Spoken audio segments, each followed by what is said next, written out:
So let's see if doing, if we go to connections, OBS stream, they are connected. At least they read as being connected. Oh, okay. Works now. YouTube.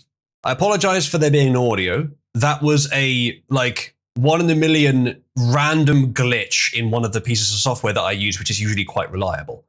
You didn't miss a lot, but what we essentially covered so far is that there was a post, or there were some posts alleging that Shapiro had taken over Turning Point USA. And while that is a very juicy narrative, it does not appear to be true. In fact, if anything, he's donated $1 million towards it. So there you go. That you're old and tech illiterate. Ghost, it would take me at least 20 minutes to explain to you exactly what happened there. So let's... Sargon 2. Thanks, 8-Ball. Sargon did that video, that stream once, where he had like a half an hour period of no audio. People in chat were yelling at him, but he wasn't reading chat. I was trying to tell him at the time as well, even with my greater access to whatever we were using at the time, but he just wasn't reading anything. I developed a solution for that, which doesn't work for literally every way that the audio can fail to get through to the YouTube, unfortunately. The way it failed today is very rare. It's the first time I've ever seen that happen. But the most common way is just having your mic muted, especially using the system that I use to mute it. So what I do is, if my system detects that there is talking happening, but that it's not getting to the end point, it plays a tone, just a woo sound. So if I'm muted and I'm making noise, I'm constantly hearing woo, which is a little annoying, but sooner that than speaking into the stream and having no means of alerting me that I'm muted. So this is why if I start talking and I hear the woo, I know that no one can hear me. So I unmute and continue. So at most it should happen for about 2 seconds, unless I get an ultra rare bug that breaks the connection at some other point outside of my system, which is what happened this time.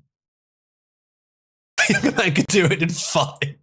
I don't think so, Ghost. I think the problem really here is comprehension, not conjugation. You, Ghost, couldn't understand it. Ronald says, Sargon is really short, by the way, like way shorter than you think. I assume the you in that is not meant to be me, because I've met him in person a few times, and yes, he is very short. It comes up to about here. Wait, hold on. How short is very short? Are we talking like 5? He's like 5 foot. 5 foot. It's like 5. He's like 5'5", 5'6", 5'7", something like that. I think it's genuinely less than 5'5". Actual manlet, holy shit. I don't think he's less than 5'5". It probably around that. that. 5'7"-ish, and he was like multiple inches shorter than me.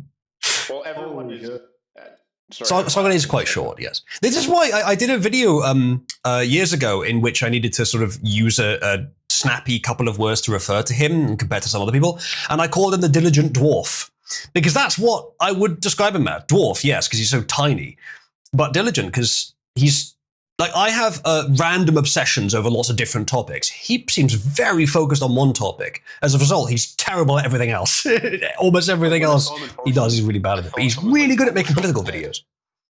I thought someone had photoshopped his head onto a dwarf. Like, genuinely. I saw him walking through the room, and I was surprised at how short he was. He is quite short. He is quite short. Just, like, really... He just photoshopped him wrong in one of his YouTube videos, and ever since he's never been the same. Sargon is indeed quite short. Let's move on to the next thing. Okay, that's something else. Now, okay, so yes, there's that. We'll get to the thing about the bullets later, hopefully. So that was the thing with Shapiro, which does not appear to be true. In fact, the opposite appears to be true. He seems to have supported the organization and the cause.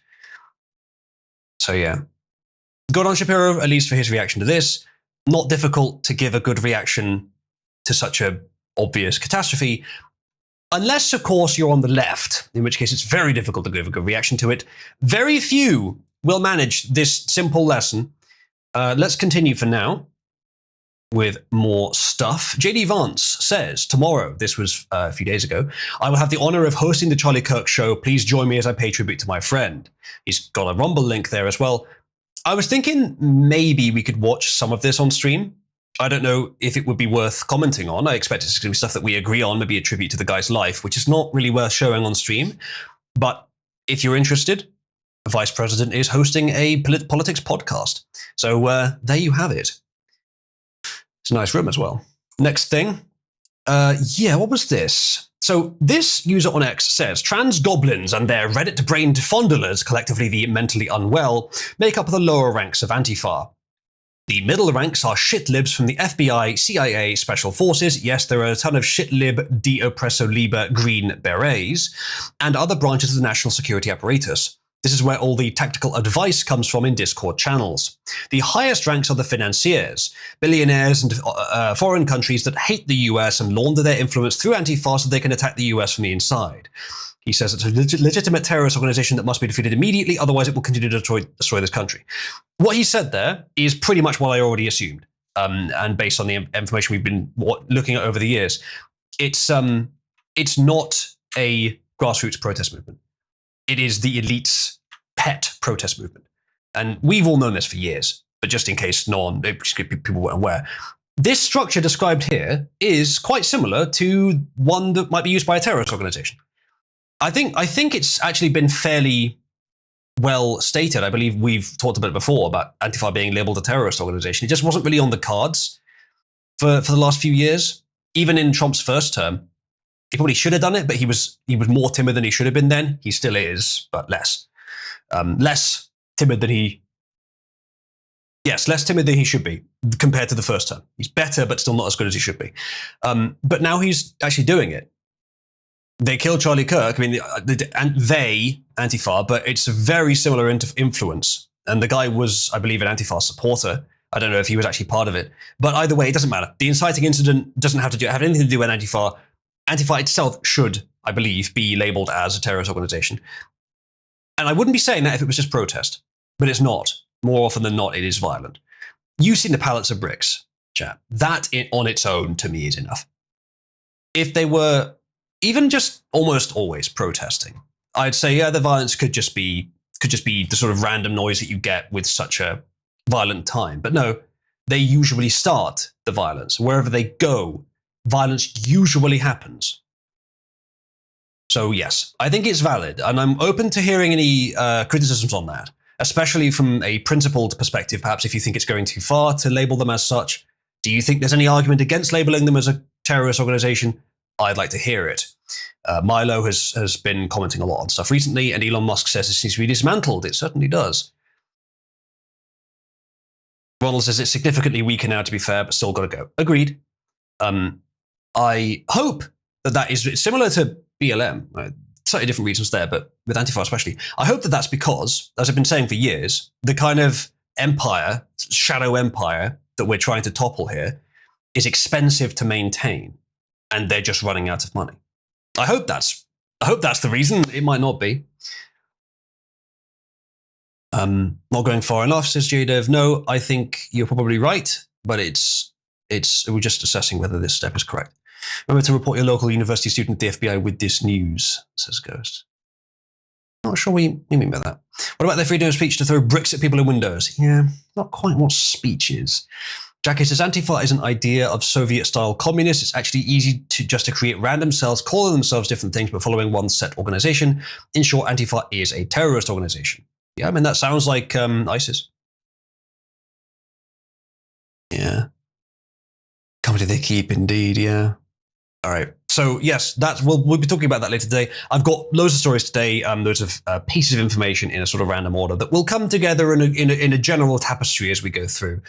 Okay, this was from a few days ago. The story has progressed from now, but let's hear Trump's thoughts just before it happened. Yes, given with all that's going on with Charlie Kirk's assassination and the left-wing violence going on, do you have plans, and actually this is a great opportunity with all these, do you plan on designating Antifa finally a domestic terror organization? Well, it's something I would do, yeah. If I have support from the people back here, I think we'd start with Pam, I think. But I would, if you give me, I would do that 100%, and others also, by the way. But Antifa, is terrible. Are there other groups that you can think of? There are other groups, yeah, there are other groups. We have some pretty radical groups, and they got away with murder. And also, I've been speaking to the Attorney General about bringing RICO against some of the people that you've been reading about that have been putting up millions and millions of dollars for agitation. These aren't protests. These are crimes, what they're doing, where they're throwing bricks at cars of ICE and Border Patrol. And they come in with a beautiful new car. They're so proud. It's Border Patrol, ICE, it's got whatever it is. And they're throwing rocks at it. Yeah.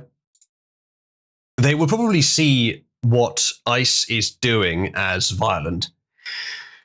That's because Antifa, unlike a lot of other leftists, are allegedly anti-state.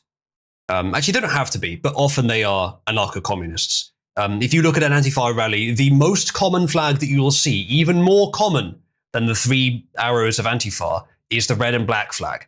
So most of them are of that ilk.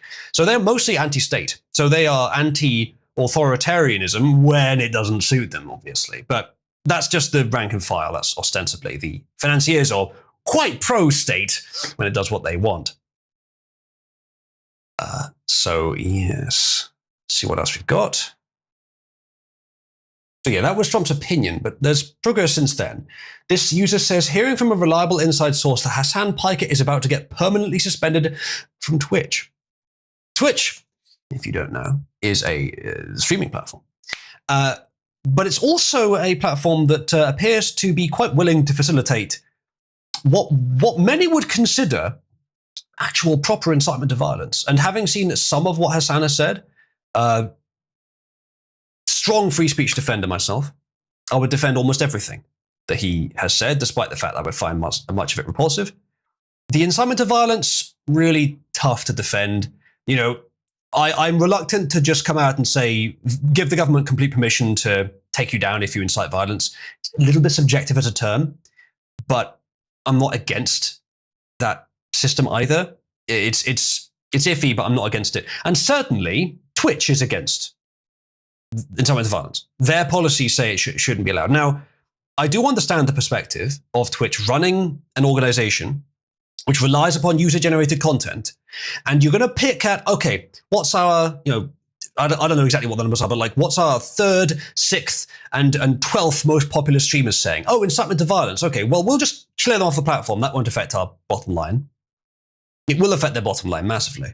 That's why they haven't done it, I expect. It might not be the only reason, but Destiny, similar. I don't know he's been inciting violence, but I suspect he has, as indeed this rumor was mostly correct. But as it turns out, this is 3 days ago, but it turned out to be Destiny, actually, not Hassan Piker that got permanently banned, unless there's news on that since I last looked at this. So I don't know, but I would guess, therefore, that he has also been inciting violence, or maybe he's just a smaller streamer. I'm not sure about that. Either way, Twitch is finally putting its finger out its arse on some of these questions, but maybe not comprehensively enough, and maybe just because Charlie Kirk got shot. Hello, Lord Ryoman Sukuna. What a name. First time here. I feel like I recognize the character in your profile picture there. Welcome, either way. How did you find the server? Was it through YouTube? Next up. Oh yeah, I'm not sure this is true, but it's interesting. Apparently, the shooter has a second gay lover. Tyler Robinson's other lover, here. Chat, is this a meme? We're working on a name, this. Has hit the... Indeed. We traced him through Steam games, they say. We know they would have sex when Tyler's mum was out of town. We know he belongs to the furry club in Utah. Well, the left is really struggling, I think, to make this into a internal right-wing assassination, aren't they? They still want it to be, and as we'll be discussing later, a certain Mr. Jimmy Kimmel wants it to be a right-wing assassination, but it's not looking that likely, is it? I mean, to be fair, this would either have to be a leftist or an identitarian right-winger. Those are the two options. But if it's identitarian right, then that's anti-MAGA anyway. The number of people that are specifically Marga, and also big femboy appreciators. The crossover's not that high. The crossover between identitarian right, who don't like Marga, and big old femboy appreciators, that's much higher. I'm not saying that because I like it necessarily. That's what I've observed. But Oozler, how do you explain the pictures I've seen on your computer? Which ones? The ones of Zane. Everyone has the skirt pic. Actually, I don't have it saved. Why would I? Here is his Twitter. Oh, it's not Twitter. I'm so sorry. Of course, he's a right winger, right? So he would be on Twitter. No, it's actually Blue Sky. Remarkable. A right winger using Blue Sky. That's quite unusual. I wonder how that could have happened, Mr. fucking Kimmel. And then his, I guess, a different account by the same person. I'm not sure. Maybe these are two different people. Either way. Yes. So yeah, right wingers are big. You can confirm this, chat. Many of you will agree. Are big on open homosexual relationships with rampant casual sex with other men living near to you. Leftists don't do that kind of thing. No, but Marga supporters big on that. Yeah. Very true. Very true. So true. King, go off. Yes. PS says, Cabby showed me the vile shit you have saved on your PC. No use pretending you don't know what we're talking about.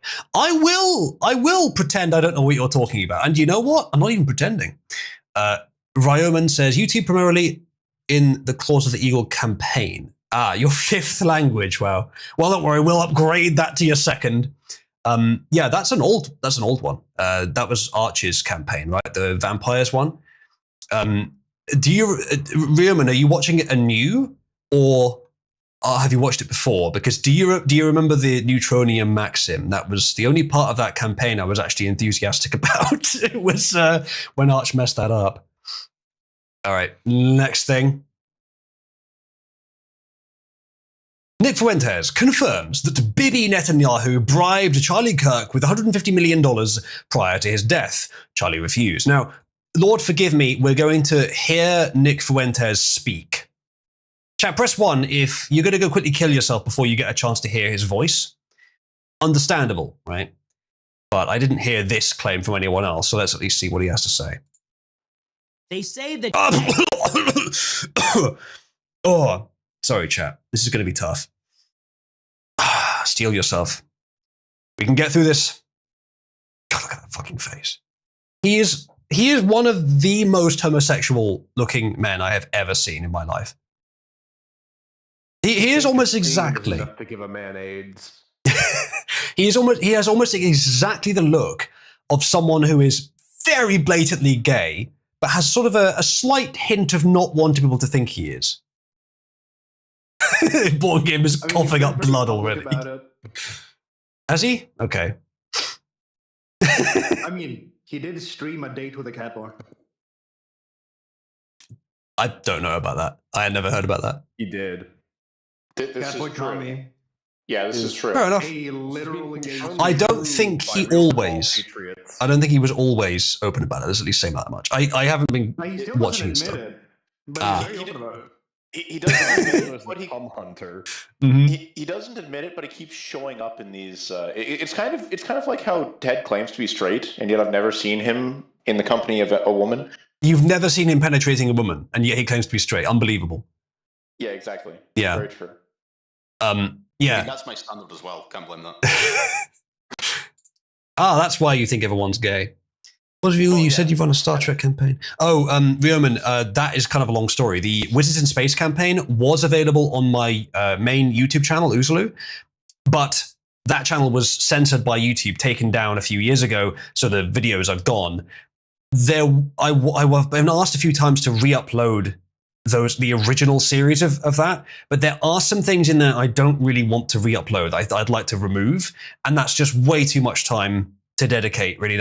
And for the 2 or 3 people that would watch it, I haven't done it yet, but I do intend to do it at some point. People have been asking for several years, though.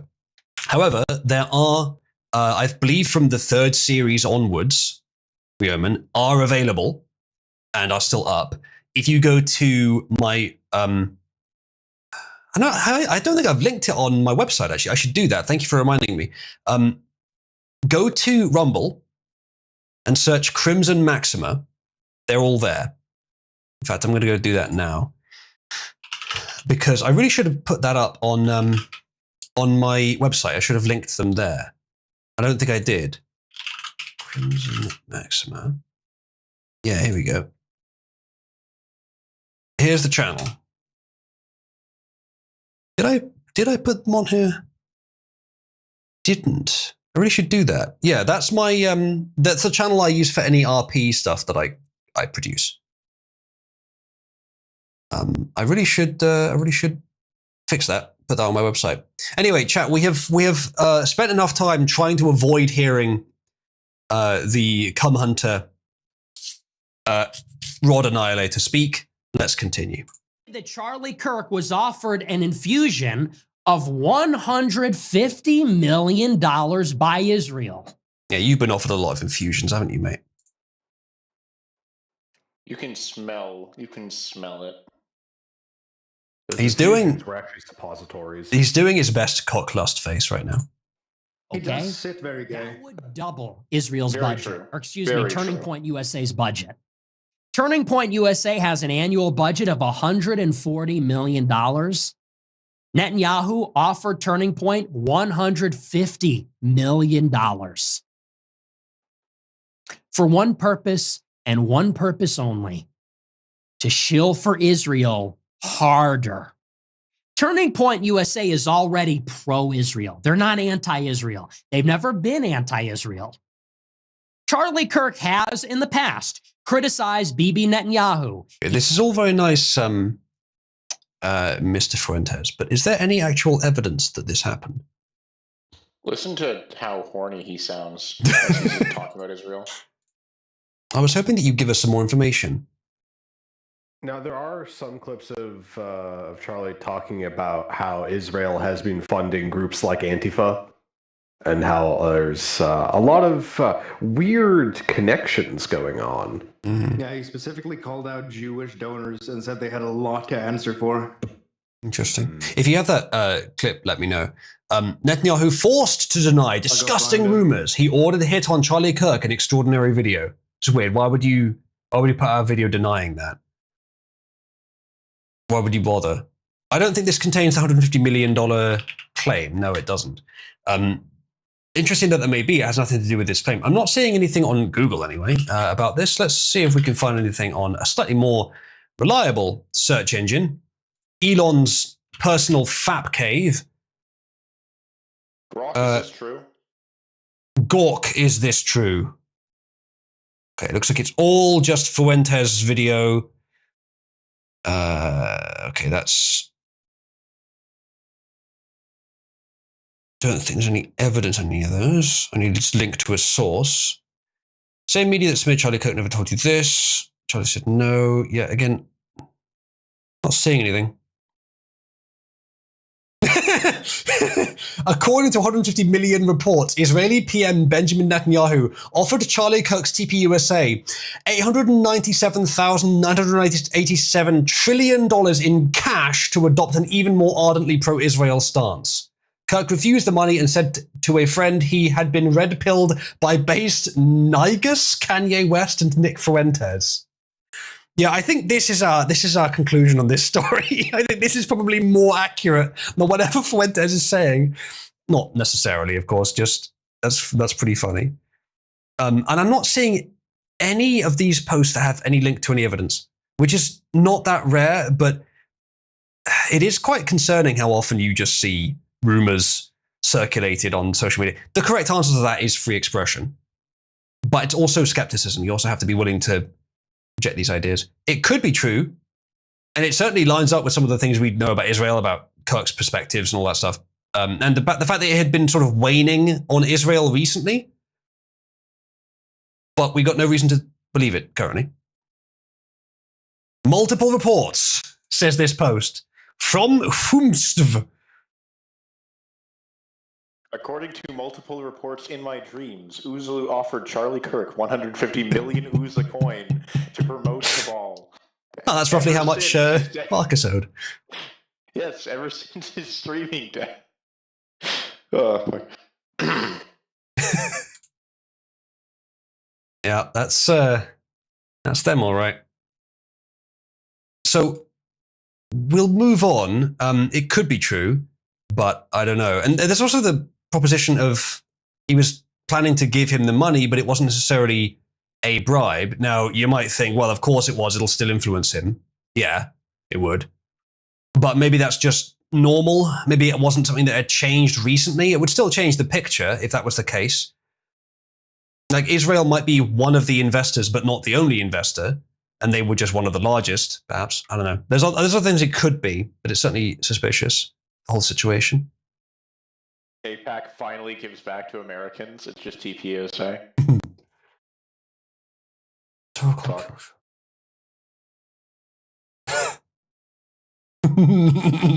Yeah, some of this, that's quite good. This one says, good morning, Charlie Kirk is officially 7 days fentanyl free. Like people used to say about George Floyd. The thing is that, as the post on this link points out, this doesn't work with Charlie Kirk because there's not even a narrative that he was on fentanyl, or any drugs really. I don't think anyone actually believes that's the case. But it implies that they are upset about when we say it about Floyd. They take an opportunity rapidly to try and say it about someone on our side because they're upset about it. And they're so eager to do it that they overcompensate, they overuse it, which reveals their emotional state. Quite funny.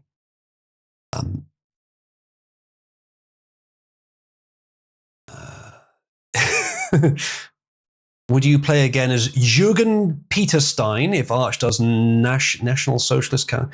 Arch would not invite me, Ryan.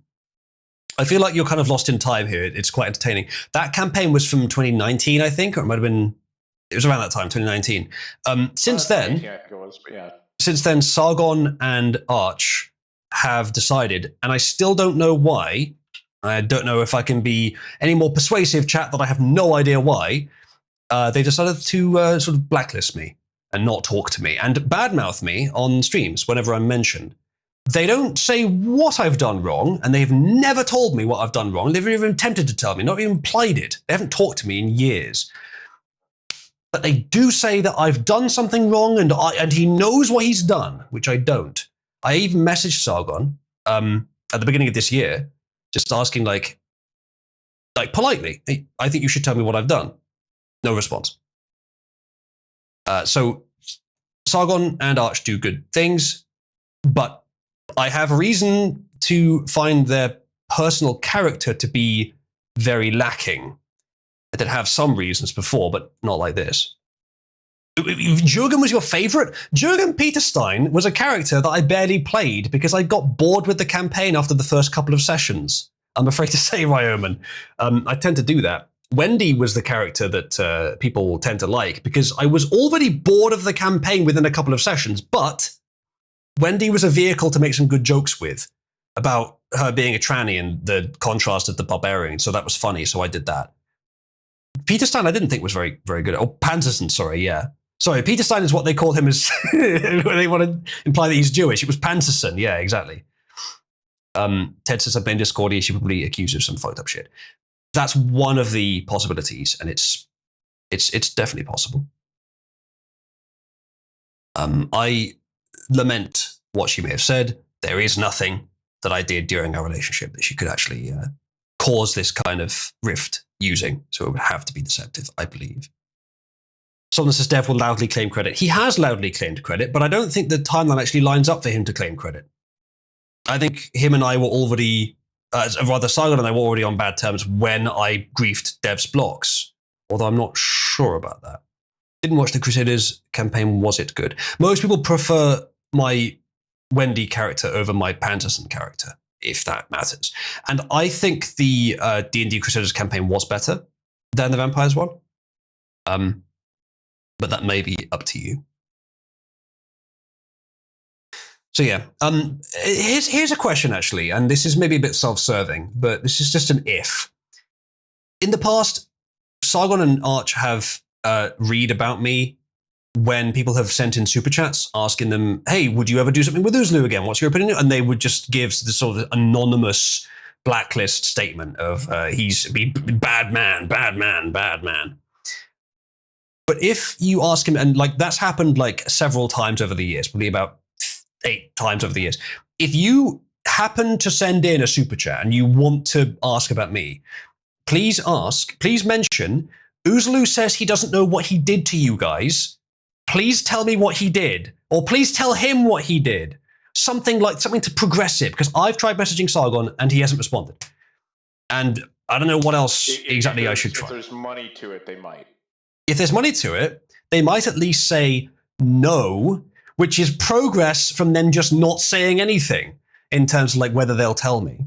The fuck did Oozaloo do exactly? Exactly. And I definitely registered that some people may believe that I've taken up this perspective, this narrative on I have no idea what I did because I do know what I did. I'm just pretending. And Sargon, of course, say he knows what he did. So I can't prove that I don't. But I don't. I have no idea. While Connor was there, I think there maybe was moneyed interests that would have prevented generally more free-speaking people on. But he's gone now and they seem to be a lot better now. I don't think it's that, to be honest. Thank God. Maybe yes, I actually celebrated that day. I don't think it was that, because I speculated that maybe it was most likely women. Maybe I speculated that Sargon was trying to have a more sort of clean, presentable approach, and that I was a bit too much of a wild card, and so he split off me from his group in a way that caused him the least grief by just cutting me off and saying nothing, and it was a coincidentally time with everything else. But that narrative doesn't hold water for 2 reasons. One, that he did have, apparently, some free-speaking guests on, and even some hosts sometimes.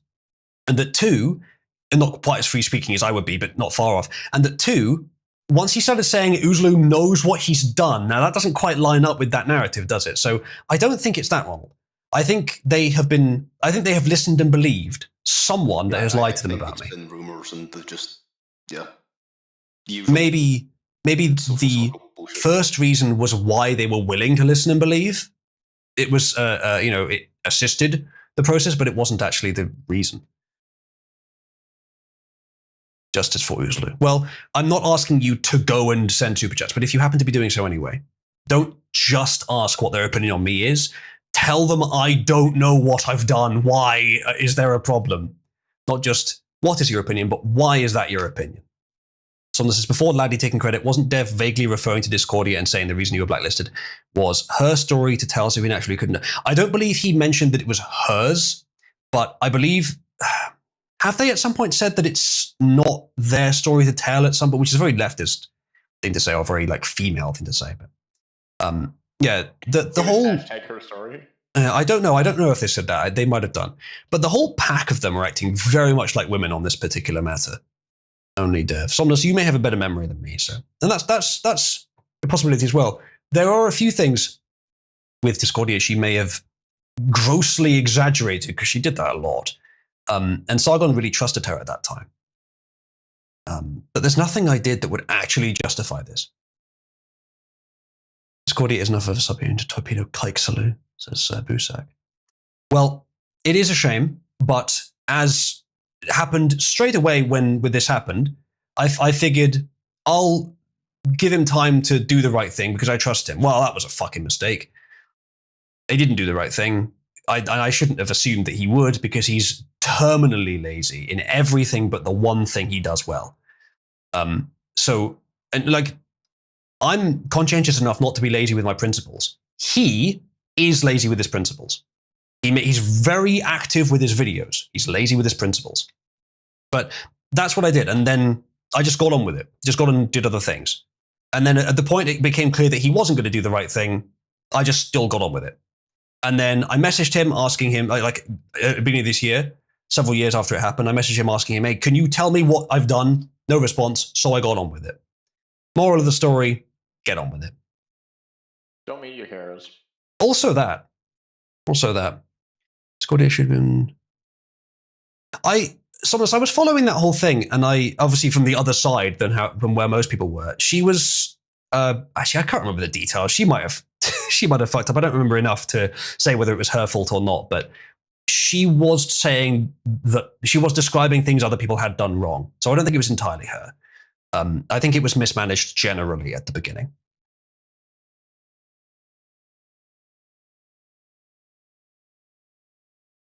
But also, Canon Fritz, of what someone who doesn't would say, which is why it's difficult. Anyway, shall we continue with the stream? Oh yeah, this was a fucking turn up for the books. Yeah, this guy, remember this guy? You remember this guy? George Zinn. The guy who, a few days after, was like, oh, by the way, he's Jewish. Just out of interest. But yeah, he's the guy who called himself out as the shooter on the day. We saw him being carried around, that he had been arrested. And initially, we were thinking, that guy's a bastard. He's just killed Charlie Kirk. Yeah, treat him badly. And people in chat were saying, yeah, fuck him up. And there were people on the day saying, drop him. They just wanted to fuck the guy up, understandably. And he was acting guilty as well. And that's quite subjective, obviously. But he wasn't like speaking in opposition. He wasn't saying, no, I didn't do it. You got the wrong guy. He was just calmly accepting it. It's like practically psychopathically. Then it turns out, it wasn't him. This is the fault of the crowd. They assumed it was him, and they called for blood. And yeah, an understandable thing given the circumstances. And hell, even I kind of did, less than they were, but still kind of did. But mistakes were made. It was high tension. Oh no, by the way, no, he voluntarily said that it was him, which was a lie. Oh, okay, so I can kind of forgive them then for thinking it was him. Oh, and by the way, child porn on his phone that he had on him while he was being arrested. What a fucking roller coaster ride this one's been. Well, of course, when you pretend that you're an assassin, you always bring your Exactly. child porn. You always bring common sense, dude. If you're going to voluntarily become arrested, you always make sure to bring your handy-dandy child porn-filled phone with you. Exactly. If you don't have it, then how are they going to know that you're worth fake arresting? The thing that gets me about George Zinn is not only is he a pedophile, he is a trans pedophile. What? Yeah, he's apparently a tranny. Somnus, there's no reason to look at his early life. We know he's Jewish already. He was banging. Well, I did see the most unhinged take from the left possible regarding this guy. Would you guys like to hear it? Yes. Okay. Do you want to come on the stream, Quattro, to say it? Sure. Hop on if you like. I'll put the screen share. Cool. I might as well have a guest. Hello. Welcome. So I am on a server that happens to be full of leftist Redditors, just so I can keep an eye on their insane discourse because I find it funny most of the time. And there was one guy there who I saw very recently, as of 2 days ago, when this news got out, that this is supposedly the first cool pedophile, and that he was very based. Okay. I shit you not, this is what these guys believe. This is what leftists actually believe. Yes. And then, of course, there was another post I'm sure you've probably seen in Meme Shrine about the guy going, oh, well, you know, we all have that on our computers, don't we? I did see that post. What? Is it this one, actually? I may have had it open.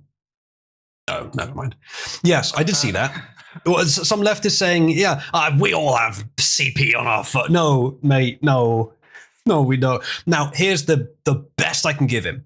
The best out that I can give him for that one is if you're on Discord and you scroll through a channel, there's a probability that someone's posted something that could count as CP and that your device has cached it. Or that you've gone on a site that has some loaded for some reason that could be counted as that, but it's not like hardcore CP, and it's just become cached. Or if you like moderate a Discord server, you need to at least see what people are posting, and if it's a big enough server, it'll be cached. That's the best out I can give him, but even that, no, that's like 10% of people that browse the internet will have that at most. Probably less, actually. Maybe 1%. Also, have you read into the story a lot about the trans-Jewish zone over here? Trans-Jewish zone? I don't think so. No, Is that like Transylvanian? No. The trans-Jewish man that you're over here talking about, he refused to give his phone to officers because it had CP on it.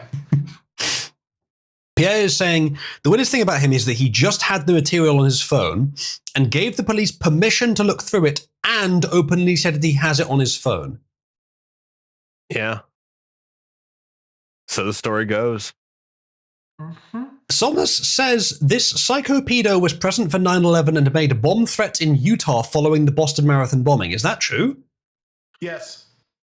Wow. I've heard the same thing, but I've not seen proof.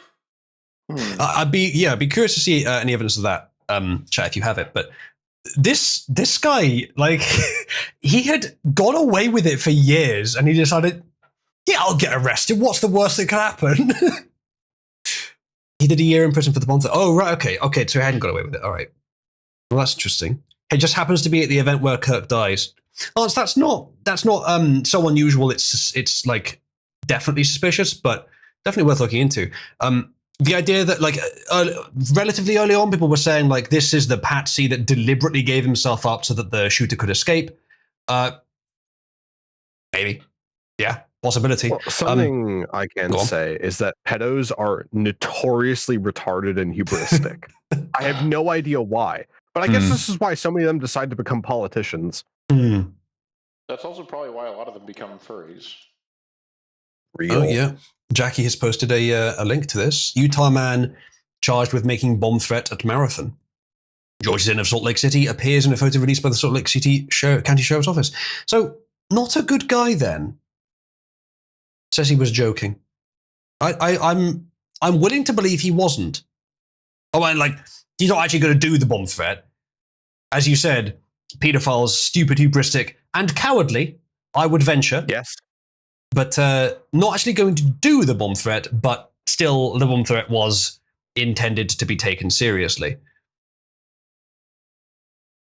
Yeah, so quite the character, this one. Quite the character. Let's continue, but I think there's more on him later. That post was deleted for some reason. I will say, actually, it doesn't help much for the deleted post, but I found a browser extension which prevents the page auto-reloading itself.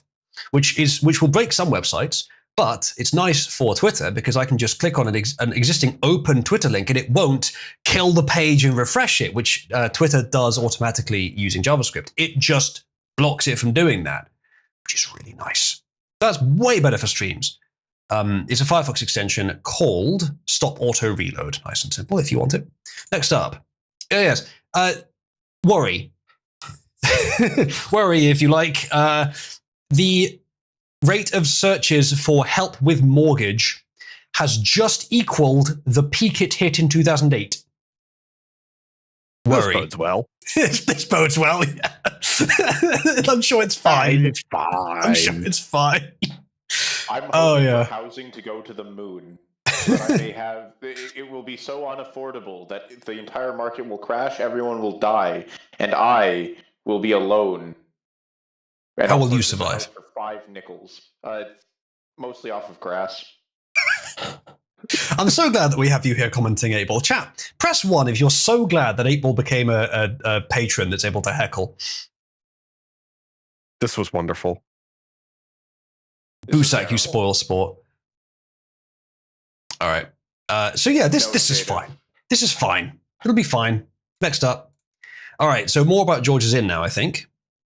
George Zinn, the elderly man first detained after the Charlie Kirk shooting, confessed to possessing child pornography on his phone, with FBI charges now filed against him. Why on earth do you think that was a good idea? The only thing is, like, oh, I fucked up, I've been arrested, and there's that on my phone, they'll find it anyway. If I admit it, it'll cut down my sentence by, like, 2 months.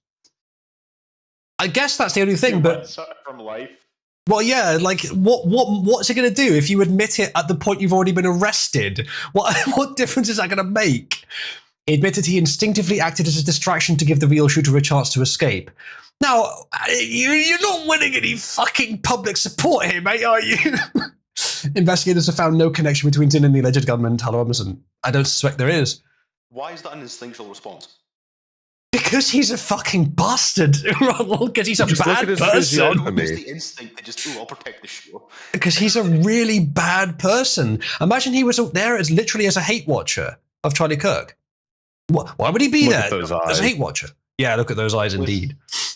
Listen, it's so much better, all right, to be a pedophile than someone who just killed someone. Police, don't worry, I didn't actually kill him. I'm just a child predator. Thank you for your wisdom, Abel. I'd like to remind you that everything you say has been recorded on this stream, so if I want to clip you out saying, quote, it's better to be a Pete, quote, then I can just do that. Roman says, my water. Fuck. Roman says, what is your reaction to those Chinese robot pregnancy machines? What, you mean Chinese people? I mean, I don't know. I think they're kind of bad. There's too many of them, but I guess they're all right. I think they're kind of cute. Hey, they're not all bad. I know at least one who's not. As far as I know.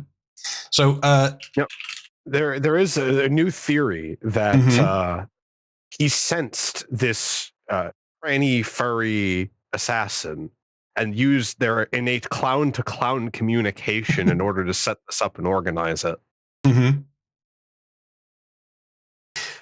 Yep. That could do it. Clown to clown, indeed. Oh, yeah. This is allegedly Discord chat logs from the shooting. Zealous Monkey here, apparently, is the shooter. I don't know if these logs are accurate, but I do have more on this in a couple stories down. Charlie Kirk got shot, says this guy. Dead. I just saw the video, holy shit, rip, I guess, bro didn't deserve to go out like that, sad. This is a friend of the shooter saying this to the shooter, so even the shooter's friends didn't all think he should be killed. And then the guy says, hey guys, I have bad news for you all. Imagine you started this conversation with, I have bad news. Could it be, hey, sorry, I can't make the session on Wednesday? Or could it be, hey, listen, I've just killed a massively popular and moderate activist? He says, I only have the entirety of the establishment chasing after me. It's fine, though. Rioman says, no, I mean an actual robot that can be injected with an egg and sperm and carry a child for 10 months before birth. Yeah, a Chinese woman. Yeah, they're okay. I mean, there are some good ones. How long can we keep this going? He says, it was me at UVU yesterday. I'm sorry for all this, he said. Bad grammar, you can tell it's a paedophile. I actually don't know if he's accused of being a paedophile, but he's a murderer and a tranny and a homo. He says, I'm surrendering through a sheriff friend in a few moments. He says, thanks for all the good times and laughs. You've all been so amazing. Thank you all for everything, he says. We have more alleged chat logs. And I can't remember what the source on this one was, but we'll get to more details later. InfoWars reported that the chat logs have been released, and that's the same log, so I believe that was the source. But then there's, oh yeah, that's that. Okay, we have that. Let's go back to that in a minute. There we go. We'll come back to that.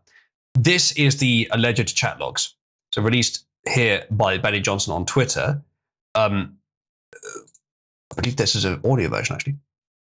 This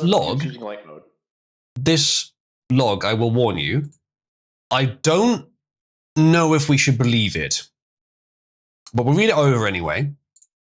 So, breaking, Utah County DA reads the full text message exchange between Charlie Kirk's assassin and his transgender boyfriend/roommate after committing the murder. Right-winger, by the way.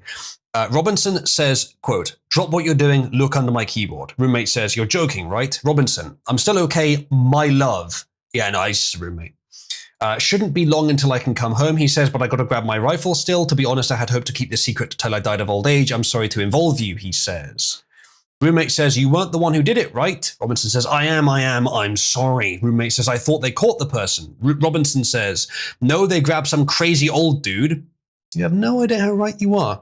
Then interrogated someone in similar clothing. That was the other guy that we saw, which the clothing was somewhat similar, but the build was totally different.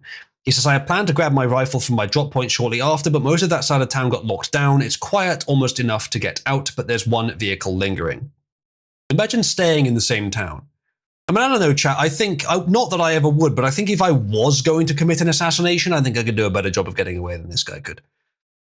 Imagine Zoomers saying drop point. We're getting to that, Abel. We're getting to that. Roommate then says, why? Robinson says, why did I do it? I had enough of his hatred. That's a fucking stretch for Charlie Kirk. Some hate, he says, can't be negotiated out. If I'm able to grab my rifle unseen, I will have left no evidence. Going to attempt to retrieve it again. Hopefully they have moved on. I haven't seen anything about them finding it. Roommate says, how long have you been planning this? Robinson says, a bit over a week, I believe. I can get close to it, but there is a squad car parked right by it. Yeah. Yeah, okay, I'll have this ready, Ron. That's pretty fun. Squad car, right, buy it. I think they already swept that spot, but I don't want to chance it. I'm wishing I had circled back and grabbed it as soon as I got to my vehicle. I'm worried about my old man would do if I didn't bring back Grandpa's rifle. I don't even know if it had a serial number, but it wouldn't trace to me, he says. I mean, it would trace to a family. That's good enough. He says, I worry about prints. I had to leave it in a bush where I changed outfits. I might have to abandon it and hope they don't find prints, he says. The F, will I explain losing it to my old man? He says, only thing I left was the rifle wrapped in a towel, which I believe is how they found it. Remember how he was engraving bullets? The F, he.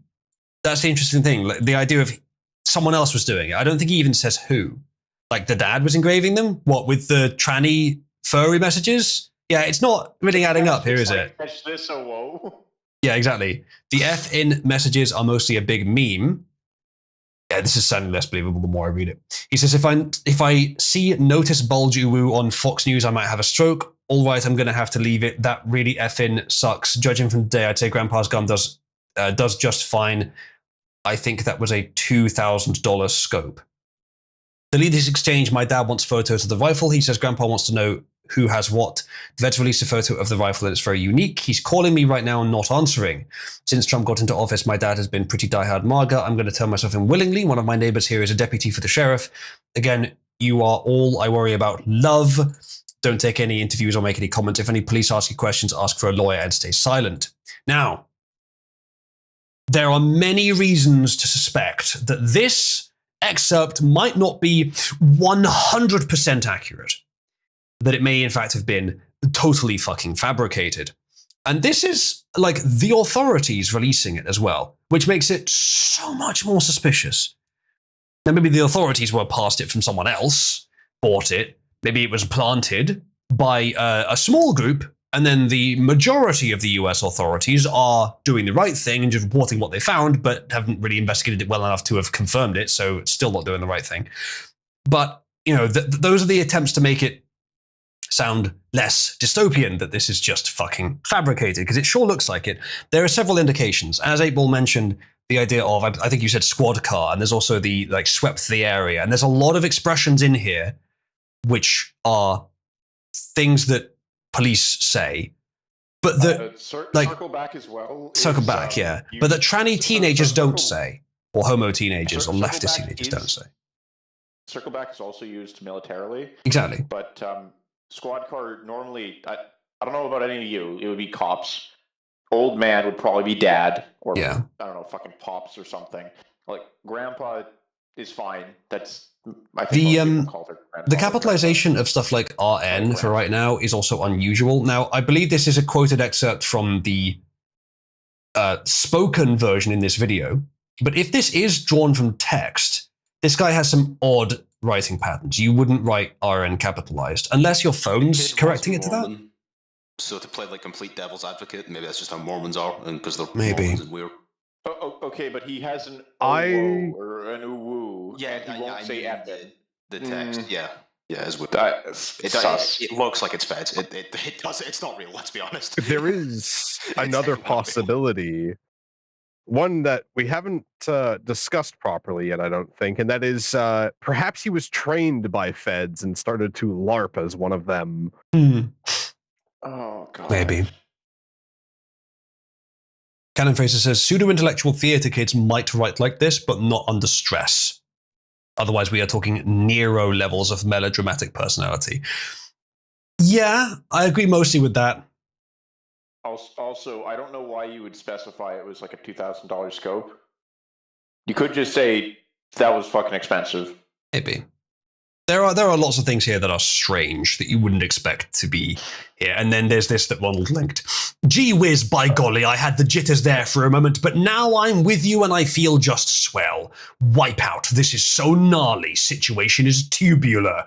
Why, I feel just like Chatsworth Osborne Jr.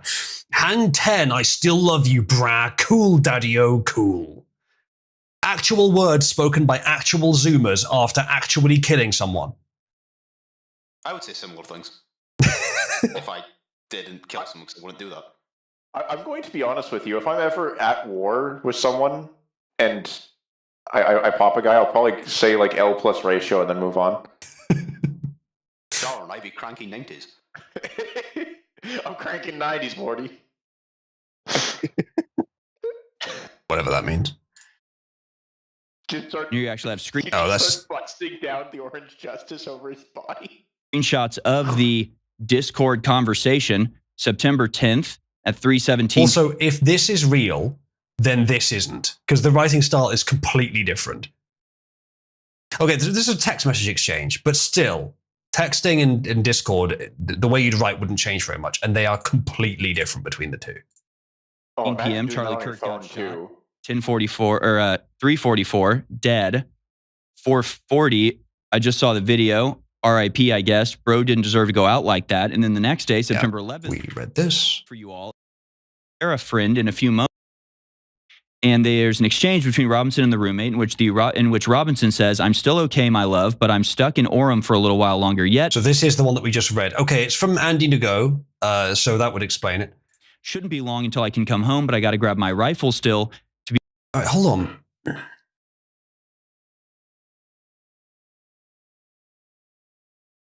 Drop points, another one.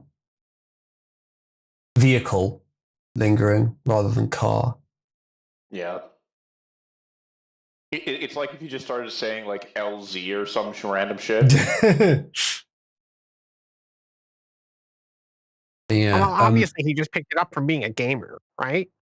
I didn't know he was a Tarkov player. LZ's kind of understandable, to be honest. That's I pretty hope common. to keep this secret till I died of old age. I'm sorry to involve you. We already read this. Yeah, but Tarkov Then players interrogated aren't somebody in normal. similar clothing. I had down. It's quiet, almost enough to get out, but there's one vehicle lingering. Roommate, why? So why did Andy Nago believe this was true? What was his source for this? It may be that Andy Nago is the actual only vector for this. It's not even Feds that wrote it. It's just someone wrote it and sent it to him in such a way that he believed it was real. But it sure doesn't look good, does it?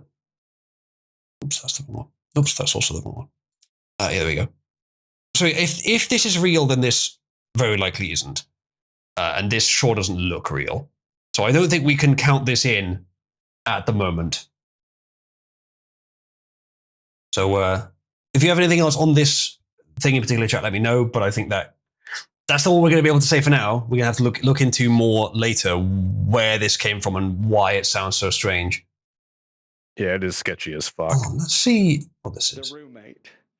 Police interviewed Robinson's roommate, a biological male who was involved in a romantic relationship with Robinson. The roommate told police that the roommate received messages from Robinson about the shooting, and he did provide those messages to police. Interesting. On September 10th, 2025, the roommate received a text message from Robinson which said, all right, chat, press 1 if the roommate is the radicalizer run by Mossad and he purveyed these messages that were written after the fact. What if the roommate was George Zinn? Entirely possible. The Rothschilds put in the attractive femboy in my room to trick me into shooting Charlie Kirk. But literally. He was Mossad's transist goy.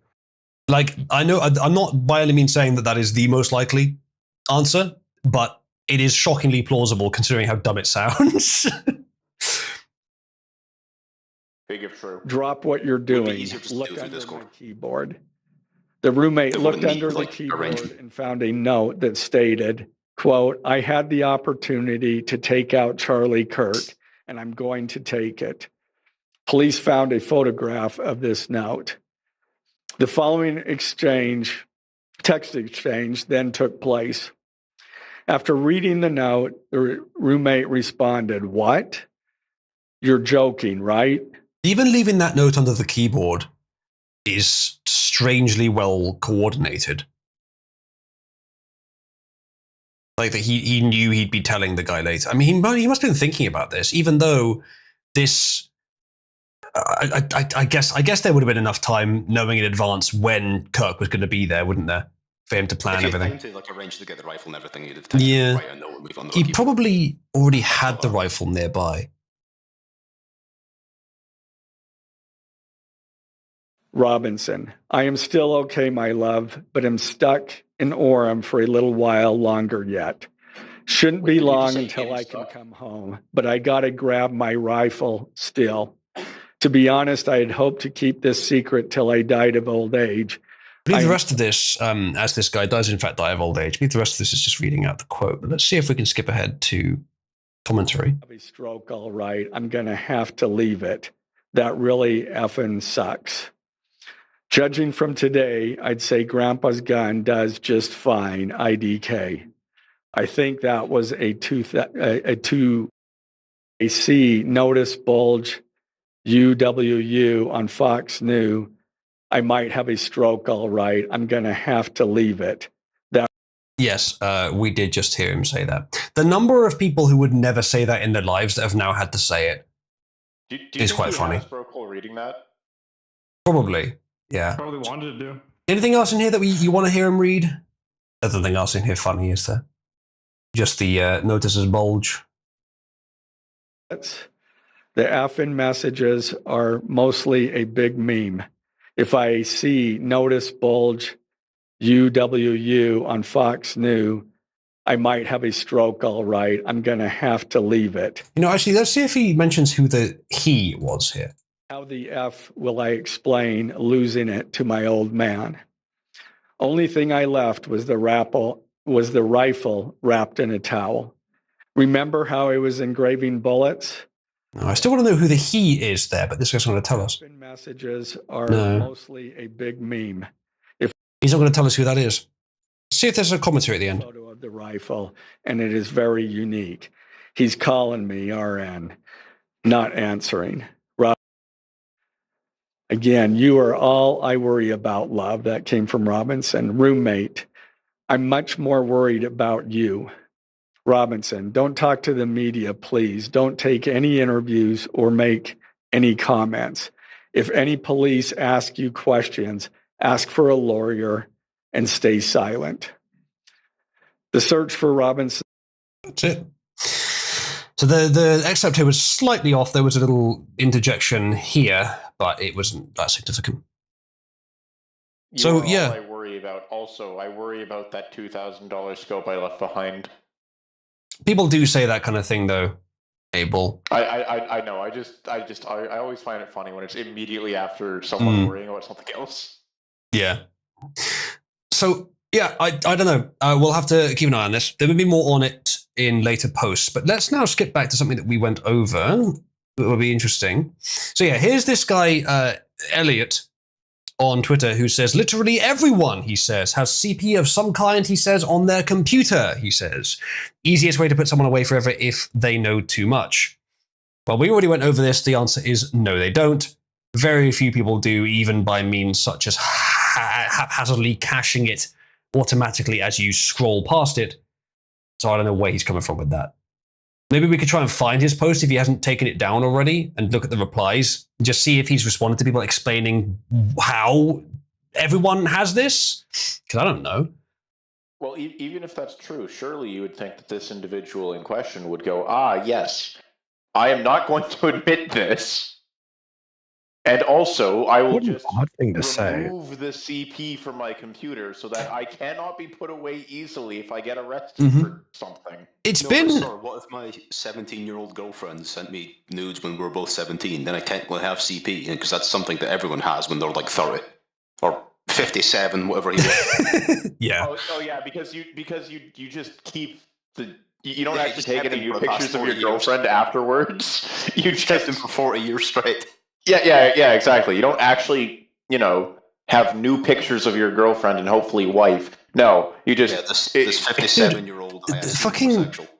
If he's 50, and that was 30 years ago, that was the early 90s. There was barely digital picture storage. At least that would have... 40 years ago. It's even worse. Is he 57? Yeah, 40 years ago would be like 85. Yeah. That's that you could retain digitally an image from back then, but that's very unlikely. That doesn't really make any sense, does it? Unless he got the fucking Polaroid delivered to him from the girl and then scanned it into his PC 20 years later. At which point is child porn production. So yeah. Yeah, make this one make sense for me, Destiny. You're 57, mate. Destiny? Right. Why is Destiny here? No, I thought it was Destiny. Who was it, actually? Sorry. Elliot. No, it wasn't. It wasn't this guy making that argument. Ronald, who was that? Was that Destiny? What? Might as well have been. What guy, the tweet you're currently reading on the screen? No, the guy that you were saying about the 17-year-old thing. Oh, I made that up. I thought that did happen. No, I thought that did actually happen. Apparently, this George Zinn guy is 71. So, well, that's different. All right, never mind. I thought that did happen. Kenneth Fraser says it was Destiny. BlackBerry known to man. Destiny probably. He had a painting made, then took a picture of it, and then had it scanned. A tasteful nude photo, a tasteful nude painting of his then 17-year-old lover in the 40s. He took the negative of the old timey camera. Yeah, when the nudes are of someone that just died of old age, you got to start questioning the story. All right, next up. Ah, yes. Gabe will have to move, and the world shudders in anticipation for the vibrations this will cause. Breaking news: CEOs of Discord, Steam, Twitch, and Reddit have been called to testify in front of Congress. They will answer to the American people how their platforms have been used by radicals to advance political violence, including the assassination of Charlie Kirk. Well, I'll say about this, it differs between the different platforms what the response should be. I am intuitively or instinctively, I have the intuitive urge to defend Steam because it is probably the least bad, but it does still have some policies in this direction. I have still heard of this kind of of censorship there happening. But censorship is not quite the same as radicalization. The problem I believe that the Senate have here, or Congress have here, is that they are targeting what are at least ostensibly platforms for what is in fact the free use of those platforms to communicate, which is always going to lead to unwanted results such as radicalization. And you got used to with Twitter, one side of the argument being censored, and that could lead towards radicalization. It could aid radicalization of the left because they weren't hearing any opposing viewpoints. And especially if you have filtering, I mean, that's still the case, that can cause more significant polarization. But these other platforms, they work differently. Even where there is one-sided censorship, which there is in many cases, they don't have the same structure. And they are not quite used quite so much as the public square. Now, Reddit is the worst example on this list, I would say. It's, as far as I can tell, or as far as I remember, is mostly Chinese owned and run like it. Most of the subreddits that have anything to do with the right wing are either taken down or they have to be so milquetoast as to be useless. And Reddit is run by a small number of power mods who each have the same radical censorious policies that they apply across hundreds of Reddits. Now, Reddit is gradually changing that, but I wonder if that was induced only by the threat of this or something similar. Twitch is also pretty censorious, and they have some of the most dystopian policies in terms of shifting the fucking blame, i.e., if someone in your chat says something against the TOS and you fail to take it down within a timely manner, which I have heard is very short in some cases, your account gets banned if you're the streamer. And I think that's not even the worst it gets. And I don't know if that's still the case, but it certainly was. So that kind of thing does happen. Now, again, that sort of censorship, does that aid radicalization? Possibly. Especially if the censorship targets the right-wing ideas more, which it usually does. But again, even this one-sided censorship, its aid of radicalization would depend of the structure of the platform, how it's used, that kind of thing. Twitch chat is not exactly the foremost repository of human debate. Twitter isn't really either, but it's much closer. It is a general purpose public square. Twitch is much more focused, so it's hard to say with certainty that its policies support that. However, Twitch fails to enforce policies, which through that failure does actually increase radicalization. We were talking about this earlier. Hassan, for example, a bafflingly popular streamer with no particular reason for that popularity makes frequent, as far as I've been made aware, incitement to violence. And Twitch doesn't do anything about it. Now, they are the ones on this list, maybe, for who there would be the greatest argument, specifically because of that. Discord is a bit different because you can get things very cellular. You can get a lot of quote-unquote radicalization can happen there with very few eyes on it. You can't really do that on Twitter because everything's public and searchable, unless it's in DMs. But then I suppose that's the question, isn't it? Are we counting that as a comparison for these platforms? If it's in DMs? Because all 4 of these platforms, I think, have a private messaging system as well. So even the public stuff, but then the public stuff can facilitate meeting the people to do that with, and Discord may be the best one for that. Moral of the story, basically, I'm just rambling on my thoughts on this. The moral of the story is these platforms are very different in their structure and how they operate and how they apply their rules and what their rules actually are and all that stuff. And they can aid radicalization, but I think mostly it's not the platform's fault. Twitch failing to prevent incitement to violence is a little bit of an exception, but not really the platform's fault because they are a platform. If we're talking about people making public incitement to violence, then that's against their TOS. All they have to do is enforce it. That's different. If they fail to enforce it, that's something else, as Twitch showed. But the question is less, I think, about direct rule breaking that could aid towards incitement, towards radicalization.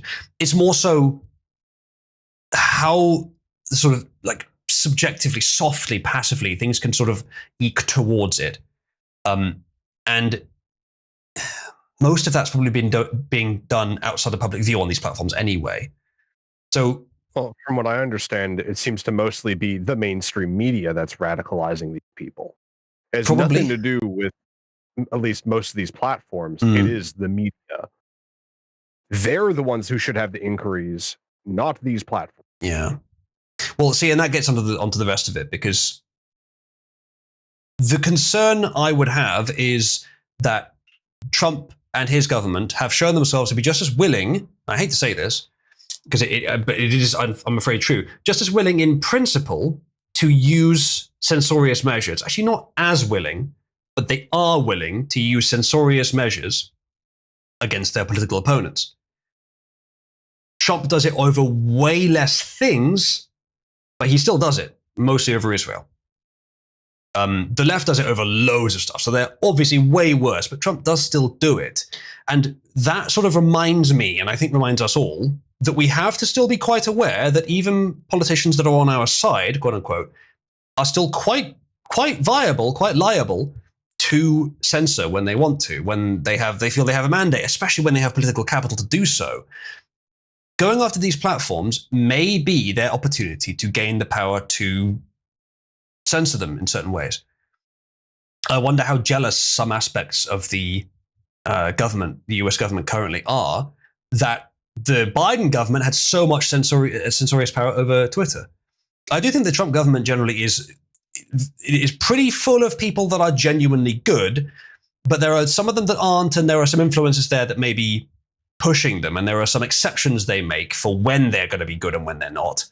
So there's some dangers there. This could be a push in that direction, but the thing that does give me some hope here is that it says they will answer to the American people how their platforms have been used by radicals to advance political violence. So I think it's quite possible that they are not going to be blamed, at least that's not going to be the sort of foundation of the hearings. It's more just, we're consulting with you, the experts on your own platforms, over how your platforms have been used and may be used in future in this way. A sort of strategy on how to deal with the specific platforms to help them prevent this, that kind of thing. So that's not as bad. If that's what they're doing, fine. I hope that Gavin goes there and all he says is, "We sell games, sir." That would be good. Are you interested in sex with Hitler or sex with Hitler 2? How about sex with Trump? I bet that exists. Probably. It's in your library, 8-Ball. Don't pretend. Wait, actually, hold on. Let me pull up Steam. Pierre says inconsistent rule enforcement is, I believe, the most radicalizing factor on these platforms. It probably is, yes. That is not a thing on Steam. I looked it up. Yeah. That's a shame. Sex with Hitler, though, it has like a couple. Yes. And there's also sex with Stalin. Yes. So There's yeah, also, this is set to happen. We'll keep an eye on it. But if it is, so your concern, Quattro, about it not being these guys' fault primarily, it's the media.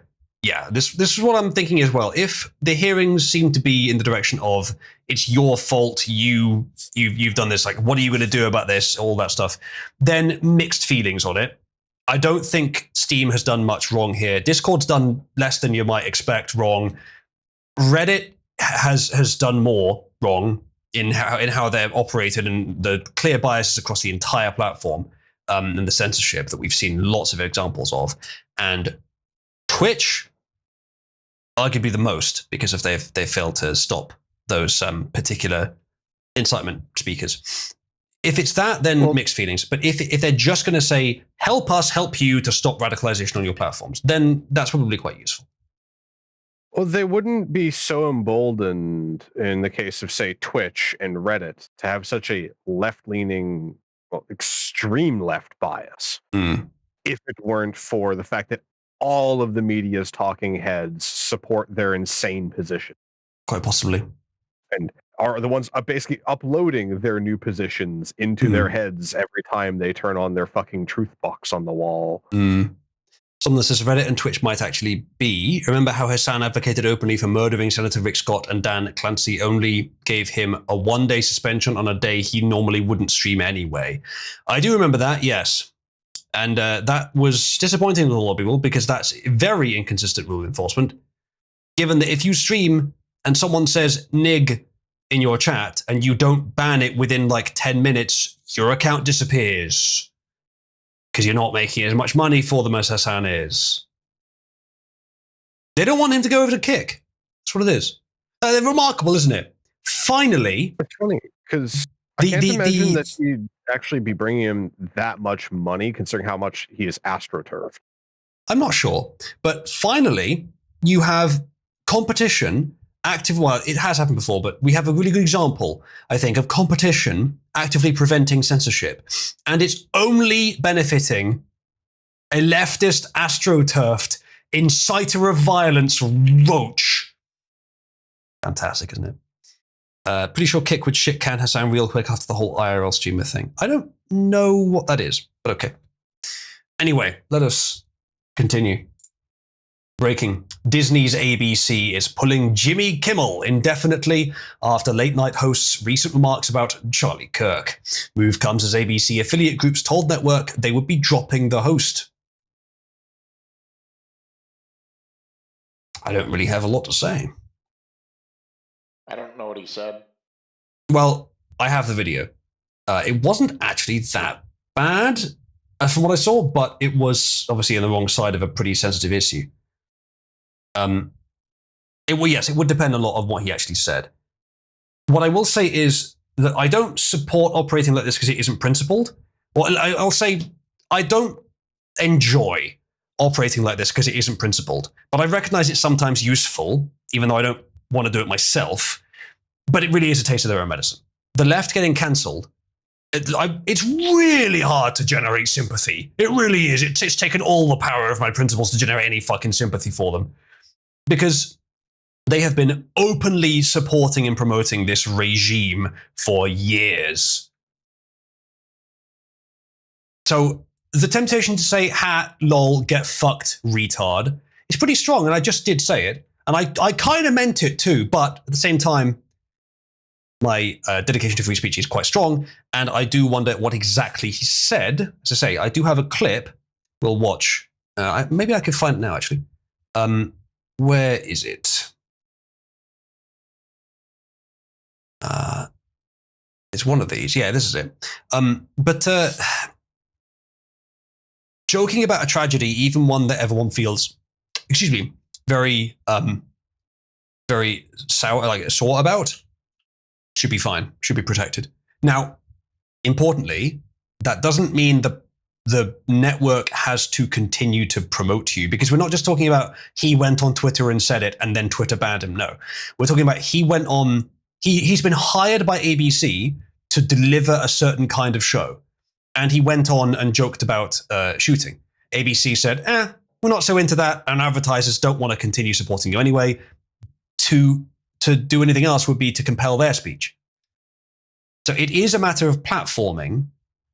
It still definitely could be a free speech concern. The concern of the atmosphere being such that people do feel like censoring for this, and that's what it was with the left as well. It wasn't always a direct free speech concern, though sometimes it was. Often it was a more abstract concern about how free speech is being eroded as a societal value, it was genuinely very important, but it's not a direct free speech concern. Same thing maybe the case here. But the concern about free speech being eroded, I mean, in this case, it's a lot more understandable, because with the right doing it, it was expressing opinions that are controversial. With this guy doing it, it's making jokes about someone being shot by people on his own side. So I can kind of see a difference there in terms of what the platform might want to support. That could be it as well, Busek, yes. And the fact that none of these networks are particularly profitable anymore. Let's see what he allegedly said, though. For the weekend. He had some new lows over the weekend with the MAGA gang desperately trying to characterize this kid who murdered Charlie Kirk as anything other than one of them. And he did live with his boyfriend, to be fair, mate. Everything they can to score political points from it. In between the finger pointing, there was grieving. On Friday, the White House flew the flags at half-staff, which got some criticism. But on a human level, you can see how hard the president is taking this. My condolences on the loss of your friend Charlie Kirk. May I ask, sir, personally, how are you holding up over the last day and a half, sir? I think very good. And by the way, right there, you see all the trucks? They've just started construction of the new ballroom for the White House, which is something they've been trying to get, as you know, for about 150 years. And it's going to be a beauty. Yes. He's at the fourth stage of grief, construction. Demolition, construction. I don't know why Trump answered that way. But at the same time, world leaders, they're not going to break down in tears in a situation like that. I don't know why I suspect he didn't hear the question properly. Yeah, I might be wrong, but it's a weird thing to say. Either way, that's what Kimmel went with. This is not how an adult grieves the murder of someone he called a friend. This is how a 4-year-old mourns a goldfish, okay? People do grieve in different ways. That's something that I learned a long time ago, and I've tried to stick to it, that if people have been in a situation where they would be grieving and they don't seem to be acting like they're grieving, that could just be their method of coping with it. So be open to that. What Kimmel said there, his response to the Charlie Kirk situation, could have been much worse. I don't know. I don't think it was that bad. He was mostly joking about Trump. He didn't say anything disrespectful about Charlie. He said that MAGA were trying to make it look like the shooter was a leftist, because he is, and that Trump fucked up with the speech, which he, did, at least from the perspective of knowing what was said.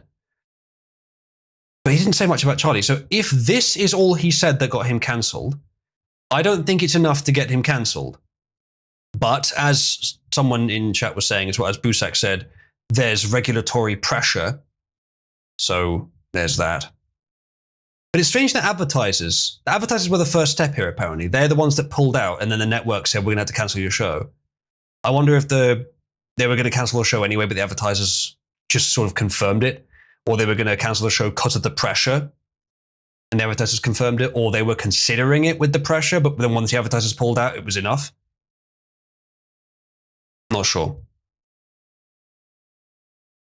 Someone says that exchange didn't happen as presented the question and answer a different clip stubbed together. If you can find some evidence of that, I'd appreciate it, because if so, that's even dirtier than the press usually gets. Like, they mislead aggressively and very intensely, but they rarely just lie.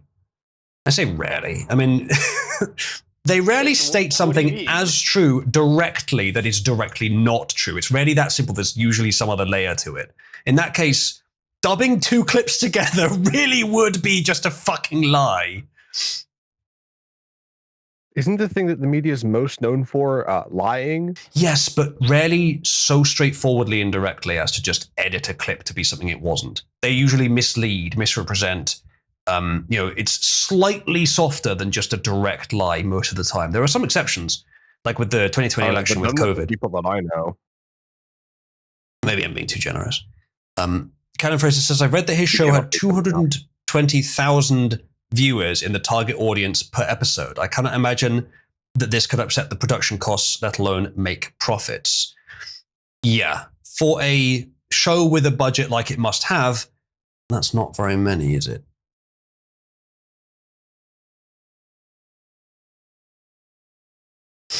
Garma says, having been grieving the death of my father for over a year now, you still have to get up and do what you have to do, exactly. Someone says, also, it wasn't advertisers putting out, it was Next Star Media, ABC's main broadcasting affiliate. They put out a statement that they were going to replace Kimmel's show on all their local broadcasts. Someone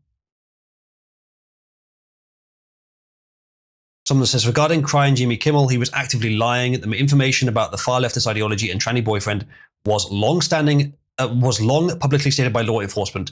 And as he says, the clip is doctored. So yeah, that's not great. It may have been recorded prior. I don't know. Are these live? But yeah, not good either way. But like that kind of misrepresentation about the facts of the situation is normal for the left. But I don't feel like this clip on its own was the reason he was cancelled.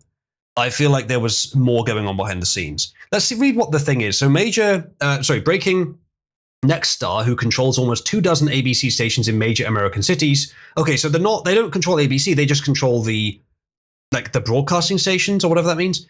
Just announced they will no longer air Jimmy Kimmel's show. Mr. Kimmel's comments about the death of Mr. Kirk are offensive and insensitive at a critical time in our nation's political discourse, they say, and we do not believe they reflect the spectrum of opinions, views, or values of the local communities in which they are located. That does sound quite censory, I have to say, says Andrew Alford, president of Next Star's broadcasting division. Continuing to give Mr. Kimmel a broadcast platform in the communities we serve is simply not in the public interest at the current time, and we have made the difficult decision to preempt his show. Okay, so they did that. Did ABC themselves drop him, though? Where was the thing I had on this? That was way earlier. Where is it? This? Yes. ABC is pulling him indefinitely. So that happened so Next Star is like a regional broadcaster. They pulled out first, I guess, from conservative areas. And then ABC pulled Jimmy Kimmel's show entirely after that. Okay, I understand that a bit better now. In that case, it seems likely to me that his show was so on the ropes anyway, and they're probably going to cancel it anyway, that when a decent-sized region of the country where this group for some reason broadcast their show said, we're not going to broadcast the show here, ABC was like, well, it's not worth running then. And it's not going to become profitable again, so we're going to cancel it. Maybe they were thinking of doing it anyway. And as Bruce says, with the pressure from the FCC, it might have looked like a good thing to do. Sacrificial. Honestly, as far as I know, Kimmel. The ratings were already way down from the lowest they've been in years. They're probably just looking for an excuse. And hey, golden one right here. Honestly, it's just disappointing that the reason for it is not actually, or at least the stated reason, is not actually that it was just a dog shit show. With awful humor. It was, because genuinely, it's a terrible fucking show. I really do not appreciate any of the jokes. But Borgman says it's suspected based on comparisons with other late night shows that the show was pissing money away. Katorna says this is just the excuse to cut the fat. That's what it's seeming like, yeah.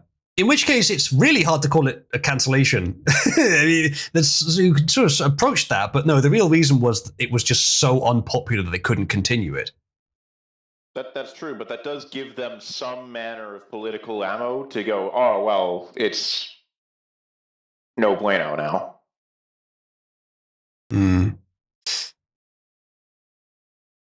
Yeah, okay. I think I understand this a lot better now. Still, is anyone feeling any sympathy for Mr. Kimmel? Personally, I'm not. Nah. As I've mentioned, he's not funny. Didn't laugh. Thank you, Abel.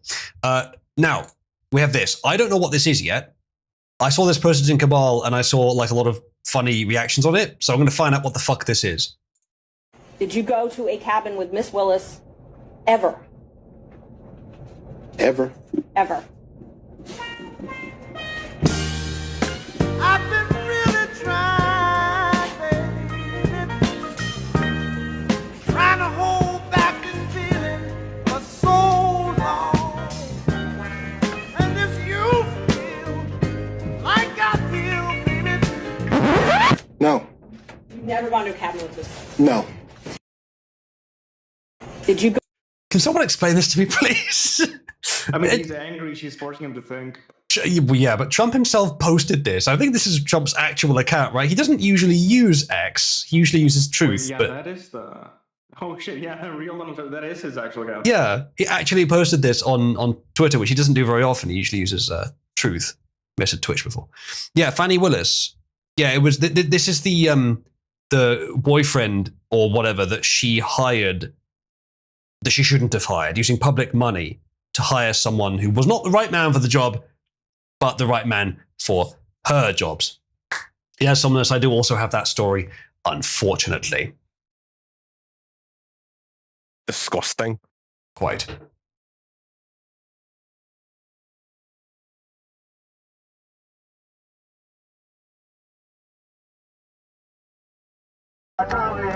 What's this? Yes, he deserves to die, and I hope he burns in hell. Sorry, who? Yes, he deserves to die, and I hope. Who? Yussie? What? Jussie Smollett? Yes, he deserves to die. Oh, yes, he. Sorry, I'm retarded. I guess this is about Charlie Kirk. It's probably just a bunch of people celebrating Charlie Kirk. Oh, well, I'm no longer. You need to break out the monkey speak amulet. Yeah. Kind of put the nail in the coffin of me being a Democrat. I was slowly moving away from it anyway because I was noticing certain things. So this looks like this is a sort of interspersed clip of people saying they're leaving the left, and then people being really kind of inhuman about Charlie Kirk's assassination.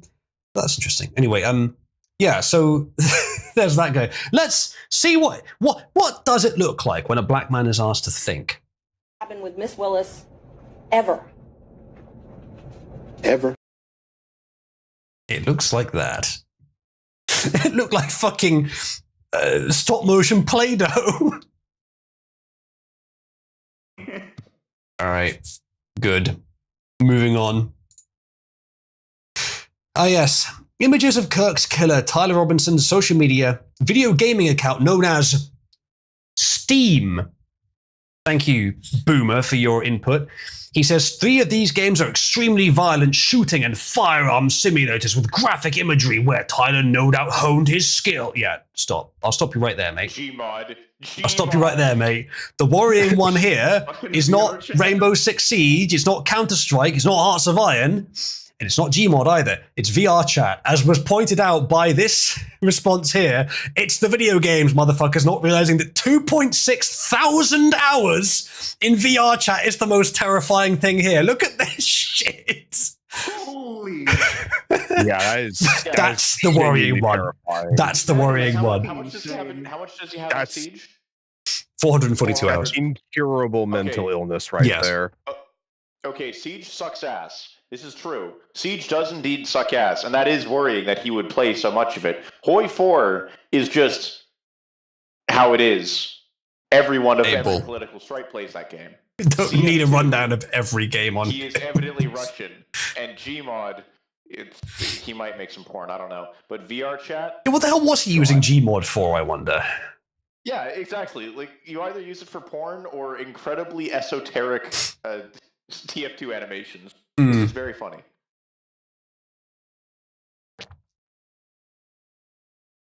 VR chat, though. Like, I have never played VR chat. I know only a little bit about its reputation, but what a place for pedos to gather. I mean, come on. Wouldn't that be the perfect place? Well, considering that it's 95% furries, yeah. If this is all you've heard is correct. 99. So yeah, well, that's the worrying one. Is boomers who have been told, yeah, give it a shot. It's definitely interesting. Yep. And they don't know. They don't Oh god, know. imagine boomers discovering Gmod. No. To be fair, the VR chat 2,600 hours, that is 2.6 times what I have in any game on Steam. Any single game. Which is a lot. But our very own Ginger has 15,000 hours in Warframe. So it's not the highest I've seen. Certainly worrying, though. Yes. Well, actually, I'm going to check if this is higher than the highest amount of hours I have. Well, if it was like in Drinking Monster, yours would be higher than Ginger's. To give you guys an idea of how many hours that is, I, as the car autist, have less hours in BeamNG Drive. So yes, as the account says, the VR chat one is the worrying one. Let's continue. Next thing. South Carolina fires election chief as state deals with Trump administration requests for voter data. I just want to have a quick look at this and see if there's been any more impropriety with handling of election data found. I don't think I said this at the time, I don't think we're ever going to get restitution on the 2020 election being so blatantly rigged. But it would be nice to get something. And if anyone's going to do it, it's the guy in office right now. So let's see if something more can happen on that. South Carolina fired its election director as the state negotiates with President Donald Trump's administration about how to fulfill a federal demand to turn over records, including personal data on all voters. The chairman of the South Carolina State Election Commission gave no reason for the firing, which happened on a 3-2 vote with no discussion after a 5-hour closed meeting. Interesting. Very interesting. Maybe a similar situation to Kimmel. They're trimming the fat, throwing him off the boat so it doesn't sink so quickly. Beyond a statement that said the board thought it was time for a change and it wasn't because of any voting problems. It could have been personal, but it doesn't seem that likely.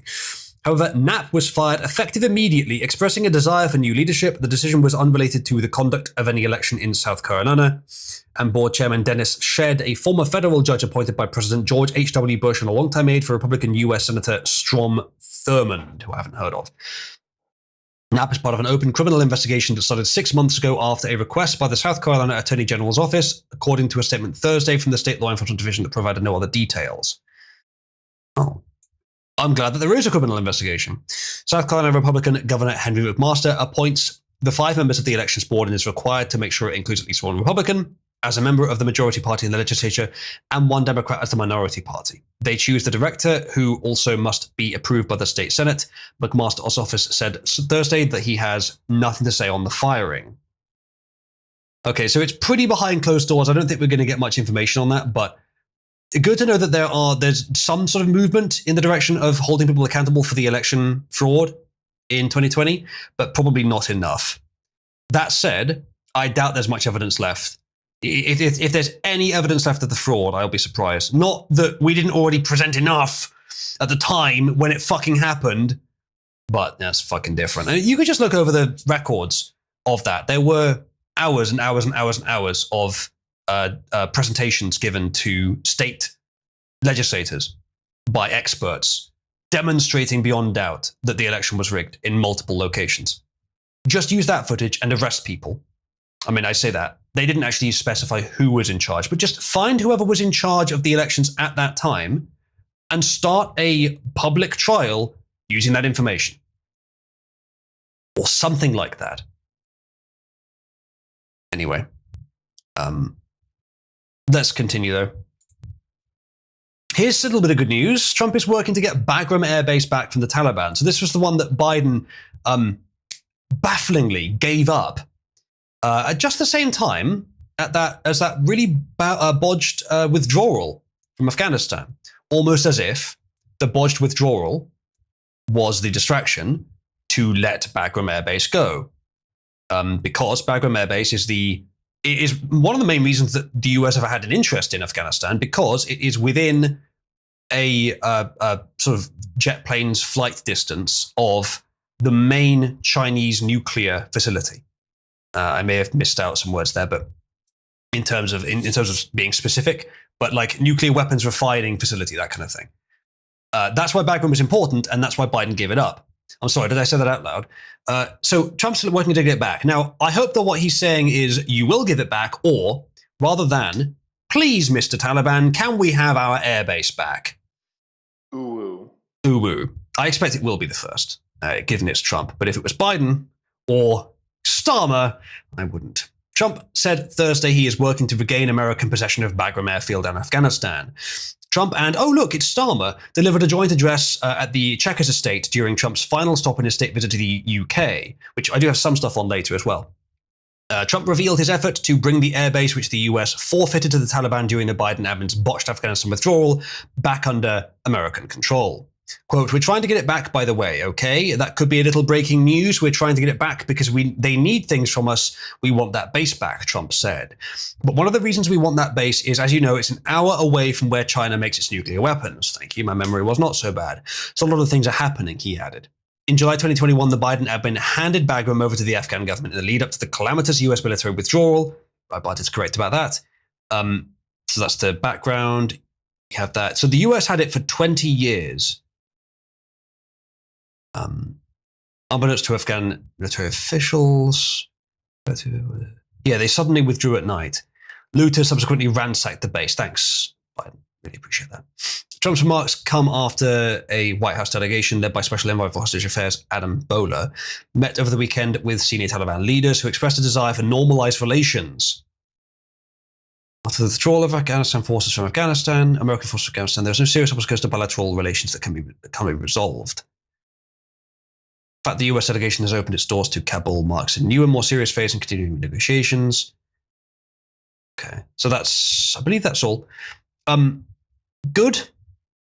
Minor good news, but good. Someone says, this is the one Biden got a dozen of our soldiers killed at, then spent the time they were being unloaded in coffins, checking his watch and ignoring the ceremony. Yes, I vaguely remember that. Yeah, that's the one. Ronald says voice messages should be banned and those who use them put to death. Chat, can you send Ronald some nice voice messages, please? Why was that relevant? Did you say that out of context? Is it like when Despair the Cat was posting some voice messages and we were playing them on stream and he was very AFK for a while because it's very sad. Someone I know sent me like 16 of them. Was it Ted? No, it was not on Discord. Okay. Ted just comes and he's like, I got lotion on my dick right now. I'm stroking my shit. How am I supposed Thank you, Abel. in a normal situation, listen to and reply to a voice message? It's just annoying. Just either message me or phone me. Pick one. Yeah. Chat, send Ronald some voice messages. Let's go to the next thing. He'll block you. Hey, bonus. GOP lawmaker makes blockbuster claim. FBI has at least 20 names of suspected Epstein clients. Well, that would be something, wouldn't it? Let's see what they say. Suspected? Can I get the... Oh, that's better. A Republican lawmaker revealed for the first time Wednesday that there is this Massey. It is Massey! It is Massey. Of course it is. I'm not sure then. He is the most principled man in Congress, probably. But he seems to... He's not very pragmatic, but he's intent on being truthful, so... Willing to hear him out for sure here. Republican lawmaker revealed for the first time Wednesday that there is a quasi list of suspected clients.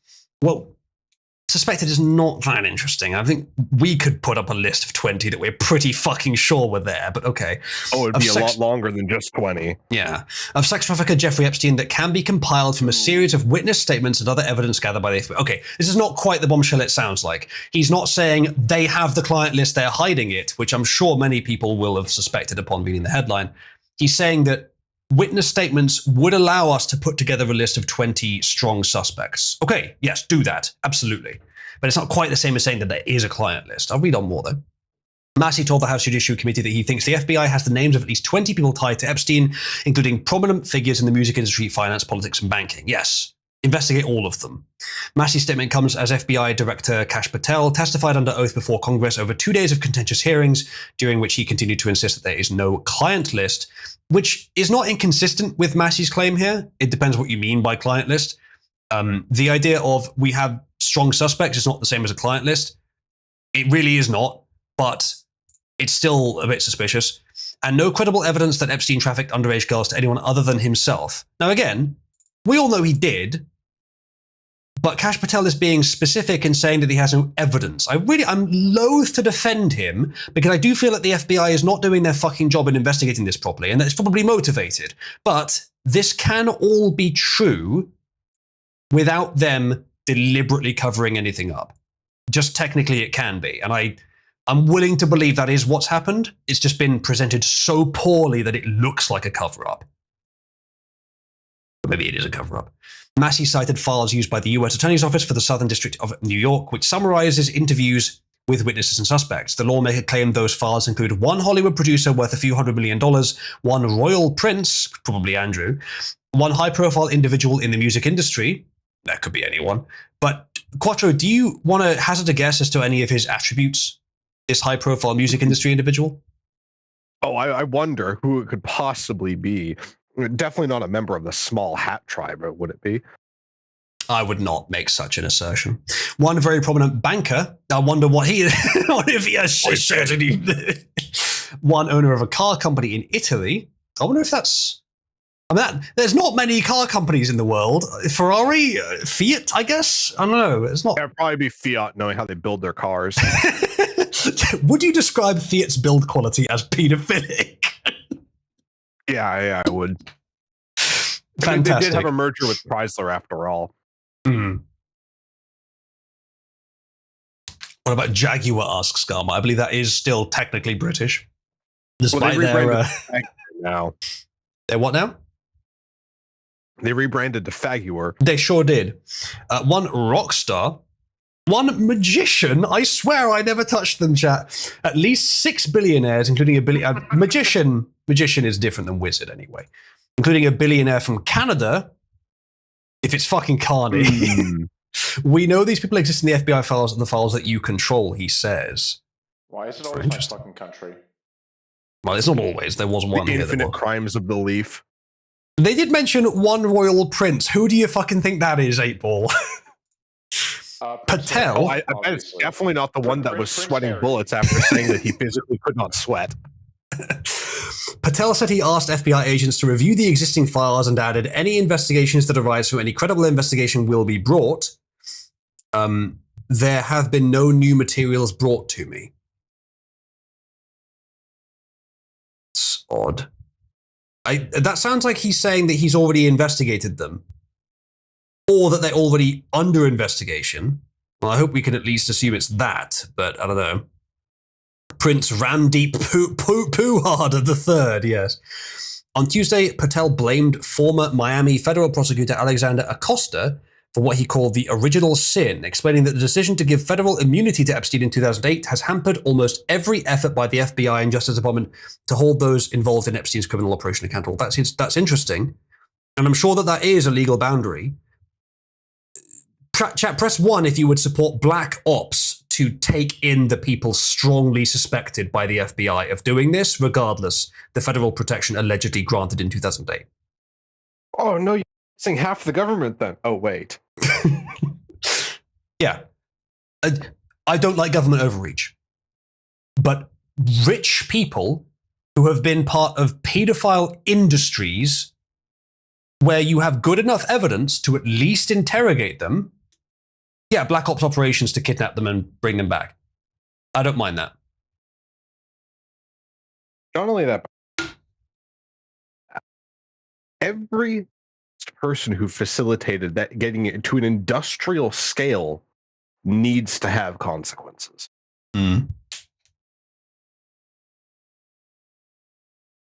Indeed. Patel, a podcaster. Oh, that's not Cash. Wait, really? Or is it Cash? Is he also a podcaster? Well, you see, all Patels, because they all change their name to either Patel or Singh, because that makes them sound upper caste. Maybe. They do this every single time they move. Patel. Gosh, he's a podcaster. I didn't know that. Patel, a podcaster who once called for the release of the files and helped propagate conspiracy theories, claims this news outlet about why they weren't being made public, testified just days before Acosta is set to finally tell his side of the story before a congressional committee. On Friday, Acosta will be grilled by the House Oversight Committee in closed-door testimony for the first time since he resigned as U.S. Labor Secretary amid renewed scrutiny of the case. Acosta was 37 and the rising star in the Republican Party who had noble ambitions of becoming U.S. Supreme Court Justice. Boring, nothing. Acosta's vanished from public life, blah, blah, blah. Oh, he still has $2.6 million mansion in Virginia. $6 million. 2.6 million. Read, nigga, read. It's on the screen. I can't. Well, that's understandable. Okay, now we've had our joke news here. We've had a bit of light-hearted news about some international paedophile networks and the cover-up being perpetrated, potentially, probably, by our own supported movement's government. Light news. Let's now talk about something deadly serious. Macron to offer photographic evidence to prove Brigitte is a woman. A man of woe? I don't trust this. I would say 2025, but actually, I hazard to venture France. Am I right? Very true. I don't know if you know this, but France didn't exist before 2025. That is not even slightly what I meant, 8-Ball, but I like your imagination. French president and wife will show photos to court of Mrs. Macron pregnant and raising her children. I wonder if they could do this with any other former world leader's quote-unquote wife. That would be interesting, wouldn't it? Would be interesting. Now, when I first saw this headline, and when you first heard me read this headline, both of us were thinking they're going to put pictures of what could otherwise be a Georgia O'Keeffe painting up big screen in the courthouse. Look, it's real. But no, it's not that. Le beef de roasty. The one veg is real. Le beef de roasty.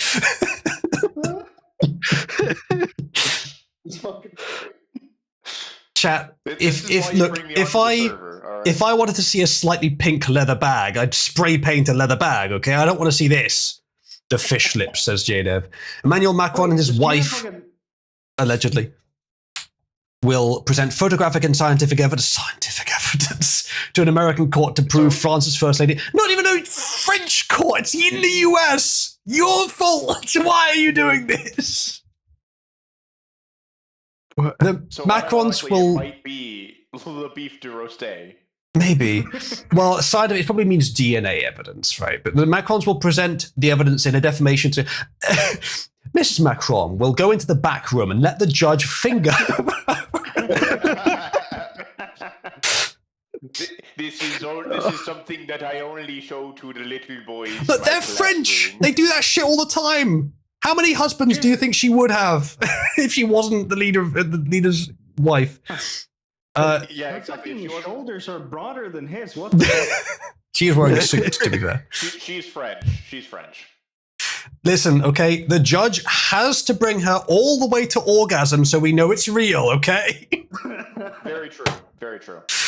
Oh, dear. This is how you do things in France.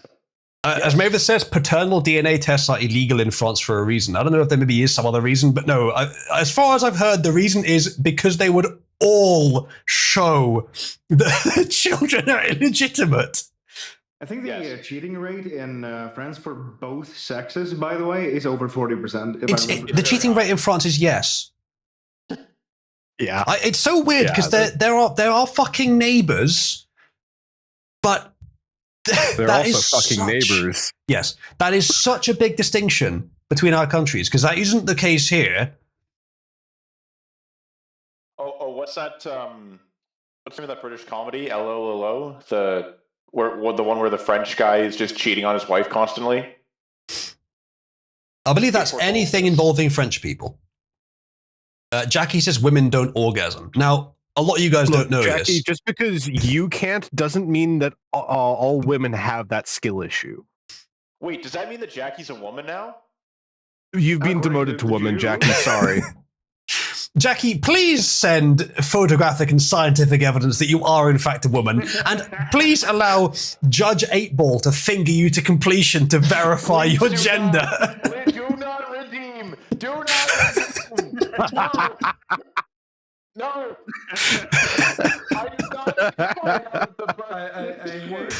I hate to disappoint 8-Ball, but I am in fact a guy. Please disappoint me. I don't want to be here anymore. Please disappoint me, says 8-Ball. I bet you wish that's what a lot of women in your life had said. Sorry, I take it you think that the dick makes it better, huh?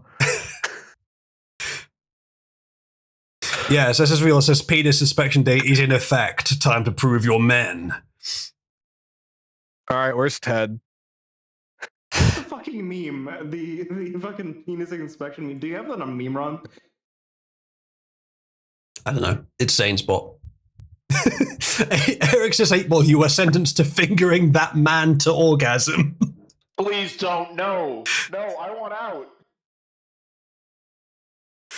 Get me out of here. Oh, yeah, there it is. No, I will chop off 8-Ball's hands before that happened. Oh, you're not going to put him in the fuzzy handcuffs first? And your anus before I let that happen. Jesus. John Wick says, I'm going to pull a James on this one. John Wick proposes a shock twist. Yes, she is a woman, but she's the granddaughter of a Nazi officer. Something like that. So let's read a little bit more. Because Germans are well known for not being men. That's true. I like the idea of they find a woman that looks close enough like her, and they submit that as DNA evidence and a picture of that woman. Maybe. They get DNA evidence from her father and then get immediately fined for providing DNA evidence in a French court of law. You know what? I think I know what this is actually about. They're exhibitionists. I mean, they are French after all. True. It's not exactly unlikely. Which exhibition are they isting? Thank you, 8-Ball. The Macrons will present the evidence in a defamation suit they have brought against Candace Owens, the right-wing, though she wasn't always, MAGA influencer who has repeatedly insisted that Brigitte Macron is a transgender woman. She would not be my first target for that, Candace, to be honest. And Candace started her career in a very different line of work. Tom Clare, the couple's lawyer, said that Mrs. Macron, 72, this is not looking too bad for 72, is she? Had found Mrs. Owens' accusations incredibly upsetting, and they were a distraction to Mr. Macron's career. The lawsuit is a bigger one, but whatever. I mean, I guess you're trying to end it. Mr. Clare said on the BBC's Fame Under Fire podcast, we're prepared to demonstrate fully both it says generically here. Oh, okay, generically and specifically, that what she's saying about Brigitte Macron is false. Easy to do. I've never seen any evidence that Brigitte is male. But I guess, like, there are women that would look like, this is a plausible appearance for a woman. There are women that look even more masculine than that, but are still women. Not a point. I've never seen anything to the contrary. No, we haven't seen her vagina. That's true. I've mostly just laughed at it because it's a meme. Yes. He added, it is incredibly upsetting to think that you have to go and subject yourself to put this type of proof forward. You don't. You don't. You started the defamation lawsuit. You did. He says it is a process that she will have to subject herself to in a very public way, but she's willing to do it. She's firmly resolved to do what it takes to set the record straight. Yes, that sounds like exhibitionism. When asked if the great face there by Candace, when asked if the Macrons would be supplying pictures of Brigitte pregnant and raising her children, Mr. Clare said that they existed and would be presented in court. If they're just photos, right? Look closely at the pictures. Look for coherency issues, shall we say. There's no particular reason why you couldn't have a photo shoot done with a fake belly. Like, I'm not saying she did, just you could easily do that just to cover your tracks if it was a man.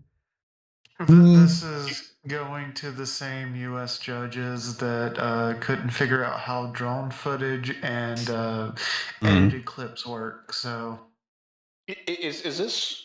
Are they going to explain how Babby is formed? They might need to. Well, if they get Binger on the case, then likely. Yeah, to be fair, the judge in that case was fucking based. It was Binger that was retarded. And fucking flagged everyone in the room with the gun as well. Although it was very clearly not loaded still. Didn't even want it at a wall. Flagged like 20 people. Anyway, Miss Owens, a 36-year-old newspaper columnist turned MAGA social media conspiracy theorist. Thank you, Telegraph. Said last year she would stake her entire professional reputation on the fact that Brigitte Macron is in fact a man. Okay, well, it's kind of hard to to have much sympathy for that then, because that's what's going to happen, Candace. And the thing is, Candace, even if Candace, stick foot in your mouth, even if you're right, no court's going to peel back the fucking layers to determine it for real, are they? So it is kind of funny though that the Macrons are giving her a rise, you know? You know, all she had to say is Macron's a homo because he's French. Nobody would have batted an eye. She could say, yeah, his wife is a female, but he's definitely still a homo, and the American court would be like, indelible, perfect argument. I don't see a problem with this. You know how. Well, and then the French are just like, how dare you? I will prove that I am not a homo by kissing this man. You know how great it would be if after they do all this, they find out that the male Macron's actually a female. They're both transgender. Well, what I can tell you is that Macron is something like 25 years younger than his childhood teacher. So, yeah.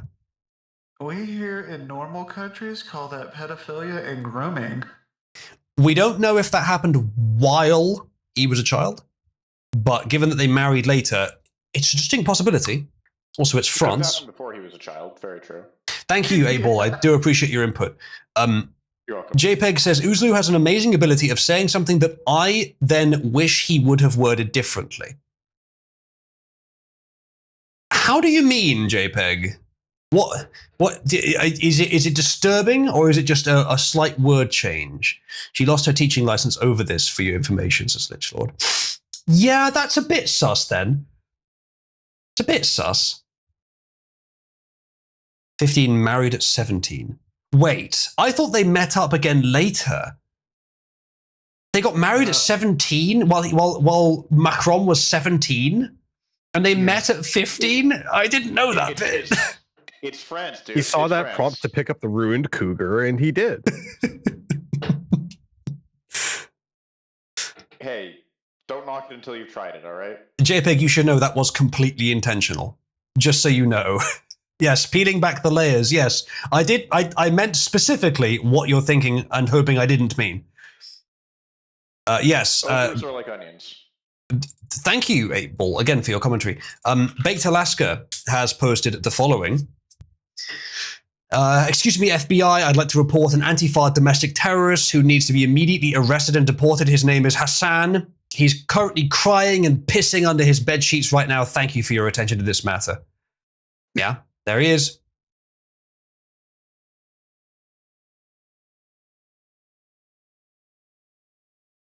I think he'd probably be hiding in somebody's fridge, seeing as he is a roach.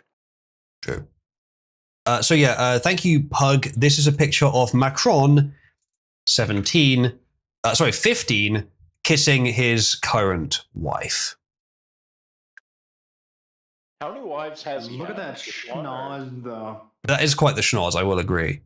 Is that the shape you'd expect for a particular kind of schnoz? Not as a Frenchman, no. Why is it that at age 15 his schnoz has become bigger? Don't know. Either way, perhaps a little something called rhinoplasty that is very common in certain communities. I don't care what rhinoceros has been on his face. I think he would. Either way, he would enjoy it. At this time, he was 15. So what she's doing, like, Zenman is not the only one to say this. But he does repeat that female pedophiles get away with it. They don't always, but they do very often. They definitely exist, and they're probably much more common than we'd like to think. Here is one. Say the line, Busak. Hold on, let me unmute Busak. Busak, you have been requisitioned to say the line.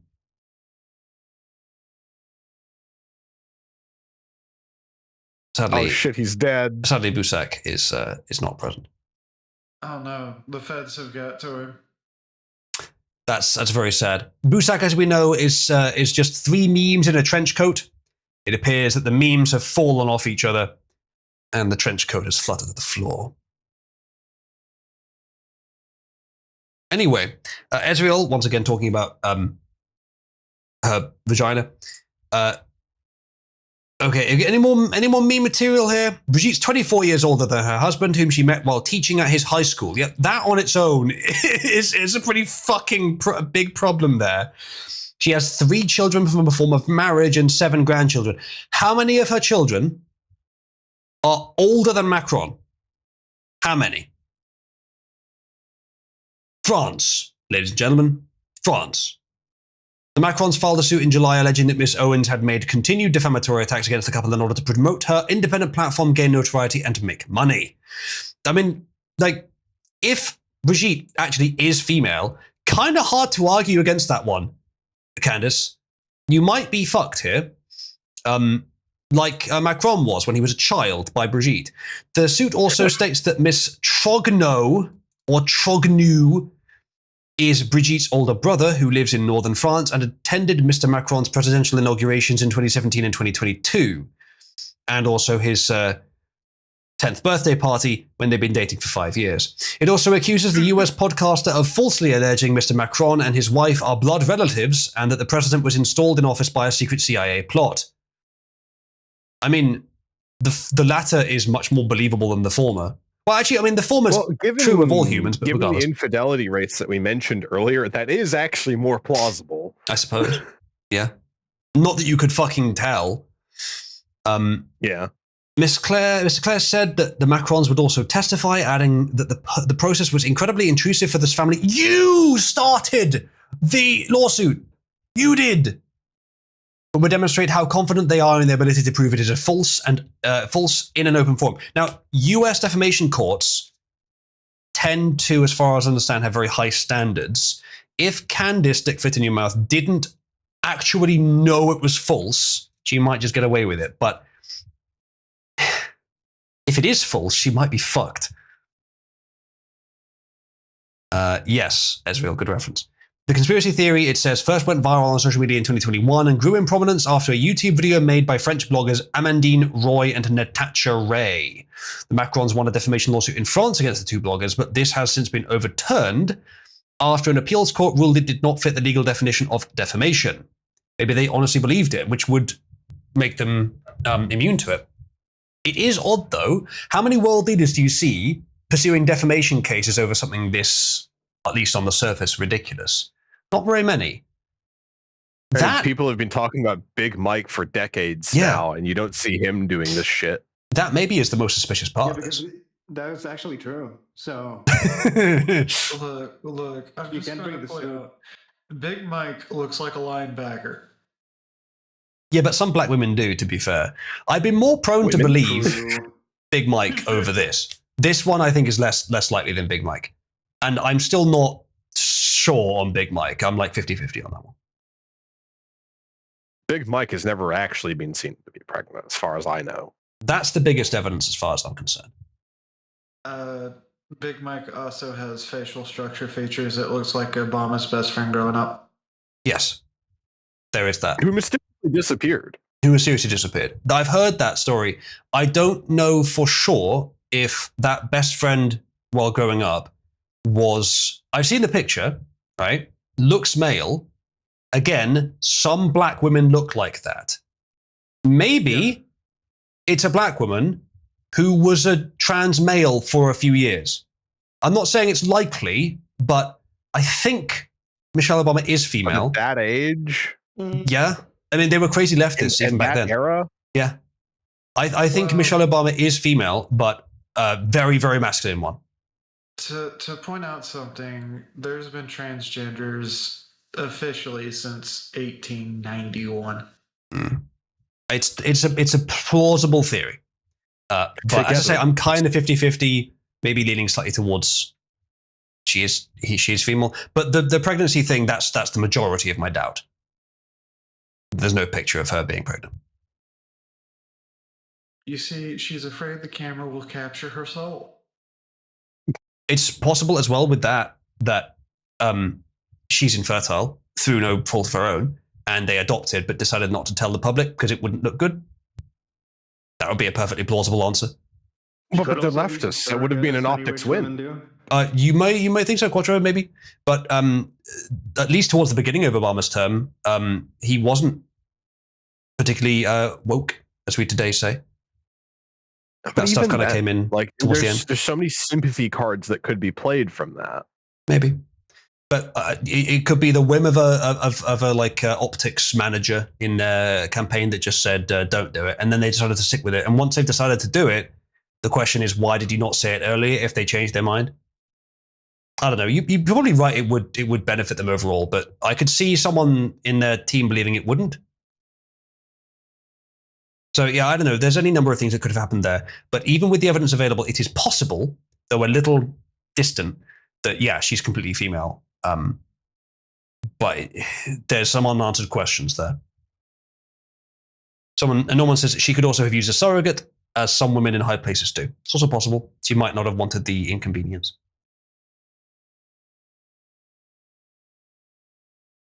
So, yeah. There's that.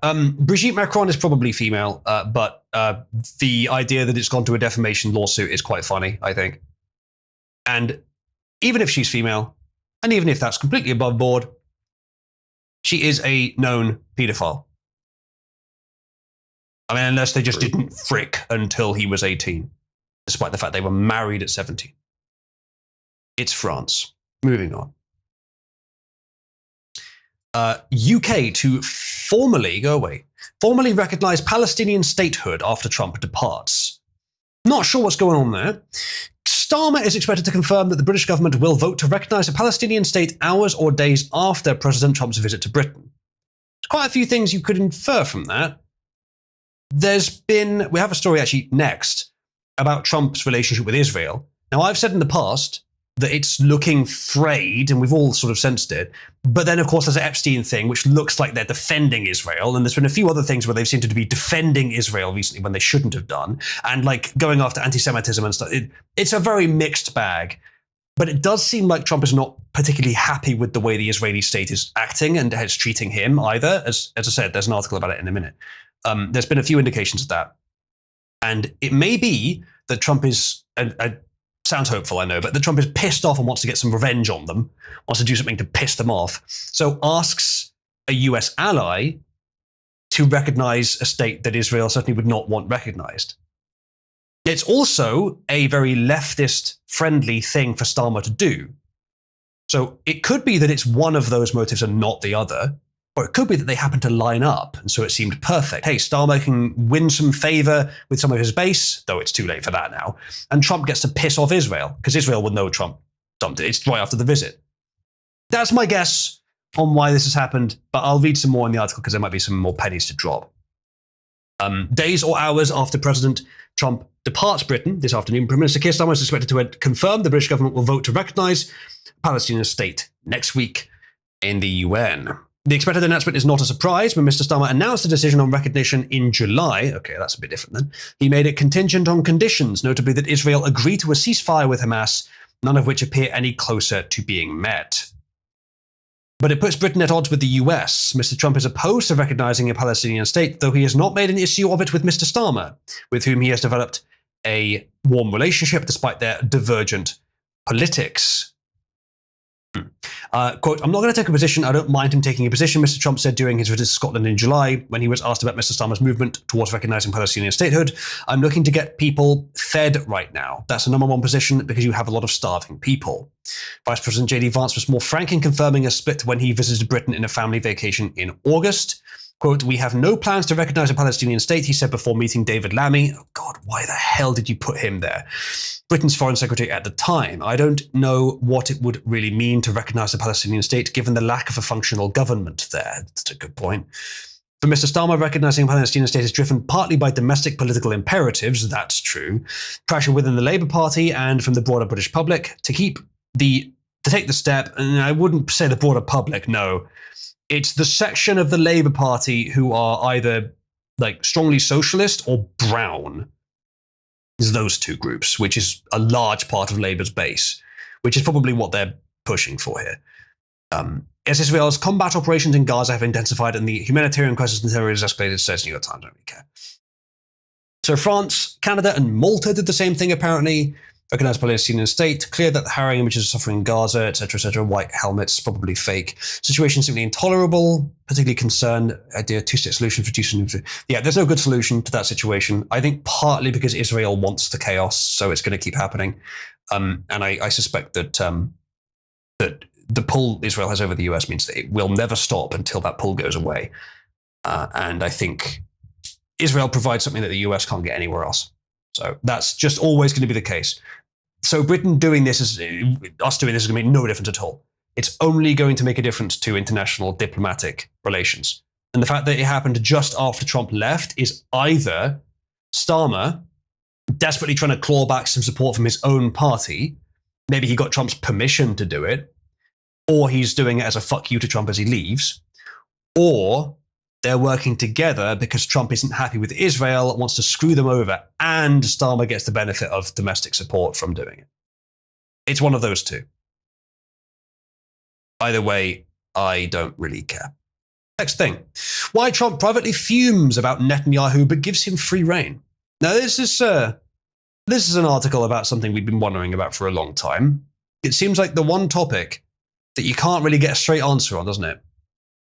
Mm-hmm. I suspect the reason that Israel has such pull over the US, and I'm sure that there's lots of reasons, but this is probably the main one, is that any advanced military will atrophy if it can't continue, and especially if it needs to keep researching, that money has to come from somewhere, and they need a constant reason to have that funding. They need excuses. The US military industrial complex is colossal, and it needs to stay cutting edge, and it needs to compete with China and Russia, or make sure it stays above them. It demands feeding.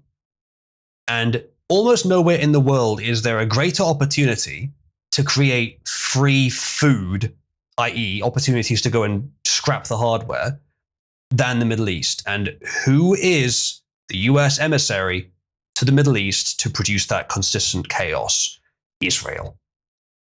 I don't know if that's the reason, but that would be my guess as to the main force of influence that Israel has over the US. Following on from that, then the military-industrial complex is probably such a huge part of the US economy that they believe that if Israel disconnected that process, not only would Israel be destroyed, at least this is probably what they've been told, but that the military-industrial complex would gradually collapse and the US economy would go with it. Maybe it's just that fragile. Maybe, again, this could just be the narrative that they're being told internally, even Trump, but that it could be presented in such a way that even Trump would just believe it. It may not be true, but also it may be true. So I would always rather look for the reason that it could be true without any deception or malice, or not deception or malice, but without any, the reason it could be true, accounting for factors that are real, even if they're a bit exaggerated, rather than just straight up like mind control, that kind of thing. So like even people that say it's all the Jews, okay, why do the Jews have such influence over the US? I'm sure that there are answers, but I would rather have an answer that doesn't require too many assumptions. And the military-industrial, I can't say that fast. The military-industrial complex answer is, I think, the one that requires the least assumptions. But I'm open to hearing what you guys think. Are there any better answers?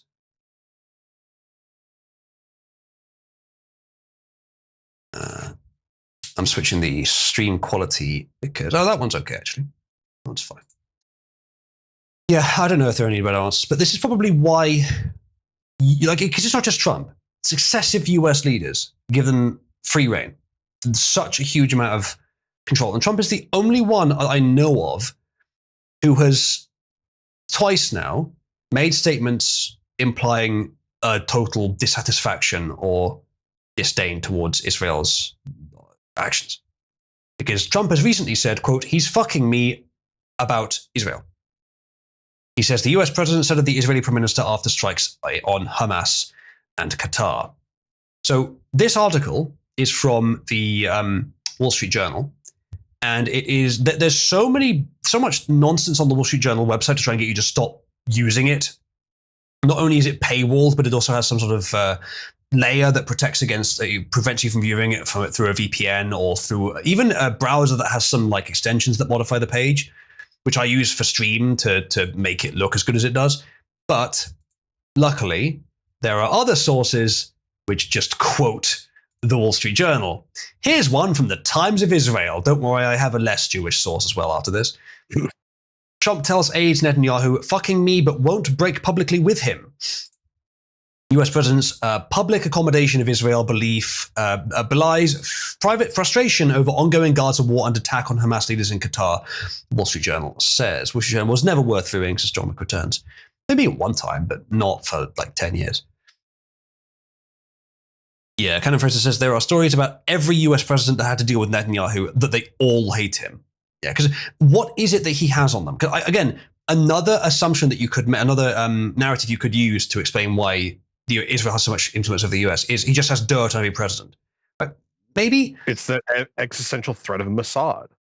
That's a third one. But let's stick with they're one of the few semi-competent intel agencies that actually know how to get dirt on people. Well, see, because I don't know about that. Because Trump has been very clean throughout his life. The Democrats couldn't get anything. Now, maybe Mossad is better than them. I'm sure they are. But still, I find it somewhat difficult to believe that there'd be anything good enough to use on him. The Democrats are also terminally inept. Well, they were hiring people that were a bit less inept to do it. Even so, they don't have quite the same resources and connection.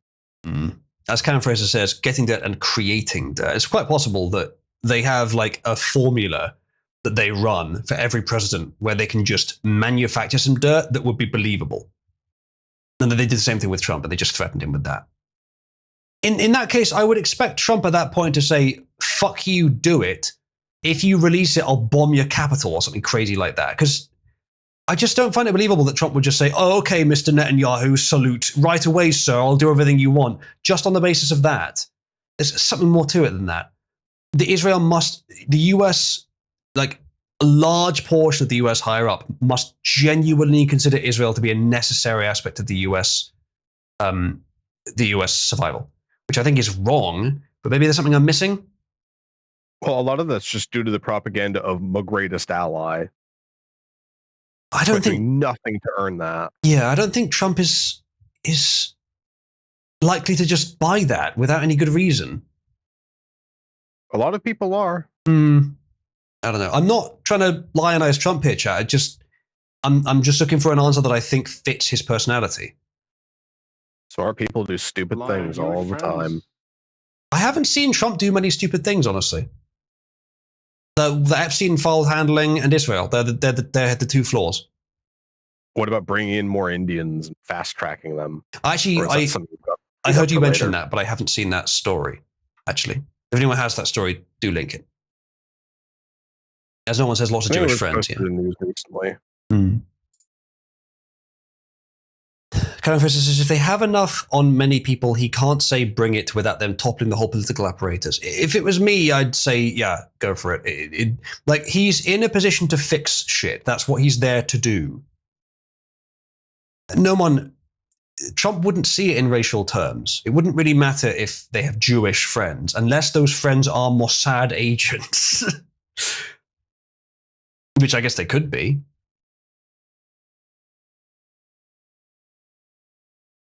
Because as I said before, I don't think all Jews think the same way. No, there's lots of like Israel itself is quite separate from lots of Jews outside Israel who hate Israel or who Israel hates. And then there are some we know who hate all the rest of the Jews. Maybe you should run Israel, clean it up. Kenneth Fraser says, sea of nuclear hellfire. Yeah. Kenneth Fraser says, they're those who say the Kennedys said bring it and they did. See, I've heard that theory as well. Maybe that was what happened. You could do it publicly, though. You could say, if I am shot, it was Mossad. And then just see if they have the fucking balls to do it. I don't know. If you wanted to do that, you have to be very careful how you go about it. And but they probably put forward like plausible stuff of like, yeah, we have people in literally every security organization in your country. No matter who you'd hire, we'd be able to find you. But again, if you say that to Trump, I just feel like he's not going to just roll over and do what you want. Well, the thing is, they can compromise him in other ways by constantly feeding him bad intel, perhaps. Yeah, but again, I think he'd be slow to believe it. I think he'd want to verify it. Maybe I'm giving him too much credit. I don't know, but he's always acted in such a way that implies that he actually deserves that credit to a large extent.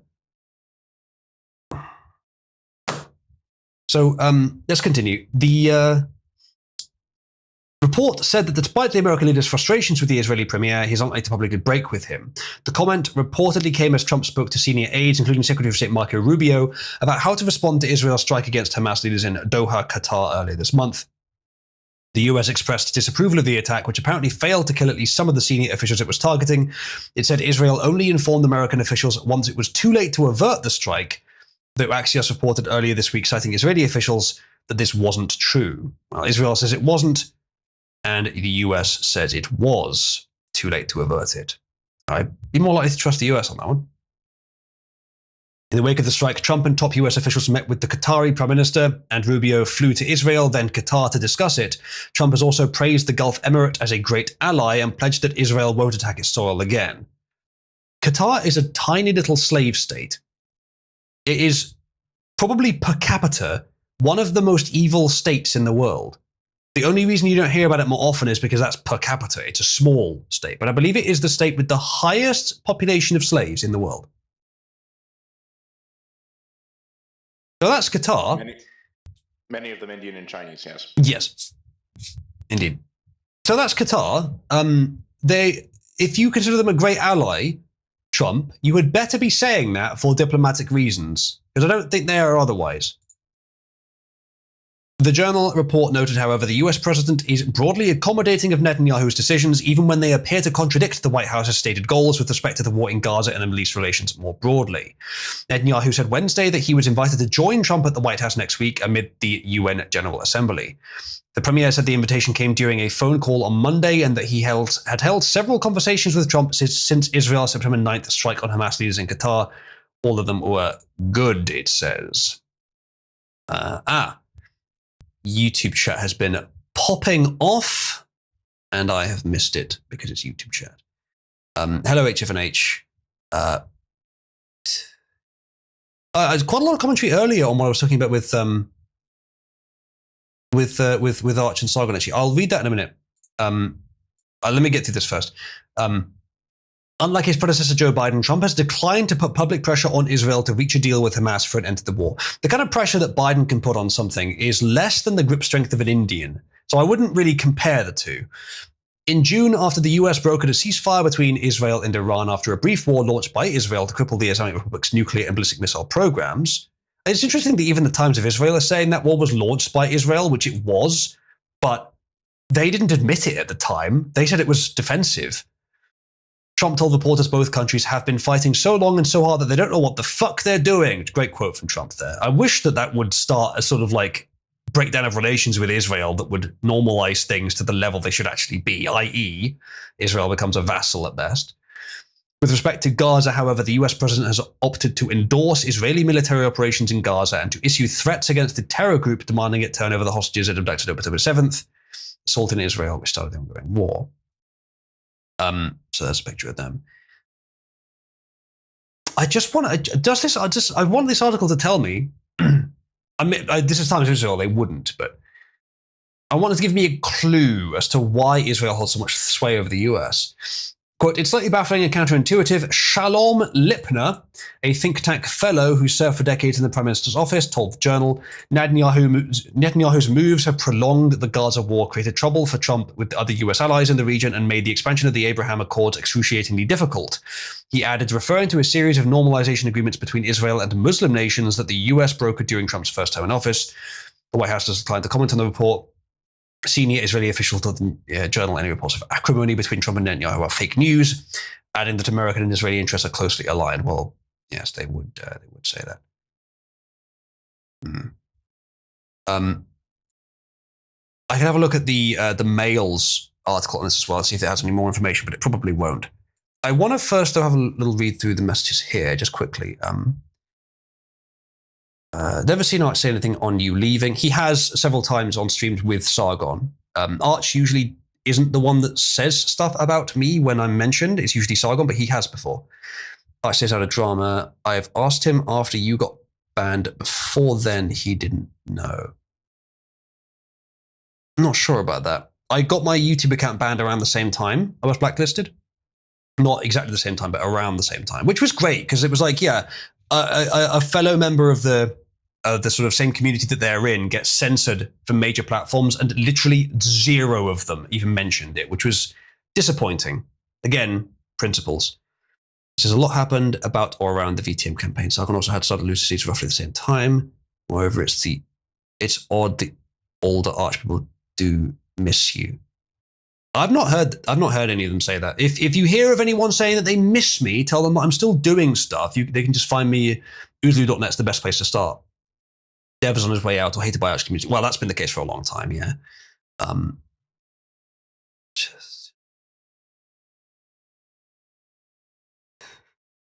Okay, that was all he said about it, but that's interesting.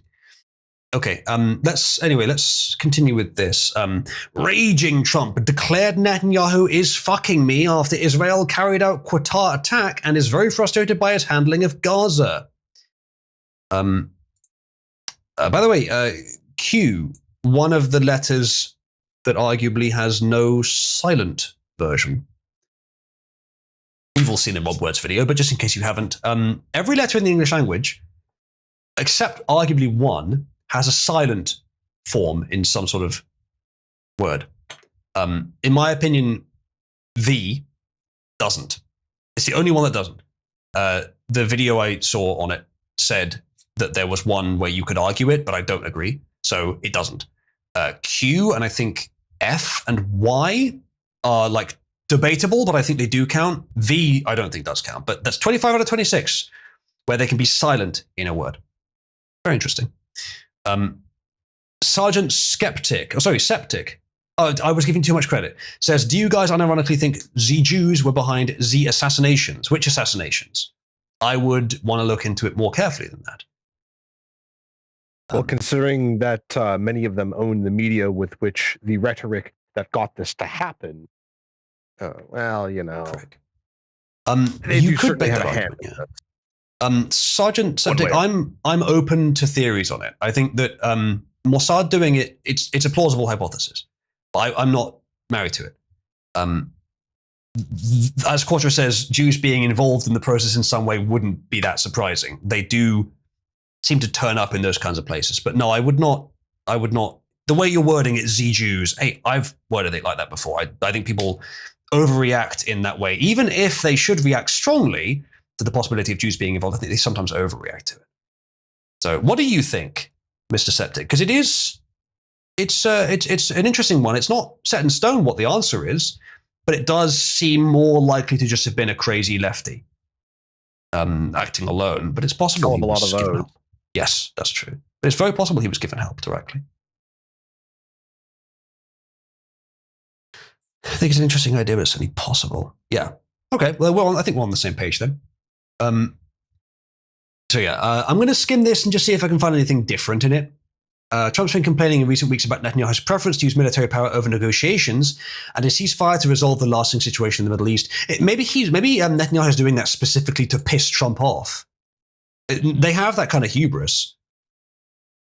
According to the report, the words were overheard during a meeting with senior U.S. officials. U.S. response to Israel. The fact that this has got out, Trump almost never loses his temper, and certainly not in public view. If I was in his position at this point, I would be trying to fuck them harder back. Hopefully he is, but I'm not that confident. Netanyahu's moves to prolong the Gaza war created trouble for Trump with other US allies. I think we've heard that already. That was Lipner. Itamar Rabinovich, former Israeli ambassador to the US, told the Wall Street Journal that he and other Israelis are mystified about how little effect Trump's criticism has on Netanyahu. When I say, okay, Netanyahu must have something on Trump, and I don't necessarily mean blackmail, but I also mean the nation. Israel must have something on the US, or Netanyahu must have something on Trump and every other leader. The amount of influence they have, I just need to know where it's coming from. Because it's remarkable how secret it is. Specifically, what is the cause? What is the basis of it? I don't know. Quote, he's under siege and makes mistakes. The only thing that's really working for him is Trump's support, says Rabinovich. Yeah, because Netanyahu, as far as I understand, is not very popular at home, is he? The paper previously reported that Trump and Netanyahu had a heated call after the attack, and the president was not happy about Israel attacking one of the US allies during negotiations on ending the Gaza war. That seems like Israel surely knew. It sounds like Netanyahu is trying to slap Trump, to tell him stop acting up, stop talking to those guys. Or Qatar recognizes that Israel and the US are allied, and so Israel attacks Qatar just to try and make Qatar think that the US signed off on the attacks, which Israel also said that they did, or at least said that they had time to sign off on them, or to not sign off on them. So Israel doesn't want the US negotiating with Qatar. Maybe that's it. Maybe the US is trying to find more allies in the Middle East so they don't have to rely on Israel as much, so that Trump can stop getting fucked by them. Hey, that's an optimistic version of the story. I'm not sure if it's true, but in which case Netanyahu bombing Qatar is a really fucking dick move, and it's massively hubristic to think that they can get away with it, but they are currently. However, it also shows how desperate they are to keep the US's support. Roger, how long do you think Israel would last if the US cut off all support? Matter of days. So both seem to be desperate to do what the other wants. Ultimately, Israel should be much more desperate, and yet it seems like Israel has more power. So what is providing that enormous power? Information. Yeah. Well, I don't think it's worth it. It isn't. If the system has to burn in order to get them out, so be it. Maybe. Yep. It's not a system that deserves to survive then, in my opinion. I think Trump needs to review whether it's worth it for whatever Israel offers. It's his last term. You've got the chance to do it, mate. You know, if it's still 3 years, anything could happen. So we'll see. All right, here's what we're going to do, chat. We've been going for almost 3 hours. I'm going to keep going because I haven't streamed in a little while, and I feel still quite energetic. So we're going to keep going. But I'm going to take a quick break. So stick around. We shall continue after the fact. But whilst I am gone, I shall leave you if Quattro is here and wants to stay in Quattro's care, or music otherwise. But while I'm gone, chat, please do consider contributing to keep Cabal alive. Many of you are patrons, and I do appreciate that. But I'm afraid to say that the amount I need to keep this show going is more than I currently get from patronage. So it relies on contributions during the stream. Now, that comes from me giving you something in return, making it worthwhile, which I try to do with the stream games. As you can see, the Cabal Aid system is as it stands there. You can make almost anything happen with this system. It's not doing Discord kitten currently, but almost everything else you can make happen with this system. You can forcibly rename someone. I will only accept some names if they sort of make sense, if they follow a meme, if they're not too defamatory, or if I don't like the person. But I'm probably going to accept most of the things you would think to put up there. We can give people Cult Bicycle with this system as well. And there's other things I'm sure that we could do. Use your imagination. If you want to punish or embarrass someone, we could use this system to do it. Cabal Aid is powerful. It could override certain things. So that's an option as well. Any contributions that are made through any platform, I will grant Cabal credit equal to the amount donated. And you may also, when I automate the system later, get the money again as that system picks up the donation. So you probably will have a 200% bonus for any contributions given in that time. So that's an option as well. What else? There's also, if you would like to help support this community and get something in return, you can use /IAM, and then you do IAM list to show all of the different decoration roles that you can have in the server to give you a different color or a different icon in the server, which is a service that you can get if you contribute towards the server's upkeep. If you'd like to see the list of roles that you can potentially get, please check my profile. Just click on 8-Ball, yes. You can also do literally all of them. The only ones that you cannot get are the joke roles and the patron-specific ones. Yeah, that's about it. Yeah. If you are a tier 9 patron, you can get rid of the joke rolls from yourself. You can get rid of melanated. You can get rid of les fagots. You can get rid of bottom even when they're put on you. Oozlu, you fool. You fool. One day I will get tier 9 just so I can get all of those. That's true. That is the kind of thing you would do. Yes. Actually, did I let me check something quickly. Yes. If you wanted to get rid of Melanie's favorite, I believe that's tier 9 as well. It is. I'm not going to, though. Fair enough. Oh, excuse me. Chat, press 1 if 8-Ball is in fact Melanie's favorite, and that's the reason he won't get rid of it, because it's true. Septic says, please throw shekels at our British overlord. Appreciate it. Yes, tip.uzu.net if you would like to contribute. It does help keep the community going. Appreciate it. What else? There's also, I'll show this as well. This is various stuff that you can contribute to receive. I think I need to improve the display of this because the screen's a bit small, but you can make me wear ridiculous things on my face and head. You can make me wear silly sunglasses. You can make me wear the wizard hat or the Burger King hat. Actually, I don't know where the Burger King hat is. If you have 100 quid to burn, you can force me to look through boxes to find a Burger King hat. You could do that if you wanted to. You can also make an overlay appear on my face. You can make Plank-Salu appear on my face, or you can even add a new permanent overlay. So yes, that's all available. I shall therefore be right back. Only a few minutes chat, and then we'll continue with the show. But lots more to cover. Be right back.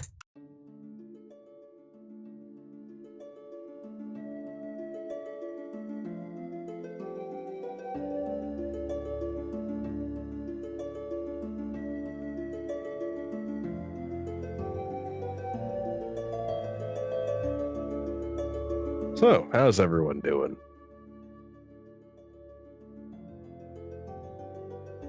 Well, it's a bit hard for most people to answer, but if you would like to pay me money so that I may pay off my crippling credit card debt as a result of me incurring financial purchases for furniture, please call me.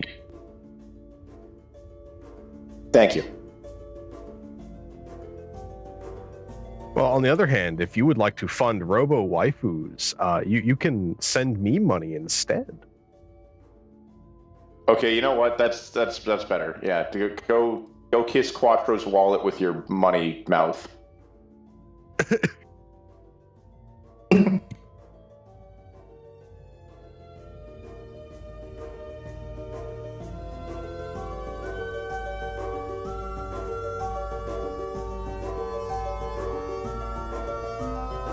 yeah, Mavis, I wonder, how much do you have to pay to put 8-Ball into further debt?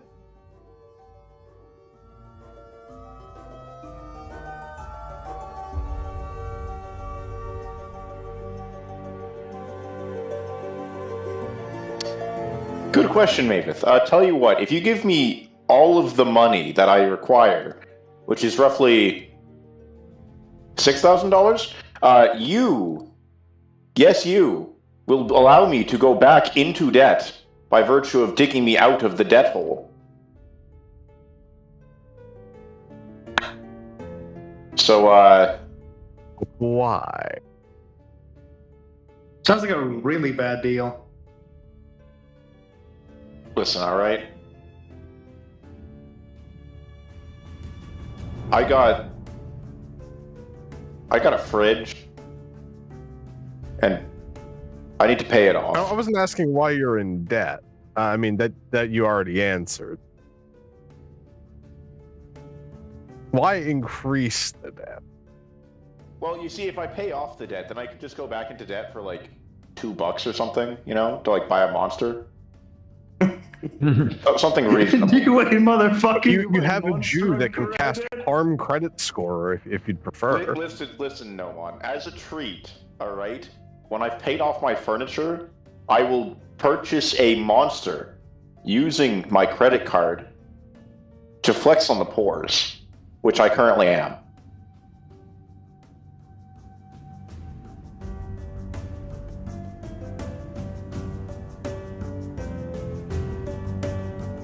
Now, I know what you're thinking. This is a terrible idea. And you'd be correct, but...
That's an interesting offer, UFC.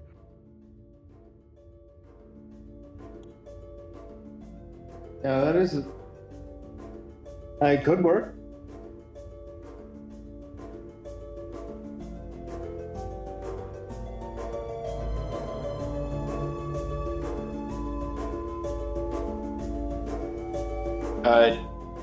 Oh, to answer your question, Sergeant, there about the question about what if you want me to live on the streets. Joke's on you. I'm already on welfare. I'm starting to think all of Izulu's Patreons are on welfare. That is not true. Some of them have jobs. I mean, I'm not. Wait. I get paid by the government. Yeah, exactly. You're also on welfare. You're on blue welfare, aren't you? Welfare. Yeah, it's blue welfare. I also still get money for the green thing, so I guess I'm on blue-green welfare. It's turquoise welfare then.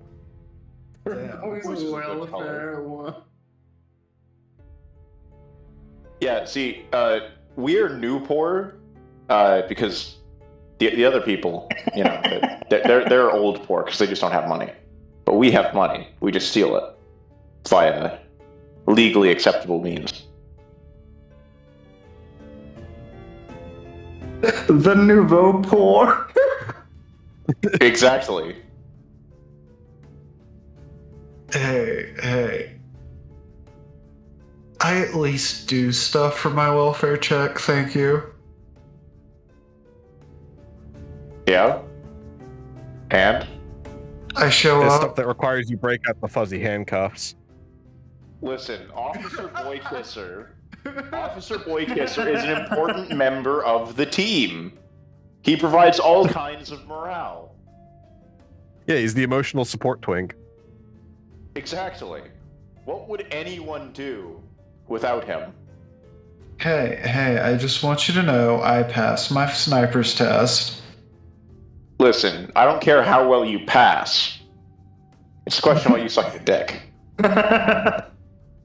Hey, Bo, you have zero shot at me ever doing that.